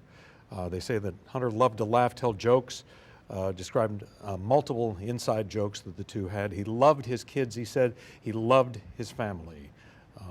37-year-old Reggie Hunter, one of the victims. You know, something we talked about a lot, John, is the trauma that obviously all of the victims, of course, their families, the witnesses of this tragic event will be dealing with, but also the first responders. I mean, the EMS workers, the NOPD officers, the troopers, and even the hospital personnel, all of the doctors and nurses to have to deal with this mass casualty event. I mean, that's hard. It's hard to kind of process for a lot of people, and you want to help people in their time of need and save as many lives as possible. So I'm sure it's so heartbreaking for them too to have 15 people die after this incident and the extent of the injuries. We haven't heard a whole lot about some of the people injured, you know, if it's broken bones or what type of injuries they have. We know that 5 people who were previously listed as injured were then confirmed dead throughout the course of the day. So obviously they had grave injuries, but when you just think about the psychological toll that this will take on so many people, it's so great. No, and it's something that will stick with them for a very long period of time. The event, in addition to the New Year's celebration, of course, was the Sugar Bowl, which we assume is what they were targeting here. That's been postponed, the game, until tomorrow. And here's what Jeff Hundley from the Sugar Bowl committee said earlier today. Good afternoon. Obviously, we wish we weren't here for this reason today. The Sugar Bowl committee has a 90-year history of being a good corporate citizen for the city of New Orleans, and that's why this tragedy hurts us as much as anybody right now. So our condolences, thoughts, and prayers go out to the victims and their families as we all work through this. Of course, anytime we have a major event in the city of New Orleans, public safety is paramount, and we have full faith and confidence in the governor and the mayor and all the assets, the federal, state, and local resources that they've applied to this event so that we can ultimately bring those responsible to justice and carry on with the major events that we have in front of us.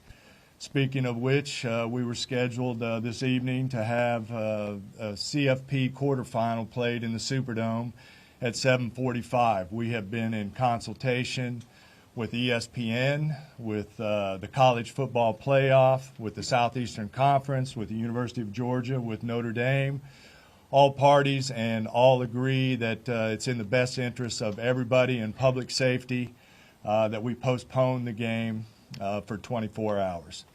Work is fast about to set up a safe and efficient and fun environment for tomorrow night. There'll be more details on that in the coming hours, but for now, that's the plan, that we're going to move forward and play the game. And again, we reiterate our thanks to everyone up here for the important work they're doing. We live in the fun and games world with what we do, but we certainly recognize the importance of this, and we're going to support it 100%. So thank you.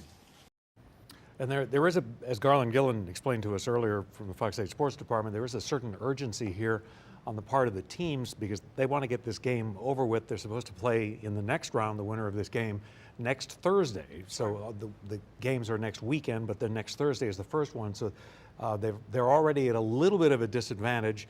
That is not the biggest issue here, obviously, for the city, even for the universities in some way and for their fans, but there is a practical aspect to this. And the decision finally came down to 3 o'clock tomorrow. Right. All right. Well, a witness described the moment he spotted his friend seriously injured in the Bourbon Street attack. Let's take a listen to this. Apparently he's coming up all onto the sidewalk and all that, but by that time we had already made it inside the divot, or is what I thought. Until once we get inside the divot and the car passes, I turned around to like look who's all in here, because it was supposed to be 3 of us. I turned around to look who's all in here, and I don't see my friend. And I just start screaming and yelling, and I'm like, nah, where are you? And I turn and I look in the street, and her right leg is flipped like horror movie style over her back, and it's just blood, and like it was just blood. And I turned to look down the street, and there's just bodies littered throughout the entire street. Like I kid you not, like broken bones, legs, necks, and it's just all down the street. People just sitting there bleeding. President-elect Donald Trump issued a statement on social media about today's tragedy, saying in part, quote, "The crime rate in our country is at a level that nobody has ever seen before.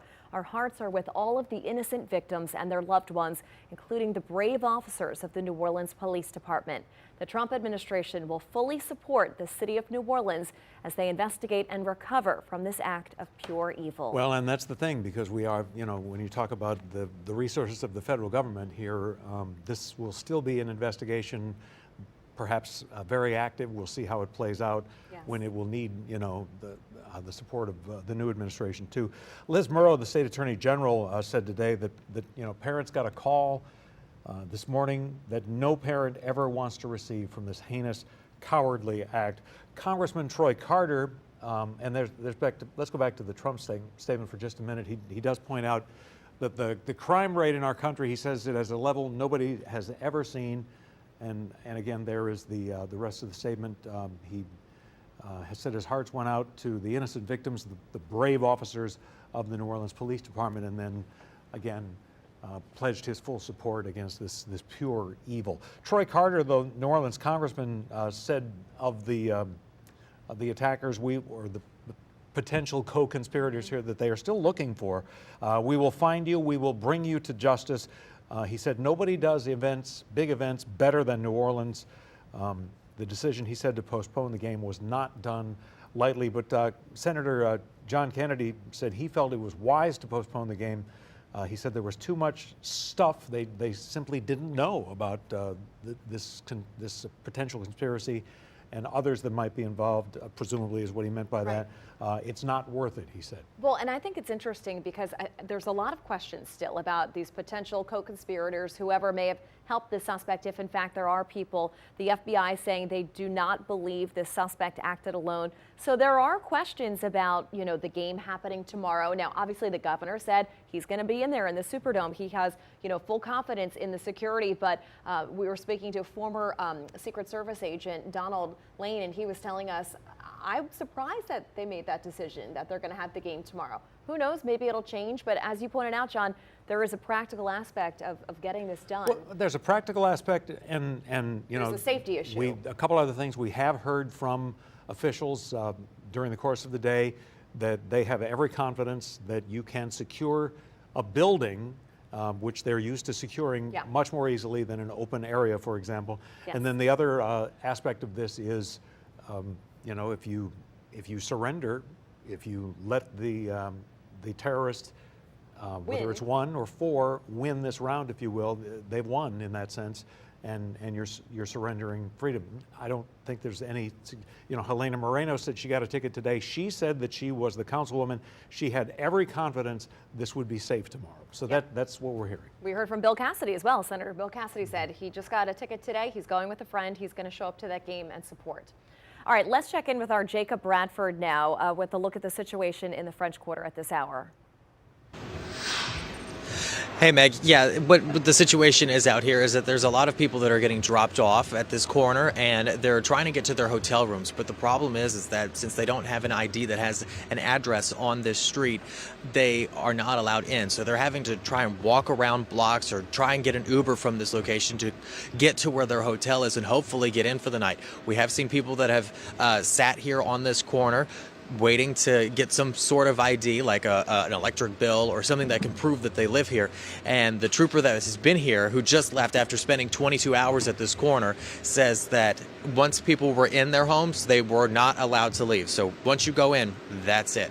And once you come out, like if you decide to come out, and there's another person that's just getting turned away right here. But once you come out, like you're not allowed back in. So once you get into your home, and if you live on this street, then that's it. But let me step out of the way so that way you can see kind of what's down the street from here. You see, like, there's still crews that are working, still doing their investigating. There's a truck that's kind of blocking the view of everything that we're looking at from this point. But there's you can see the yellow police tape and all. But most of the day that we have been out here, it's been a lot of tourists that are just trying to figure out what exactly to do. The crowd is very quiet, very respectful. And they're just trying to find a spot just to sit, because if they can't get to their hotel rooms, then they need somewhere to go. And so thankfully the man who owns the blacksmith, the Lafitte's blacksmith shop, he said that he saw tourists that were trying to find a spot to sit, and they were sitting on their suitcases out front of his bar, and that's when he decided to open up Lafitte's and let those people in, so that way they could take a second to relax. And this is what he had to say about helping them out earlier today. It's really upsetting to us, and we stayed closed. We opened up late because people kept calling us. The people coming down here for the football game don't have nowhere to go. So I had my employees come over here and open up the doors and try to do something for the city. Now, for the longest time, Bourbon Street was open past Dumaine going towards Esplanade, but about a half an hour ago, NOPD did close it off to vehicular traffic. So you have to show your ID that has a Bourbon Street address on it, and they'll let you go through with your car. Other than that, your car is not allowed to go through. Pedestrians are allowed. So if you're just walking around and you want to come to Bourbon Street, even though it is not being advised at this point, you are allowed to walk from Dumaine towards Esplanade. This way, it's not going to be open. Some troopers we've been hearing them say maybe 3 days it could be closed. But again, that's just a trooper's guesstimating. But as you can hear, there's people trying to make the best of a really horrible situation out here. And like I said, the vibe has just been very quiet, and people are just trying to be respectful for what happened earlier this morning. But for now, reporting live in the French Quarter, Jacob Bradford, Fox 8, Local First. All right, Jacob, thank you. And we have some new information coming in. This is actually coming from NOLA.com. They are reporting that surveillance footage identified a second vehicle registered to the same owner as the Ford F-150, that white pickup truck that we saw that rammed into the crowd of people today. So this second vehicle was seen on video following the suspect's pickup truck, and the footage captured 3 men and 1 woman placing the first device, the explosive device that police have been telling us about, at Orleans and Bourbon Streets, and then track them to the additional locations. So, John, potentially 3-4 more people maybe are being looked at in this if this, surveillance footage shows that these people were connected to the suspect in the white pickup truck. If he stayed in the vehicle, it would be 4. If he got out of the vehicle and assisted, it would be what we had heard earlier was 3 others that they were looking for, and that's part of why this became a terror investigation. Yeah. Mayor Cantrell, in the meantime, vowed that officials would be relentless to render justice, and here is some of what the mayor said.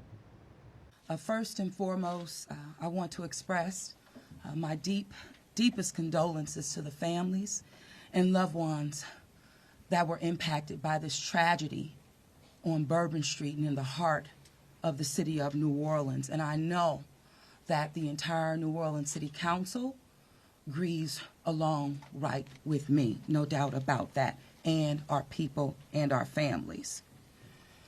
My priority will continue to be to ensure that victims that remain on Bourbon Street now will be serviced and removed as soon as possible. But as stated, the FBI is in charge of this investigation and are doing everything necessary to make this happen. I also want to acknowledge hearing from President Biden, all of our federal partners, but most importantly, calling Governor Landry this morning, responded with haste, and we do say thank you. And of course, a demonstration of a unified support is right here in this room That's how we collectively responded to this tragedy in the city of New Orleans. The mission now is to facilitate, support, and coordinate safety procedures to keep our residents and our visitors safe. I've gone to the hospital along with Chief Kirkpatrick to visit our police officers, and considering their injuries, they're doing well. As I mentioned, this investigation is ongoing, and the FBI remains the lead in the investigation. It is an active crime scene as well. We are committed, no doubt, to uncovering all details surrounding this tragedy. And we're taking every necessary step to put even more safety procedures in place, especially given the nature of the investigation. I'm going to ask people to do not go around our secured area if there is no essential need to do so. It matters, and again, it is an active crime scene. I also want you all to know that the Greater New Orleans Foundation has set up a fund to assist victims, and that information will be provided to you. Thank you, Ganoff. Again, I want to thank this unified team. We're leaning in. We will be relentless, and we will do everything that it takes to render real justice. This team will. I want to also just thank our citizens for your heartfelt prayers. New Orleans is a world-class city, and I can say that I've heard from world leaders all this morning and up until now, in addition to my brother and sister mayors across this country. They're calling, they're responding, and they're standing with the city of New Orleans. And what they always say and want me to reiterate, they understand the resilience of this community. And we're strong in that regard, and I will say second to none. All right, you were hearing there from Mayor Cantrell. That was a little earlier this afternoon. I have an update here on some of the victims, some of the people who were killed and injured in this attack. So we know that Parker Vidrine, who was from Baton Rouge, a 2024 Episcopal High School graduate, was listed in critical condition. Tiger Besh, according to St. Thomas More Catholic High School, was a former standout athlete. He died in the attack. His brother was a star at LSU for a number of years. Nakira Dido of Mississippi, she was killed in the attack. We're told she's a teenager. We do not have an exact age on her. 38-year-old Reggie Hunter of Baton Rouge was also killed.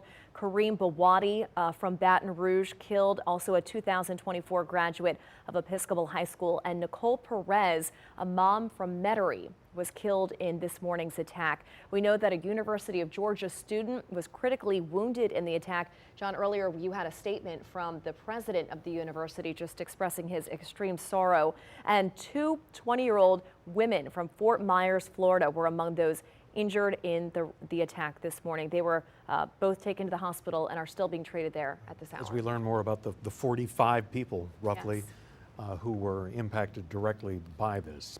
Ashland Brothers has been talking to fans and who thought at this hour they would be watching a football game, yes, as they try to make sense of the day's events. Let's go to Ashland. Well, that's exactly right, John and Meg. Right now, what are we at? 7:47. So it would have started, the Sugar Bowl, that is, would have started 2 minutes ago. And as of early this morning, at around 2:30 this morning, people were planning on pre-gaming and getting ready and gearing up for that game. But instead, obviously now, we have pushed back that game to tomorrow, 3 o'clock in the afternoon at the Superdome, where many public officials as well as law enforcement say that there's going to be a mass amount of security, which they'd already planned ahead of this tragic series of events. Now, where we are right now is in front of the Hilton. We are near the River Walk, just by the Mississippi River, but if we pan over here, Amr, photojournalist, he's been with me all day, over to my left, so you're right, what you're going to see is down the way a lot of police lights, right? This is Poydras, okay? This is where a good portion of the road has been shut off today. They have created a little bit more access throughout the day, removed some of the barricades, but if you go further down, about a mile away is where you'll find that Superdome that should have been packed with people, but instead is an eerie, silent Superdome tonight. Of course, they will have crews out there preparing for the big bowl game that happens tomorrow. We've seen fans come and go from the Hilton, and the reason why we're here is because many of the Fighting Irish fans are staying here, we're told, but I've also seen several Georgia Bulldog fans that are at this hotel as well. We've seen them come and go over the last hour or so. Many of them seem a little off, as you can imagine. Many of them kind of hanging their shoulders low, their head low. Many of them saying, you know, that it's horrific, it's tragic, of course, but that they're trying to keep their spirits high. In talking with some of these fans, many of them tell me that of those that are staying, some of them left town actually, but of those that decided to extend their stay another night, they said that they are not as concerned about extending the stay. That's the least of their worries. But many of these tourists who aren't from here, from Georgia, from, you know, go to Notre Dame, they have family members who woke up to notifications from the media about this tragic and catastrophic event that happened, not knowing where their loved ones were, just knowing that they were in New Orleans and out partying on New Year's Eve turned New Year's Day. So they were frightened, and fans tell me that they had to calm not only themselves down, but their families as well. Take a listen.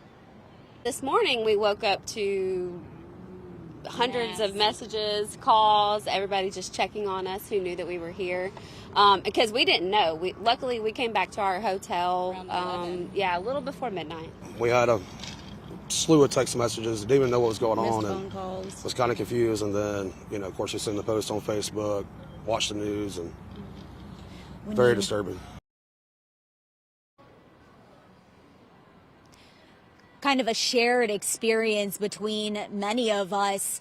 Several loved ones, myself, reached out to me, my mom, my dad, my brother, who have my location, and saw me at the scene of the crime this morning, right as it was happening and unfolding, and I was getting off from a night shift after covering, celebrating, and ringing in the new year. So I got those calls just like those fans did, and I know many others. Amr, the photojournalist, got a call from his mother, concerned as well. So we're all kind of sharing in this scared, unsure, uncertain energy. But if we know anything, we know that New Orleans is a resilient city. Public officials have continued to reassure us that they are, you know, going to make sure that we are safe and that we are secure. So we will continue to keep you updated, and coming up in just a little bit, I will have a interview with a woman who says she knows one of the victims, sharing her experience of chaos that ensued this morning. Running live in New Orleans, Ashlyn Brothers, Fox 8, Local First. All right, thanks, Ashlyn. We want to bring up an image that was going to have a very different context. You know, you kind of think of the blimp shots that you would see. Here's a live look at the Superdome, the Crescent City connection behind it, 7:52. There should be a football game underway right now. There should be. It should have kicked off about 8 minutes ago or so. But now we know that game will be happening tomorrow, and it'll be interesting to see the crowd inside the Superdome, if it's going to be more locals coming out to support, like some of the elected officials we heard from who said, look, I wasn't planning to go to the game before, but now I'm going to go as a sign of support and solidarity. Some of the fans we know have told us they were going home. They were completely freaked out and they wanted to go home, which is understandable. Others, I would assume, will stay, especially if they have kids who are playing in this bowl game. But that remains to be seen, what that crowd will look like tomorrow afternoon.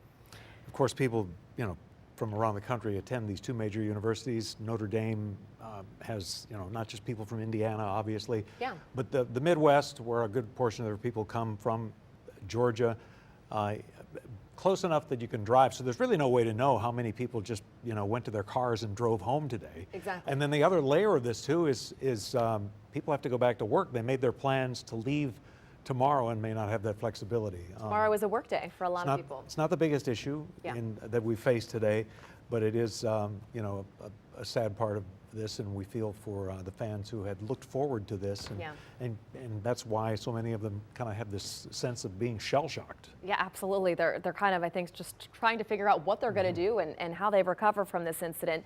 We've been mentioning how law enforcement, obviously, they train for stuff like this. I mean, you hope to God you never have to see it, never have to put that training into motion, but they do train for something like this, and city leaders as well are part of that training. They've got a plan for if, God forbid, there is a terrorist attack. We spoke earlier to former Mayor Mark Morial about some of the planning and security measures that would go in place before something like this would happen. First of all, the city should immediately conduct a fast, quick, and comprehensive assessment of all of its safety protocols around the French Quarter and around the heavily trafficked areas to determine exactly what went wrong, with an eye to not casting blame in as much as tightening, strengthening, and fortifying the security protocols around the Vieux Carré, the French Quarter, and the downtown area, where people by the millions visit New Orleans each and every year. All right, former New Orleans Mayor Mark Morial, who certainly had his share of big events that he had to plan for, as does any New Orleans mayor. These are the kinds of issues that have been talked about, but it became a reality today. And here is some video of just the chaotic scene in the aftermath, the moments. This from Nicholas Richardson, who captured these moments. In some of these videos, we have blurred out some of the faces as people were. There were still a good number of people there at 3:15 this morning when this all unfolded, and I don't know. The truck took that sharp right turn and headed down, barreled down that sidewalk, and eventually striking in the neighborhood of 45 people, inflicting terror on Bourbon Street. And right when that truck made that right-hand turn from Canal Street onto Bourbon, and there was an NOPD car parked at the front of Bourbon Street, the truck went around it. There was a massive crowd of people gathered right on that corner. So initially, right as it was making the turn onto Bourbon, it was already hitting people and dragging them and wounding them, fatally wounding them, just making that turn onto Bourbon Street. The truck then continued on after that initial hit of those people gathered on the corner, then continued on, went up on the sidewalk, and then came back down onto Bourbon Street and traveled along Bourbon, where it continued driving, ramming into people until it finally came to a stop. All right, let's go to Andres Fuentes, who is live now on Canal Street.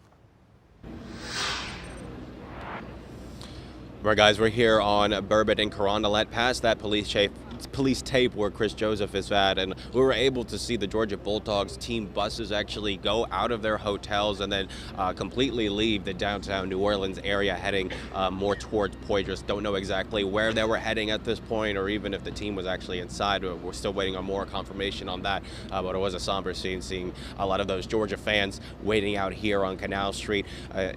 Around this time, they're supposed to be in the Superdome, right, for the Sugar Bowl, and seeing that those team buses completely move out the area really just set a lot of fans and very disappointed. But really, it's been a lot of tense situations here. Again, here on Canal and Carondelet, this is where that truck pulled over and into Bourbon Street, killing 15 people, injuring at least 35 people. We're still waiting on more information. We're anticipating another press conference from FBI sometime tomorrow afternoon, but tomorrow morning, that's when we are getting word now that media will actually assist in a walkthrough of the Superdome at 9 o'clock in the morning. They're going to be showing off some of their safety procedures, some new added security, and really detail how they anticipate to keep the thousands of people attending the Sugar Bowl tomorrow safe. And, you know, it just goes to show what they're doing here tomorrow for the Sugar Bowl is something that they want to see increased for other big events. We have the Super Bowl just around the corner. We have Carnival season just about to start, with a lot of those mega parades happening just after the Super Bowl. So a lot of people here that live and work in the city of New Orleans are really tense. I've been speaking to a lot of them, especially those that live here in the French Quarter, about how they're feeling, and they just hope that the law enforcement, whether that's local, regional, or even the federal agencies that we've been seeing all day long here downtown, they hope that they're on their P's and Q's for other big events. And when we welcome thousands of tourists throughout the year, hopefully something like this won't happen again, and some more preventative measures can be put in place so that something like this won't happen again. But for now, reporting live here on Canal Street, Andres Fuentes, Fox 8, Local First. All right, thanks, Andres. Liz Reyes has State Representative Alonzo Knox. Okay, guys, right now we have the state representative joining us, and he was at the hospital today, seeing the devastating scene there. Thank you so much for joining us at this hour, Representative. Thank you for having me.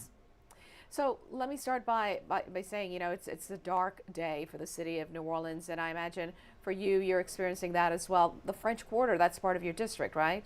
That's right, yes. What prompted you to head over to that hospital today? Well, what prompted me is because it's in my district, and I'm someone who can relate to some of the trauma. I lived in New York during 9/11. I'm a former combat Marine in Desert Storm. So that trauma is something that I can relate to, and I just felt it was important that my presence be known at the hospital and be there with the families during this time of grief. And I'm sure they were thankful to have someone there. Give us a picture. Just describe what you saw when you headed over there. It was very heartbreaking, as I'm sure you and most reviewers can imagine. Families were torn between pain and anger. They were very distraught and upset with the lack of information of the whereabouts of their loved ones. That caused some confusion as to the pace in terms of how the information flowed. But by and large, it was something to be expected. It just was something that none of us expected to wake up to on this New Year's Day, to be quite frank about it. Yeah, it's really surreal. It's something like you see on a movie or you hear about in another city. And you were at University Medical Center. Did you get a chance to talk to any of the families there?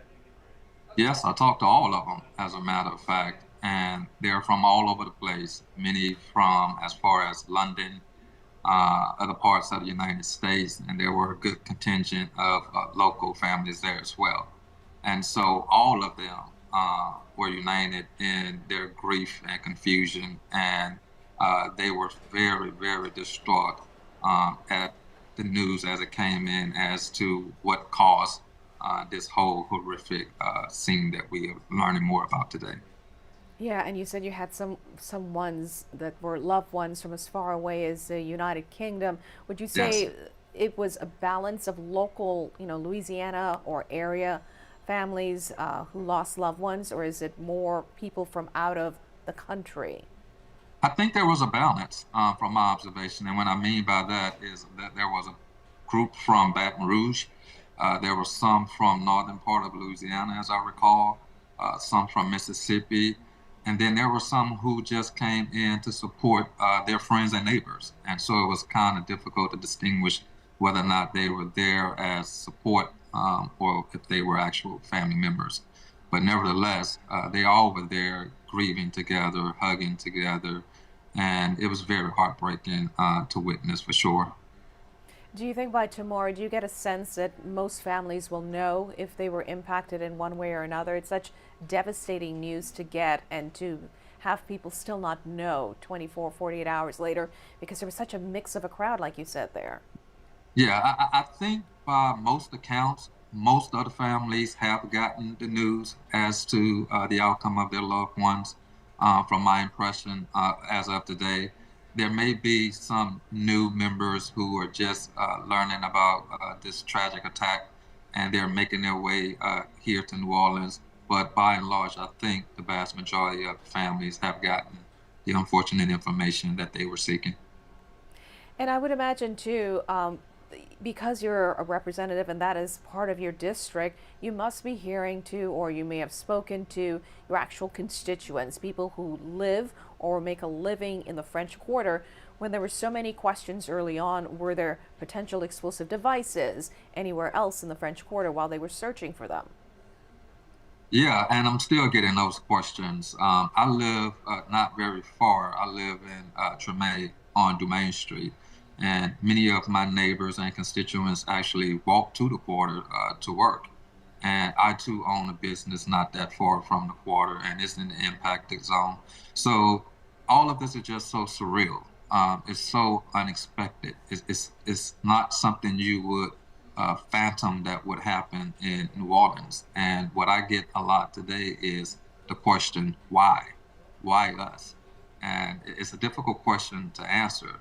But what I ask people to do is cling to your faith, cling to who you look to as a higher source of inspiration, and embrace your loved ones. Start the new year off by embracing individuals that you take for granted, because you never know what may happen. And today was a clear example of that.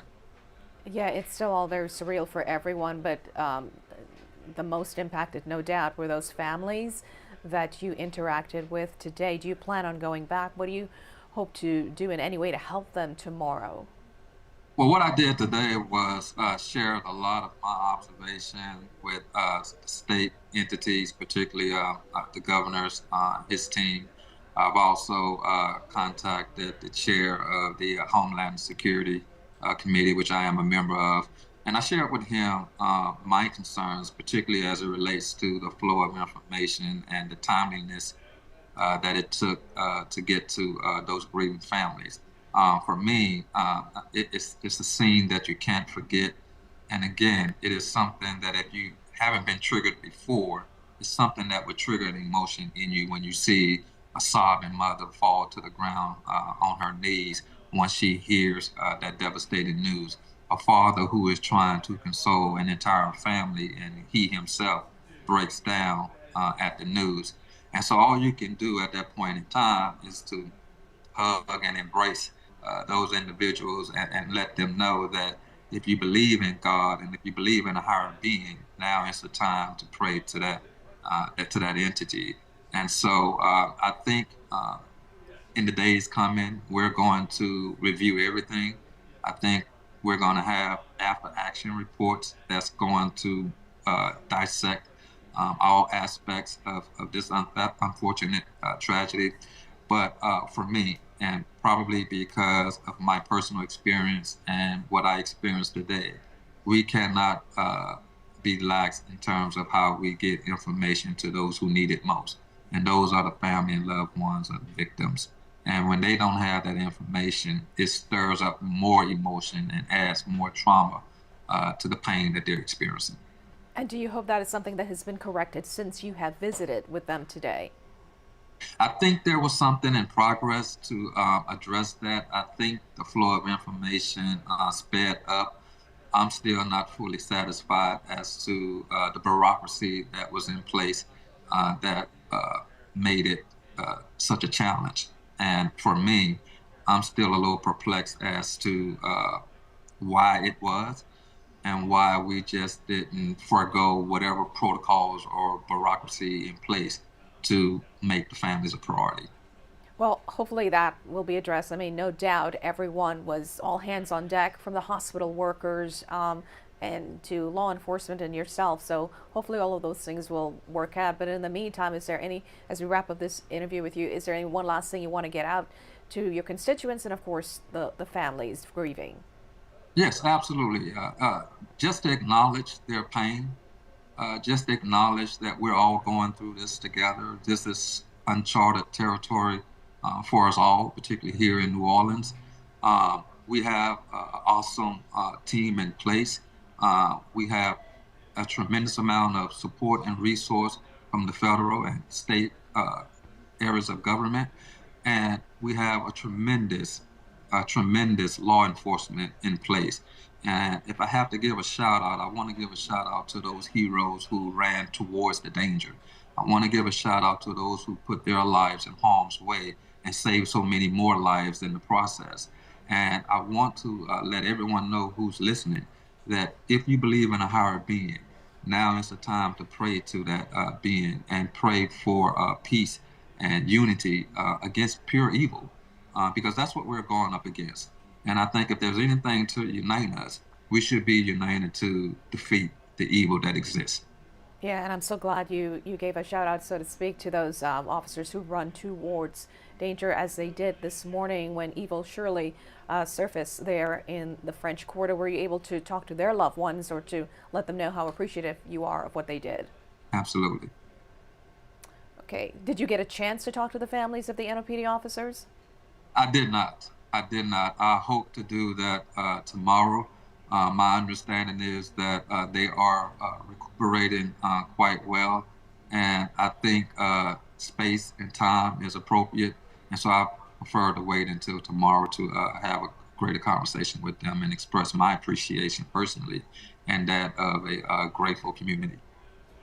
Thank you so much, State Lawmaker Knox. Please stay in touch with us and keep us up to date. It really is a surreal experience and so tragic what we're going through right now, but I appreciate you sharing what is also happening behind the scenes at the UMC, where those families are getting life-changing, devastating news on this horrible day. Thank you. Yeah. Thank you. Thanks. Megan, John, back to you. Liz, officials have not identified any of the 15 people killed at this time, but we are learning about some of them from their families. Lauren McCoy joins us now with an update.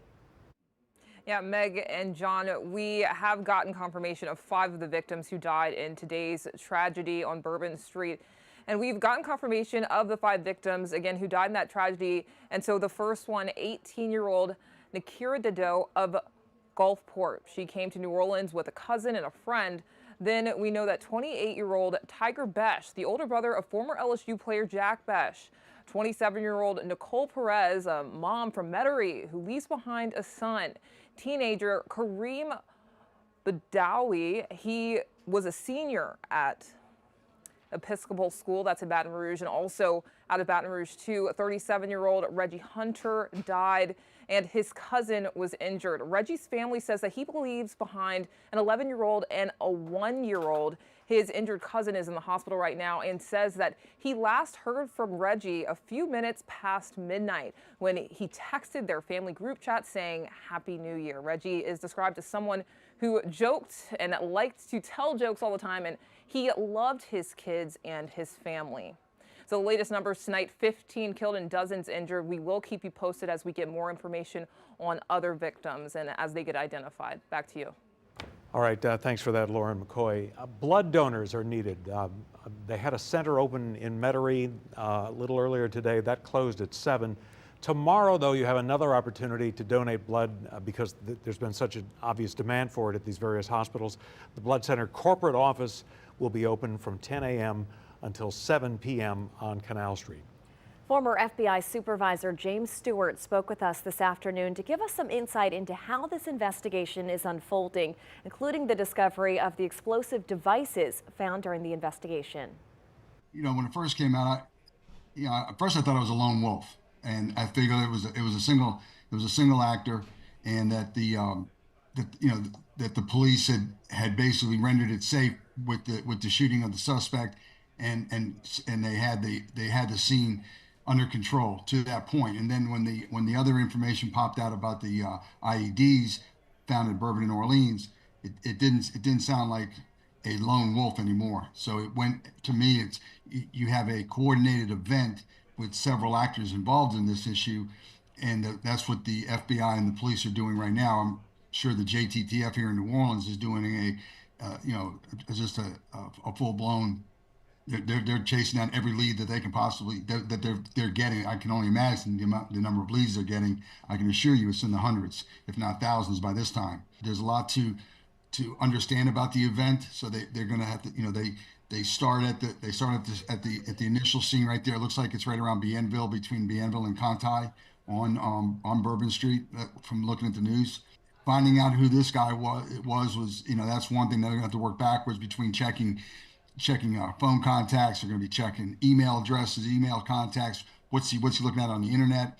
Find out who these other supporting actors are, who supported him to get into New Orleans, who told him about where to go, what to do. I mean, that guy was on the mark, and those officers who responded initially to that truck and neutralized him, they're to be commended.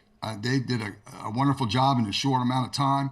Unfortunately, in that short amount of time, 10 people were killed and 35 people are injured at the same time. So, I mean, there's a lot that they're trying to understand too, as they go down there to render aid and then address the initial threat.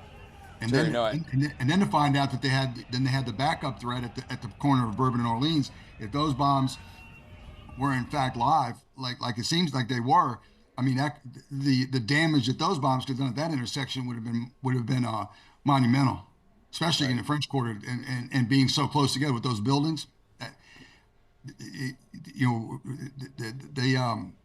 They probably dodged a bullet right there. All right, well, the FBI obviously has released a photo of the suspect, Shamsud Din Jabbar. They're also asking people for any information to please reach out to them if you have any videos or pictures of evidence of what may have happened last night, or if you've had any interactions with the suspect whatsoever. You're asked to contact the FBI just to give them a little bit more insight into how this all happened and why as well. A couple ways to do that. You can call 1-800-CALL-FBI, or you can contact investigators at tips.fbi.gov. Congressman Troy Carter earlier today, we had a chance to speak with him, and he was saying, this is just a tragic event, obviously all around for the city of New Orleans, for the people directly impacted. And he also touched a little bit about security concerns in the French Quarter. Know this, for all the visitors and everyone out watching this broadcast, there will be no rest until these people are caught. As much as we can secure anything in the world, as much as we can secure anything when we have terrorists that hate America and hate Americans, we will endeavor to use every resource that we have. But listen, the reality is there are haters out there, and there are terrorists that hate us. And so as a result of that, everywhere we must be vigilant. Everywhere we must be careful. Everywhere we must make sure that we shore up our bases to protect people. All right, and we also heard from the president earlier tonight. He addressed the nation on this terrorist attack. Let's listen into what the president had to say. To all the families of those who were killed, to all those who were injured, to all the people of New Orleans who are grieving today, I want you to know, I grieve with you. Our nation grieves with you. We're going to stand with you as you mourn and as you heal in the weeks to come. All right, President Biden offering also the full resources of the federal government, as did President-elect Donald Trump, because we'll see how long those resources might be needed, but presumably there would be a need for them and continuing in the investigation as they build cases, perhaps against others.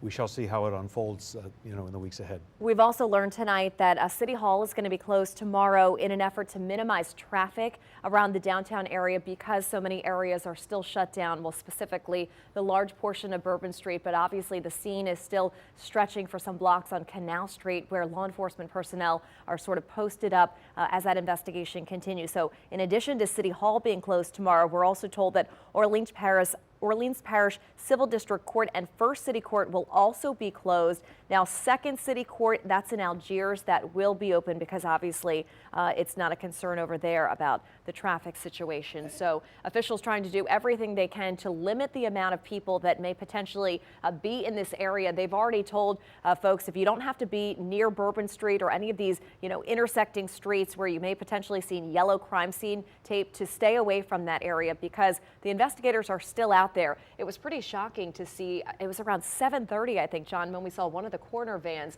finally pulling off from the scene. The mayor had indicated in her press conference earlier this afternoon that some of the victims, and this was at about 1:30, that some of the victims who died, their bodies were still on Bourbon Street as this investigation continued. And again, at 7:30, we saw a coroner's van finally leaving the scene. At this expansive 8-block long crime scene. Yes. We have a little bit of information about the suspect. The Associated Press reporting that he had had a divorce recently, and also that he had had some serious financial issues. Divorce records reveal some information showing that in January of 2022, Shamsuddin Jabbar was $27,000 behind on house payments, and he had written a letter to the attorney for his now ex-wife saying that he wanted to quickly finalize the divorce, said, "I have exhausted all means of bringing the loan current other than a loan modification, leaving us," he said, "with no alternative but to sell." His businesses were struggling too. Blue Meadow Properties LLC lost $28,000 over the previous year.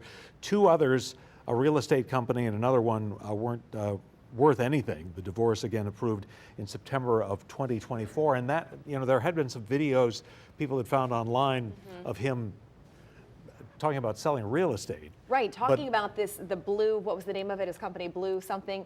Right, Blue Meadow Properties. Blue Meadow Properties, and then right. the FBI revealed today that in the hours before the attack, he popped up with this video saying that he had been inspired, quote unquote, by ISIS, and that that was part of his motivation here. But until that, he had not appeared on anybody's radar. He wasn't on a watch list. He had been apparently honorably discharged from the military.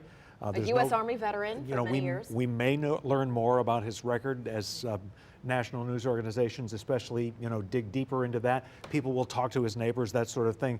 But at least in terms of any, issue that he raised with police, he had not showed up on radar until today. Right. This is someone who was apparently born in Texas, who I guess spent most of his life there. According to President Biden, he lived in Texas.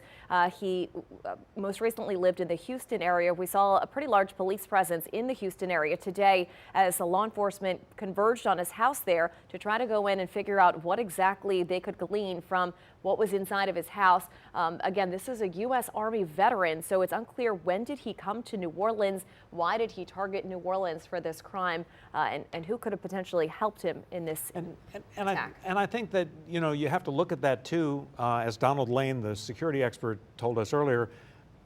This was an attack on America. Now, it happens that we're convenient because you have a big New Year's celebration and you have the context of the Sugar Bowl. Yeah. But yes, it's an attack on us, but it's an attack on America and on the American way of life. We also are following the story of the explosion of the Tesla Cybertruck outside the Trump Hotel in Las Vegas on the same day as the attack took place in the quarter. Las Vegas investigators say they're checking to see if there is any connection. The explosion killed the driver, injured some bystanders, but at least 7 people. Law enforcement investigators in Vegas said they know that the person who rented the truck, they're not releasing the name until the next of kin are notified.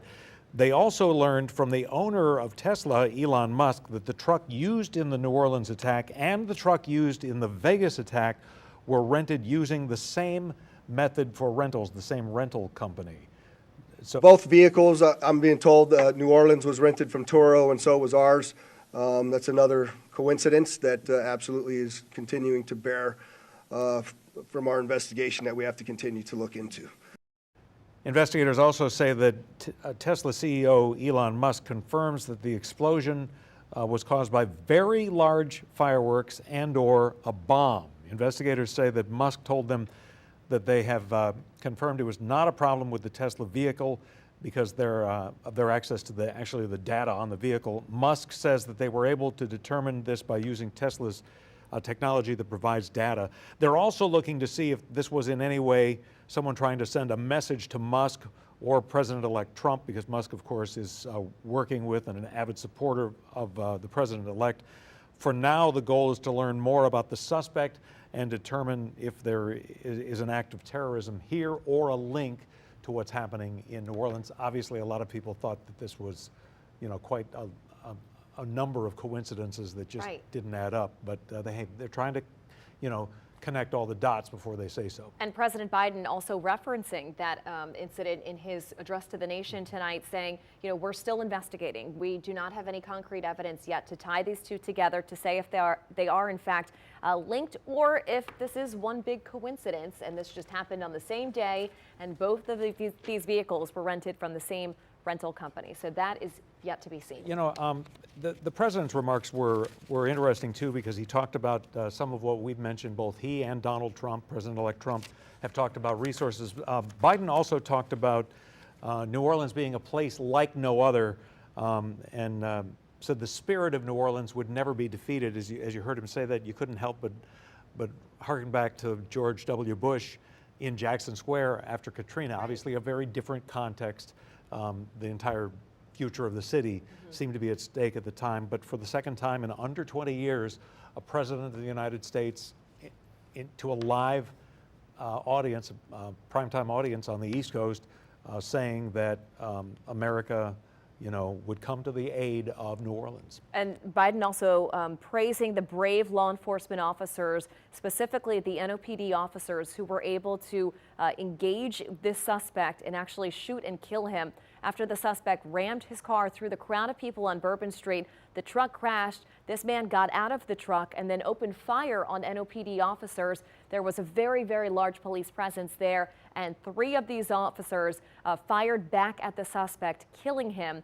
And we've been saying, John, God knows how many more people could have been killed in this attack, because what we've been hearing is the suspect had 2 different guns in his vehicle with him. He apparently was wearing body armor, we've heard from one of our sources, and he had explosive devices in this truck. So it remains to be seen how many more people could have been hurt if those officers weren't there and engaged him immediately and neutralized this threat. As we look back on the scene early this morning, 3:15 this morning, when, it would seem that this was starting to die down, the evening. There's been a lot of speculation about why would they do it at this time. Right. Security experts have pointed out we don't know a lot, at least publicly at this point, about what he was doing in the hours leading up to this. He certainly, when he took that very definitive turn, that right turn, unless he saw a target of opportunity because something had been moved and we haven't heard anything about that, he took that and then just accelerated that truck down the sidewalk. And perhaps we can pull up some of the scene video here as we're talking so people at home can see what we're talking about. And this is a video that was taken in just the moments after the crash. And obviously we've had to heavily blur portions of this video where people are injured on the ground there. But it was just pure chaos. Listening to some of these videos, you could just hear screaming, wailing, loved ones who've witnessed their family and friends get run over by this massive pickup truck and just lying on the ground motionless. Other witnesses saying it's a scene that they will never, ever forget, to see bodies littered up and down Bourbon Street after this carnage that unfolded early this morning. Versus a live picture now, in a moment here, of the scene, a very different scene than we certainly would have expected to play out on Bourbon Street. You see, this looks like, yes, the Earth Cam picture, a couple of officers there with their units, and other than that, barely a creature to be seen in this 8-block stretch of Bourbon, which is an active crime scene, and we are told will be for some time. There appear to be the National Guard troops. Governor Landry has dispatched about 100 National Guard members to help with security. Yeah, and we had asked our reporter Olivia Vidal at the press conference earlier today, had asked the governor about additional security measures, especially with the Sugar Bowl now taking place tomorrow. And he said The National Guard is going to be here. We've already got the state troopers on the ground. Troop NOLA, which is the specially designated group of state troopers that have been assigned just to the French Quarter. They, of course, are here. They were on the scene early this morning when this transpired, and the NOPD. We also know that the Jefferson Parish Sheriff's Office has sent over deputies to assist with law enforcement efforts, just because so many of these officers worked incredibly long shifts after this happened this morning. They had to stay on the clock as the investigation unfolded and help their colleagues to cordon off these areas that were affected by this tragedy. So a number of different law enforcement agencies stepping in now to assist the NOPD, not only in this investigation happening right now, but in the Sugar Bowl security tomorrow. And going back to it, in 22 hours, as we said earlier, in the case of the one state police state trooper. He had been stationed on a street corner for 22 hours. I think he told Jacob Bradford, or one of our crew members, said he could finally leave. So just to give you a sense in the meantime, of the dedication. it has required a lot of dedication, and Chief Kirkpatrick talked about the police response earlier. Thank you, Governor and Madam Mayor. For those who do not know me, my name is Ann Kirkpatrick. I'm the Chief of Police of New Orleans. My official title is Superintendent, but my role is as Chief of Police. You've heard some of the details today, and over the last 24 hours, we had approximately 400 officers in the French Quarter. And as we know, this is not just an act of terrorism. This is evil. And when we face evil, we have a choice. We can run in fear, or we can indeed stand in strength. In a time of crisis, people are looking for leadership. You are looking at the leadership. And I promise you, as the Chief of Police of this city has been tried by fire before. But fire purifies. Fire makes things stronger. We have a plan. We know what to do. We are going to get these people.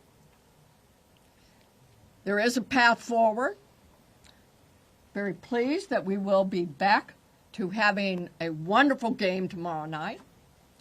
New Orleans police have proven their ability to make the city safer. Just 2 years ago, we were the murder capital of America. Today, from that time 2 years ago, we have driven our murder rate more than 50% down. So we have a track record. But this is different because it's terrorism. Now, I want to thank all of our law enforcement partners. You're fabulous, and we appreciate the partnership. But last night, 3 of our officers engaged this terrorist who shot at them. 3 of the officers returned fire. Those officers did not run in fear. I liked what the mayor said this morning. New Orleans police and all law enforcement is built. We are built for dealing with evil, with things that would cause others to be in fear, but instead our officers, and last night NOPD in particular, stood strong. They did not run. They did kill the terrorist. We have 2 officers indeed who received gunfire. They will be okay. We have personally gone to see them. But this is leadership for you. And I promise, as the Chief of Police of this fantastic city, that I will be strong and firm and fearless. All right, Police Chief Ann Kirkpatrick at the news briefing at 1 o'clock this afternoon. We have not heard anything yet officially about when they might have an update. Right. Tomorrow, we assume, if you're with us with the Fox 8 Morning Edition, we'll know more about that tomorrow. In the meantime, the scene is still very much active tonight on Canal Street and on Bourbon Street, of course. Our Chris Joseph is live along Canal. I was actually around the corner. If you've been following this story today, it's been a long day. So I was charging my phone, but my colleague Jason here was actually here watching it as it played out. 2 tow trucks went in to Bourbon Street, where that Jefferson Parish Sheriff's Office vehicle is now. Clearly the vehicle had to move because 2 tow trucks went in and a coroner van went out. Now, if you've been following this story, you'll know that the way the situation played out is the terrorist took his truck and came north along Canal Street and then took a right around an NOPD vehicle, proceeding to speed down Bourbon. Ultimately, he crashed on near the intersection of Conti and Bourbon. So presumably, and again, we don't know exactly what they're going in there for, but presumably the tow trucks would be in there for the vehicle in question.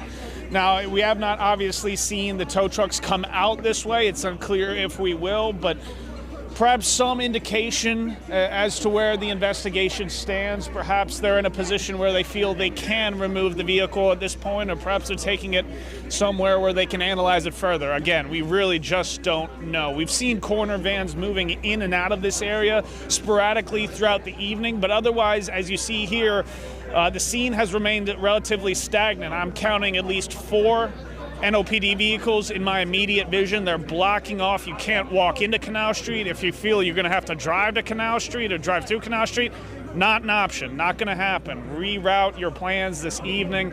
But otherwise, you still have a lot of folks on this side of Canal Street, plenty of tourists still walking up and down. And again, it'll be interesting to see what do they find, what does that truck look like as it's pulled out. Remember, when they ultimately found it, it was ultimately found with guns, improvised explosive devices, an ISIS flag. I'm sure those items have been since removed, but what's on that truck really remains to be seen. So we'll be keeping our eyes peeled. If it comes out this way, I know Andres Fuentes, our colleague, is also in this neck of the woods. I'm sure he's got an eye out for it as well. As soon as we know more, we'll obviously let y'all know. Reporting in New Orleans, Chris Joseph, Fox 8 Local First. All right, thanks, Chris. And just a couple minutes ago, John, we were saying that at around 7, we thought we saw the last coroner van leaving the scene. Chris saying he just saw another one leaving the scene at this hour. So that may have been the suspect's body that was being taken away. I know we were kind of thinking he would probably be one of the last bodies to be removed from the scene. But 8:30, one of the last coroner vehicles just now leaving the scene. Hours after this happened at 3 o'clock this morning. The death toll, of course, now 15, which would, with the math, put the number of hurt at about 30. Ashlyn Brothers spoke with a friend of one of the victims. We had family come in for Texas for the New Year's. This was their last night that they were going to be here, so we all decided we were just going to go to Bourbon, and they wanted to get the feel of, how New Orleans was during our party seasons. We arrived probably about 20 minutes before the incident. A New Orleans native and witness to this holiday horror that happened about 3 hours into 2025 says her family arrived in the French Quarter about 20 minutes before tragedy struck, and they went searching for a restroom along Bourbon. But the place they first went was closed, forcing them to walk a couple minutes down the road. I definitely do feel like that was a very, very big sign from God to say, get away from this area, because if that bar was not closed and it was open, me and my husband, my sister-in-law, brother-in-law, my uncle, we were standing outside waiting. We would have been caught in this crossfire. There were 7 of them. A fight to keep family together amid what would become a mass casualty. I heard like the big bang, but it's New Year, so in my head I was like, okay, maybe somebody's putting fireworks. Within 2 seconds after that was when everyone started just running. We hear people screaming and, oh, he has a gun, oh, they're shooting, and it was just, there was so many like shots fired on top of like just the adrenaline of what was going on. People running, jumping over each other. I got hit a couple times. All you can hear is just the scaredness that everybody was feeling, the adrenaline that everybody was feeling at the same time, all in one area. My instinct was keep my family protected. She's processing in a constant state of paranoia. Finding out that this could be a possible terrorist attack. I think that's what's really getting to me. I always told my mother that I would love to bring my kids to the city and show them around how my mother did for me, about the beautiful city we were raised in, but my heart just can't. It hurts my heart because I do love my city. New Orleans is definitely my home. There was a possible chance that I couldn't come home because of what happened hurts. And I hope that all the victims and their families, I do hope and pray for them. One of the victims, unfortunately, was a friend of mine. All while she and her husband mourn the loss of one of their friends, telling me the woman, a daughter, sister, and mother, was in her late 20s with so much life left to live. She did leave behind her son, and it hurts because I have a child that has a parent that is no longer here. So I can only imagine what this baby is going to feel growing up, knowing that, you know, he no longer has his mother because of such a tragic incident that happened. And it hurts a lot. And I hope and pray for each family, everyone involved, all the bystanders, everyone, including myself, my family, that unfortunately had to witness all of this and go through, you know, such a traumatic experience like this. It especially on the new year, you know, and it hurts that there's so many victims now that won't be able to enjoy and embrace the new year to come because of such a bad thing that happened. All right, that was Ashland Brothers reporting. The deceased suspect in today's attack is a U.S. citizen. Sabrina Wilson is in the newsroom with why a counterterrorism expert says it's critical to delve into this apparent homegrown terrorism. That's our John Seamus Hughes is a senior researcher at the National Counterterrorism Center and says there have been 250 people that he knows of who have been arrested in the last 10 years for ISIS-related activities, and the vast majority are U.S. citizens or legal permanent residents. Now, the FBI says the suspect, who was killed by police after he engaged in the terrorist attack on Bourbon Street, is 42-year-old Shamsud Din Jabbar of Texas, who served in the U.S. Army. Authorities are eager to learn for sure if anyone else was involved in the terrorist act.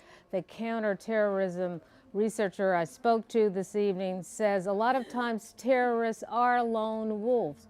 But if Jabbar had help, that will be telling. Meanwhile, elected officials from New Orleans say this attack will not break the city's will to hold major events.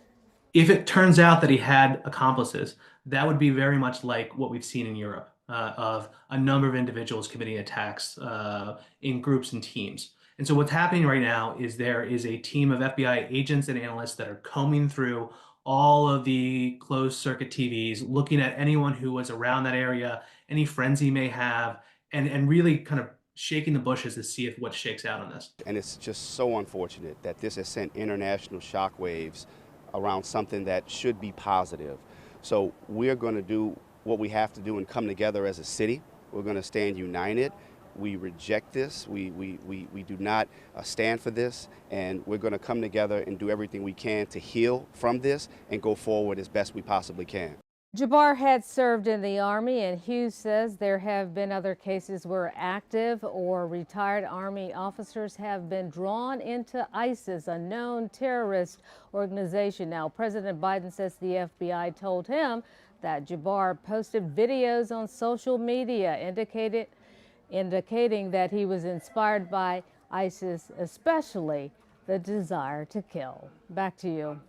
All right, thanks, Sabrina. City leaders and state leaders say that they are focused on making sure that the city is safe, that the fans are safe for tomorrow's game. We spoke earlier today with City Council member Helena Moreno. It is a natural reaction to feel that kind of shock and fear, no doubt. I mean, our city has been attacked by a terrorist, so that is a natural reaction.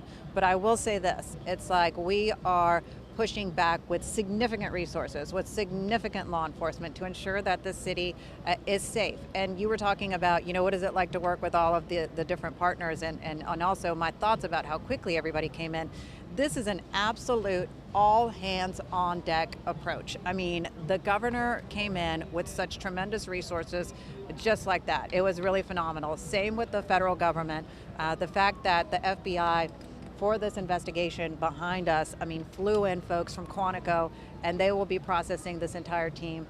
Not to mention that the president himself went on air and talked about the support that the city of New Orleans will absolutely be receiving. But I'll say this, I mean, this time around, it was an attack on New Orleans, but really this needs to be looked at as this is really an attack on our country. So New Orleans was the victim this time, but what is the federal government, not just this administration, but the new administration coming in, going to do to ensure to protect our country from these types of attacks? So what happened here in New Orleans not only doesn't happen again here in New Orleans, but doesn't happen again in another city. You know, something we've heard from so many people today, just commending the police response to this incident. The quick-thinking NOPD officers, 3 of them, who engaged the suspect in gunfire and ended up killing him. 2 of those officers ended up being wounded in the process. We had a chance to speak with City Councilwoman Leslie Harris about that earlier today. It's something that I would never think would occur in the city of New Orleans. And so waking up and hearing this news was shocking, and my heart goes out to all of the victims, both those who lost their lives and those who are still in the hospital and being cared for by our first responders. And the city provided an update on the Bourbon Street Bollards. Work started in November to fix some of these issues. 2 locations progressing toward Canal Street. They removed the old bollards, used temporary barriers to replace them, so the work, they say, is now complete on 11 of 16, because the issue has been that for all these years that people thought they were being deployed, if they were casually observing, maybe locals or people who frequent that area knew otherwise, they didn't work very well. For all the, 15, 20 years ago, all the hoopla about it. Yeah. Part of the issue, believe it or not, was trash. Mardi Gras beads getting caught in them and preventing them from securing in place. And the city set out in advance of the Super Bowl to fix this issue. The mayor today indicated they are on track to do that. It just is there's this window of time, which unfortunately the terrorist was able to take advantage of. And then the additional issue of the fact that they went down the sidewalk, so the bollard wouldn't necessarily have done anything if there even had been one. There isn't one in place at that intersection, but even if there were, so the governor committing today to make sure that they address some obvious weak links in the system. Right, and he didn't provide any specifics about, will that particular program with these new bollards, is that what's going to be finished? Will they sort of come up with anything else to help block the sidewalks? But then again, you're blocking foot traffic on the sidewalks. Right, so you could do, and no one has said this, just conjecture, I guess, so take it for what it's worth, but you could do poles that could come and go. People could walk around. People could go, a wheelchair for wheelchair access would be able to get through there, but a vehicle couldn't, as happened today. For example, and there are a number of things, concrete barricades, all kinds of things you could do. So hopefully in the coming days, we'll be learning more information from the governor, from other city leaders about what exactly is going to be the plan for the Super Bowl. Some of the council people we've talked to today said these are discussions that obviously have been ongoing for a while. Super Bowl security, but now they're really going to ramp up after what happened today. The NFL, we heard, was actually flying in town tomorrow to see how the city is able to pull off the Sugar Bowl in light of this incident, and how safe will the millions of visitors be for the Super Bowl in just about 6 weeks. All right, we want to show you some surveillance video that was taken early this morning. This is when this incident happened. You can see here that white pickup truck on your screen. That is the truck that was driven by the suspect. He was cruising along Canal Street, going rather slow. It looked like he was stuck in some traffic until he came right to the intersection of Canal and Bourbon. Despite there being an NOPD officer's car parked right there at the entrance of Bourbon, the suspect in the white pickup truck made a hard right-hand turn, plowing first into a group of people you could see standing there on the street corner, then jumping the curb, going around the NOPD unit, up onto the sidewalk, then back onto Bourbon, and continuing to plow on through. The police chief saying this man drove very intentionally at a high rate of speed, with the intent of hurting and killing as many people as he possibly could. The only thing that stopped him is that he ran into a crane that was positioned on Bourbon Street. The foot of a crane happened to be there. The truck ran into the crane, but then he got out of the vehicle and opened fire on NOPD officers. That is when he was shot and killed. But these videos obviously helping to tell the story of what exactly transpired this morning. And these videos and this technology is what's going to help investigators piece together this puzzle to learn more about this suspect and why he committed these acts. Which is one of the reasons why they've said if you've got a video, they'd like to see it. If you had contact with this suspect, they'd like to know about it. It may seem something that is, you know, the most innocent sort of non-connected thing, but it might connect to some other dots. Troy Carter, the congressman, spoke earlier today also about this issue of the bollards not working properly. In fact, that's correct, that they were not operable. That's unacceptable. And if they were not operable, there should have been a plan B. There should have been a tow truck. There should have been a fire truck. There should have been some other item or something steadfast there to disallow any vehicles from being able to plow through the crowd. I don't know the facts on that, but I will tell you, many years ago I served on the city council. I'm intimately aware of the security features that are in place for downtown and for the French Quarter. If those bollards were operable and working properly, no one would have been able to get to the 400 block of Bourbon Street. And in fairness, that interview was done before the news conference, so there are a couple of things that have been updated since then. One being that there was a construction project that hadn't been wrapped up yet to make them workable.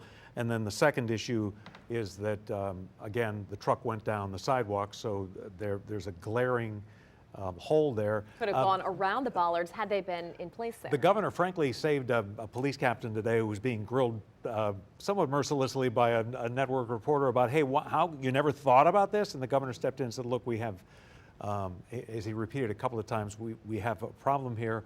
We're going to be transparent. We're going to address it. Yes. And I'm sure the NFL, has some questions about what will be addressed and how it will be addressed. Oh yeah, I'm sure that's going to be a major concern. But something we've heard a lot too is the security of the Superdome itself. We were told that even before this happened, that there were many, many layers in place as far as Superdome security, sweeping the building first, locking it down to make sure they know exactly who's coming in and coming out, and then checking each individual person before they get into the building itself. So that I don't think will be as much of a concern as the public streets, where obviously the Super Bowl revelers, the tourists, will be traveling. Bourbon Street, all the parts of the French Quarter, downtown. I think that is the major concern now, how to prevent something like this from happening on a public street like it just did. All right, our reporters are on the scene checking out what's happening on Canal Street and in the areas surrounding that. Let's go live now to Andres Fuentes. All right, guys, look, I haven't left this intersection in around 5 hours now, and it really is kind of weird seeing the heavy police presence behind me, but also tourists and fans and whatnot surrounding us here on Canal and Carondelet. But what I really want to show you is video that I shot not too long ago, maybe 30 minutes ago, of the college football playoff buses actually leaving downtown New Orleans. They were staying one of those big downtown high-rise hotels downtown closer to the river. I saw the buses come, turn, make their way toward Poydras Streets. Now, I have asked specifically if any teammates were on there or exactly where they were going. It looked like they were going in the direction, again, of Poydras Street. Unconfirmed as of right now where those buses were headed, and again, whether or not the team was actually on those buses. But it was several buses moving on out of downtown New Orleans. About an hour before those buses, we saw Notre Dame buses also leave. So it looks to be a lot of the teams here in town for the Sugar Bowl are kind of heeding the warnings that they've been hearing from law enforcement and just making sure that the players, the students that came here with the team, they're all safe and sound wherever they might be. We got word from our sports reporters saying that for the most part, they've been in their hotel rooms since there is no game today, and they've been wondering whether or not they'll be able to get out for practice or be able to really stretch their legs or do any sort of Sugar Bowl related events. But for the most part, those events have been canceled, and all the focus right now is turned to Thursday afternoon when the Sugar Bowl is set to kick off around 3 o'clock in the afternoon. But if we can point to me live real quick, I'd like to show you a little bit of the scene that we've been seeing for, again, several hours now. We've been doing coverage, or at least I've been doing coverage here downtown New Orleans since 6 o'clock this morning, and again, it really is a weird feeling seeing, we have street performers out here, people going in inside of restaurants that are open here along Canal Street. If we could kind of turn our way, Tommy McDonald, we could kind of turn our way toward this hotel right here, the Crown Plaza. We've been seeing people going in and out of it and stopping to look at the scene thus far. The trash still left over more than 12 hours after this tragedy that struck here on New Year's Day. Speaking with a lot of the people that stayed in a lot of the French Quarter hotels, they told me that a lot of them, went to bed really, really early. They didn't want to stay on out. They heard rumors of just how big and rowdy the New Year's crowds can be here in New Orleans, and they didn't want to be a part of that, and they say that they're thankful they weren't a part of that because of what transpired with 15 people dead, dozens of people, at least 35 people injured, 2 of them being NOPD officers after this terrorist attack here in downtown New Orleans. But I also really want to mention some of the locals, what I've been hearing from New Orleanians who live and work here in the city, specifically here in the French Quarter. A lot of them have been telling me, they're completely in shock, not only because of this happened right here in their own neighborhood, on their own doorstep, but they're going to have to go through this anxiety again when New Orleans does host not only Carnival, but the Super Bowl too, when they expect a lot of people. This is the most people that New Orleans typically does handle in such a short amount of time. So a lot of them are on edge about what happened here today, and they're going to be monitoring a lot of what we cover and what we're hearing from our local officials and FBI and other responding agencies pertaining to this investigation. So again, we're trying our best to try to get as much information as we can on this investigation. FBI says that they will be updating the press tomorrow afternoon with the latest on this investigation. I do want to pitch back to, we did see a coroner's van maybe an hour ago leave this stretch of Bourbon Street and move on out of the way. We also saw maybe around 30 minutes ago a tow truck finally make their way down Bourbon Street, likely to retrieve that car that was involved in this terrorist incident.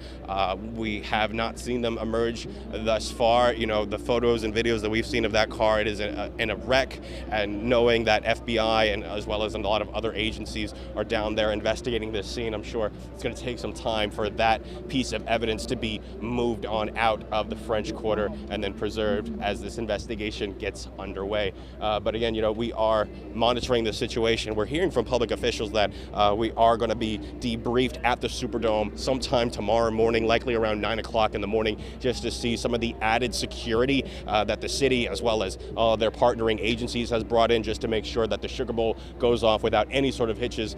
They make sure that there's people attending the Super Bowl, whether inside the dome or people in and around the city enjoying the Sugar Bowl and all of its festivities tomorrow, will be safe and sound. So stay tuned for that and those tours and that information that we can get. But again, speaking with not only Council President Helena Moreno, District Attorney Jason Williams, those 2 key public officials say that they will be attending the Sugar Bowl. Initially, they didn't have a ticket at all to attend that game, but seeing the events that transpired today, the tragedy that transpired today, that a lot of the lives impacted, whether dead or injured, are New Orleanians. They said that they want to attend tomorrow's game just to show a solidarity and to really show that this terrorist attack will not downtrodden New Orleans at all, and to try to lift spirits and show that really NOPD and all those partnering agencies are doing all that they can to keep people safe here in the city of New Orleans. But again, we've been seeing a lot of people with a lot of questions. I understand it is a developing situation. We've been seeing a lot of rumors form on social media. I do stress, if it's not verified by a credible news source or any sort of public official, public agency, law enforcement, to try not to spread that information, try to get it from those credible sources. And we'll, again, keeping you updated with credible information as we get that information. But for now, reporting live, Andres Fuentes, Fox 8, Local First. Kind of dovetailing on that, Andres, thank you. Senator John Kennedy today said there's a lot of information out there. Some of it's actually true, as he put it, some of it not. And here's some of what Senator Kennedy had to say. Because there are a lot of Louisianians that are scared tonight. I don't want them to be. There's a lot of information going around. Some of it is actually true. Some of it isn't. The federal government is now in charge of this investigation. By that I mean the White House, the FBI, the Department of Homeland Security, and the Department of Justice. I have not talked to the FBI. Maybe they've talked to my staff. I don't know. I did talk to the Secretary of Homeland Security a little while ago. And I told him that with all the respect I could muster, that we expect to put the full force and resources of the federal government behind this investigation. Kennedy did say that he felt it was wise to postpone the game in reference to these other possible people who were involved, accomplices, if you will. He said there was too much stuff we don't know. It's not worth it. Now, meanwhile, Jeff Landry, the governor, has said he will be at the game tomorrow.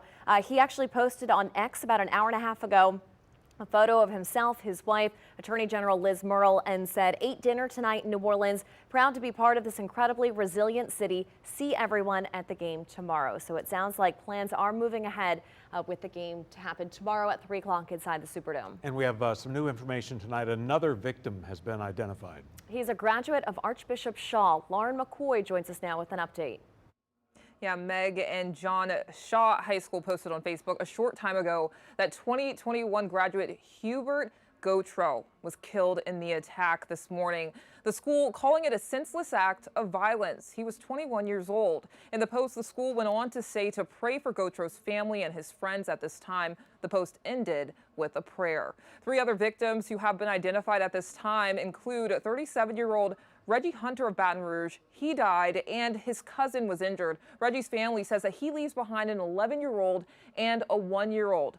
27-year-old Nicole Perez, a mom from Metairie, who leaves behind a son, and 28-year-old Tiger Besh, the older brother of former LSU player Jack Besh. And also tonight, we have learned that 18-year-old Nakira Dido of Gulfport and teenager Kareem Badawi of Baton Rouge also died in this attack. And again, those latest numbers still the same tonight: 15 killed, dozens injured. Meg and John. All right, thanks so much for that, Lauren McCoy. Attorney General Liz Murrill said, you know, of this morning, that some parents this morning got a call that that no parent wants to receive, described this as a heinous and cowardly act. You know, the thing about this too is the police chief said there were, at first they said 300, then they updated that. There were actually 400 police officers on the job in this area at that time between the various agencies. And multiple law enforcement agencies, right, yes. Not just New Orleans Police. We had state troopers out there. A lot of times for big events like this, other law enforcement agencies from around the region come in to assist as well. So a massive police presence all the while this happened. Police Chief Ann Kirkpatrick saying that this is not just an act of terrorism, this is evil. She said that you can run in fear or you can stand in strength, and that's part of the context of why some officials are saying it is so important to hold the game tomorrow. We heard city council members say they believe that the state will be able, it's a state facility obviously, will be able to secure this facility tomorrow for this game, which is the focus of the college football world, and certainly will be tomorrow when it's the only one of the playoff games. So we have much more coming up in the next hour and a half as we begin our coverage on Fox 8 News at 9.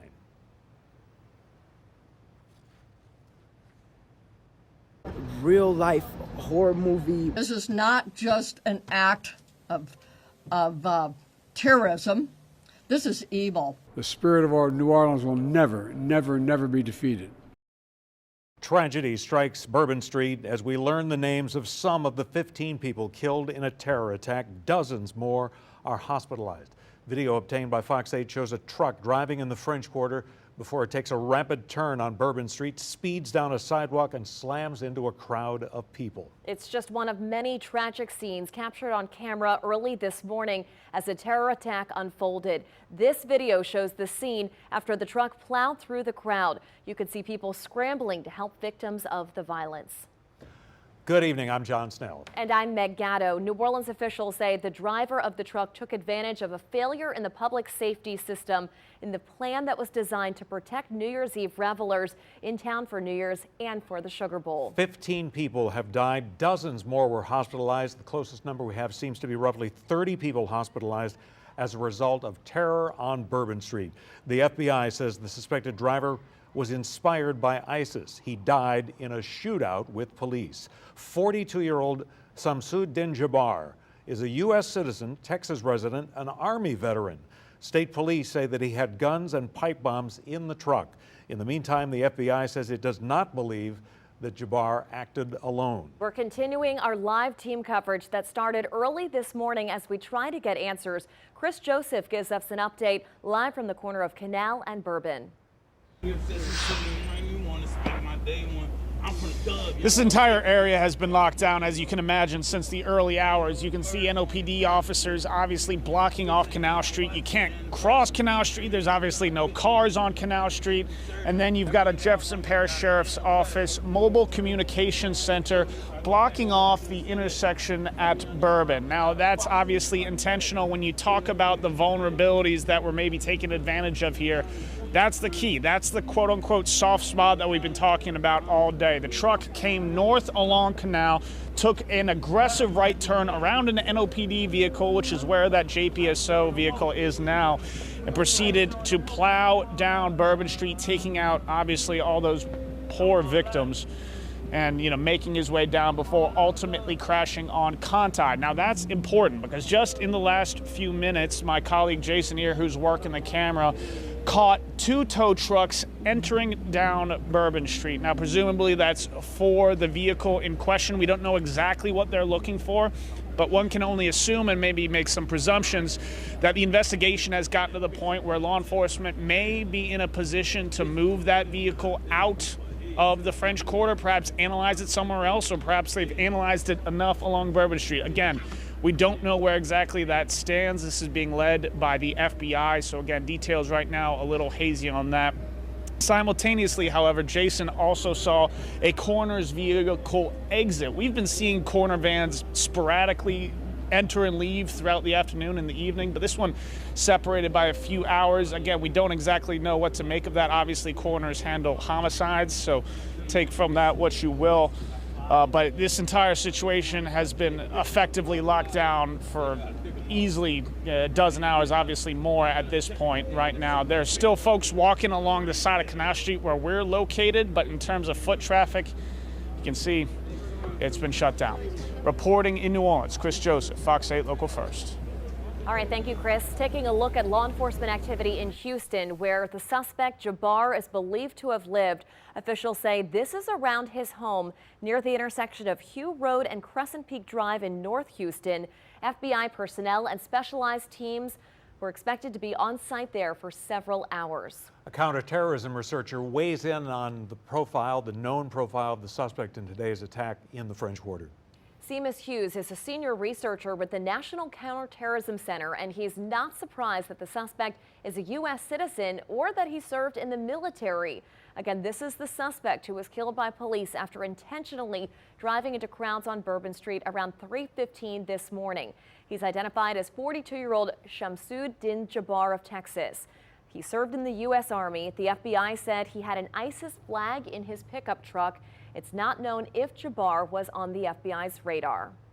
The profile is actually not that unique in that if you look at the individuals who've been arrested, there's been 250 folks that have been arrested in the last 10 years for ISIS-related activities. The vast majority are U.S. citizens or legal permanent residents. They were born and raised here. And so when we talk about homegrown terrorism, we truly mean homegrown terrorism. In terms of his military experience, that's really not an outlier, actually. He says there are a number of cases where retired military people who've been drawn into ISIS.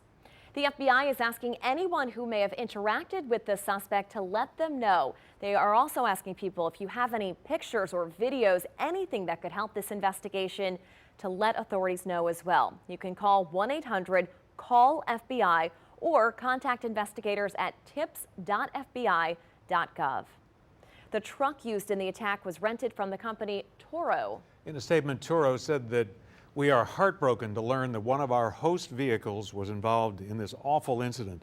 We are actively partnering with the FBI, and they say that we are currently aware of not aware of anything in the guest background that would have identified him as a trust and safety threat to us at the time of the reservation. We heard earlier today from the president of the University of Georgia. We understand one of the victims was a student there who was critically wounded. The president, Jer Moorhead, saying how deeply saddened he was and devastated by the attack overnight. Obviously, the Georgia Bulldogs, one of the teams playing in tomorrow's Sugar Bowl. At this point, they are just continuing to get information about this University of Georgia student, again, critically wounded in the attack. All right, let's go back to Andres Fuentes, who is live on Canal Street. Right, guys, I'm joined here live on Canal and Carondelet with Major Ed Bennix with the Salvation Army here for the Greater New Orleans. This is a live interview. I know the producers had a different mind, but I do want to get this live. Sir, you told me that you are helping the first responders here in this instance, and tell me a little bit about those efforts. Yes, Homeland Security reached out to us because we have a history of being involved with multiple kinds of disasters. For instance, I was at the Oklahoma City bombing, so we've been involved in man-made natural disasters, and so we have the ability to get around. We've got the equipment, we've got the trained personnel, and so we're here to feed the first responders and whoever is in the area doing the work. And Major Bennix, when I first flagged you down, you're actually coming through the crime scene. You know, what is that like? What have you been hearing from the first responders? Because truly, they have seen some of the worst of this tragic incident. Just that they're very grateful for the support they're getting from the community. They're in good spirits in spite of what's going on. They know that they've got an important job, and our job here is just to make sure they've got everything that they need to get through. For sure, and I'm sure there's people watching now live on Fox 8, you know, asking and wondering how they might be able to contribute, any ways that they might be able to help in your efforts and other people's efforts. If you want to help us to help the responders, the best way to do it is to go to salvationarmyusa.org, and you can donate online there. You can also donate particularly for New Orleans. If you want to go to NOLA Empty Stocking, that is our fundraising effort this time of year, and all fundraising stays locally. And you can also go to the Salvation Army Emergency Disaster Services website, and you can donate there. If you put in your zip code, every dime that you donate stays within your community. For sure, and that's really crucial because as we've been reporting all day, FBI, Homeland Security, state police, local police, regional law enforcement, everybody's out here investigating this for who knows how long. Absolutely. In fact, I'm local. I live in this community. I serve this community. I've been here 2 years now, and I want the best for our area. Thank you so much, Major Bennix. I do appreciate your time, and I do want to sort of recap the scene, if we can. You know, just behind us, real quick, Major Bennix, if we could, yeah, there we go, just so that we could get a nice live view of Canal Street. I know Chris Joseph showed us his vantage point. We're just on the opposite side of Chris Joseph, and it really is kind of. I really don't know how to describe it in good words because we have all of this police presence, like we mentioned, regional, state, federal, and we have tourists just lining the streets all behind us, right, on all sides of Canal Street, just also trying to get questions as to what happened, trying to get answers as to the screams, the gunshots, the crashes that they heard this morning when thousands of people were out here celebrating. Now, I did have the opportunity to talk to District Attorney Jason Williams here for the Orleans Parish, and he also says that, look, this was a terrorist attack not only toward the city of New Orleans, but also to Americans, point blank. I hope that other cities are looking very closely at what happened here, so there's lessons learned with regards to some of the other bowl games that are happening. This is unique to us, but this has happened in Germany, in Belgium, in France, numerous times since 2015. It's just one of the first times that it's been this close to home. And, you know, just talking to not only Jason Williams, but Council President Helena Moreno, they tell me that, look, it's going to be all hands on deck tomorrow for the Sugar Bowl, but not just that big event. Next big event, right, the Super Bowl that's going to be down here, as well as just the carnival season all together.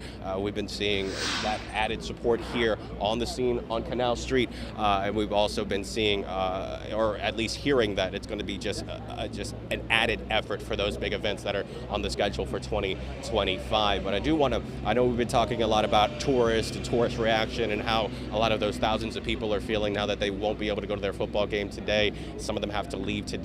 But just hearing from New Orleanians, a lot of them just too frazzled to go on camera with me, but just hearing from them, you know, it's hard for them to put this into perspective, you know, we've covered multiple shootings that have happened on Bourbon Street just in the past year. Back in 2024, we've covered multiple mass shootings that have happened over the past several years, especially here along the stretch of Canal Street. But to them, this was something completely different. While those might have been sprung from arguments, or it might be a little more answers to their questions as far as those incidents are concerned, something like this, you know, they tell me that it's just unfathomable. They never thought that New Orleans would be the center of a terrorist attack, and they are concerned about security measures for those upcoming major events, and they are concerned about what their daily lives will look like, especially those who live and work here in the French Quarter or downtown New Orleans. So it's going to be a few days, few weeks, a few months of them trying to build back that trust to come on down and really go back to their normal lives, if they can go back to their normal lives, right? Because just hearing from local law enforcement, they tell us a majority of the victims involved in this case, they are locals, not necessarily tourists, are locals. So there's going to be a lot of local families, whether they live here in New Orleans or the surrounding metro area, that are going to be impacted by this for lifetimes, whether they lost somebody here in this terrorist attack or they had somebody injured because of this terrorist attack. So tensions are high.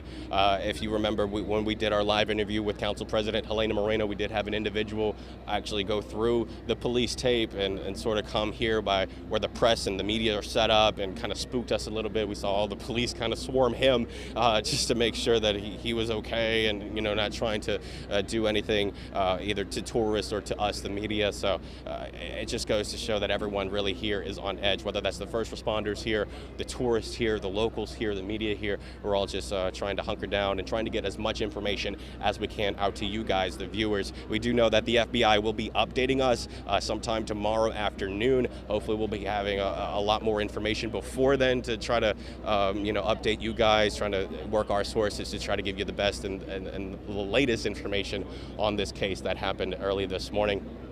We're also hearing that we are, as the media, are going to be able to go into the Superdome around 9 o'clock tomorrow morning just to see the added security measures there at the Dome and around the Dome, just to see how the first responders, FBI, NOPD, State Police, they're all aiming to keep people safe there in the stadium for this 3 p.m. kickoff tomorrow. So stay tuned to that for the Fox 8 Morning Edition, and we'll be continuing that coverage throughout. But again, we do want to emphasize that here as local media, we do have the most up-to-date information for you guys at home. I've been tagged in a lot of conspiracy theories about false information out there on social media. I do want to put that all to rest. You know, we are out here. We have been working out here. My photographer and me have been out here since 6 in the morning trying to give you guys the latest information on what happened here this morning here on New Year's Day. We have vetted our sources and our information, and we have the best information available. So just be mindful of that. Get your information from credible sources, specifically either us, the local media, or those verified public sources from state law enforcement, local elected officials. They have been putting out their statements and the latest information on their social media. But stay up to date with that, and we'll keep you up to date with that as well. But for now, putting live here on Canal Street, Andres Fuentes, Fox 8 Local First. Thanks, Andres. Tonight, the suspect's employer, Deloitte, put out a statement saying that we are shocked to learn of reports today that the individual identified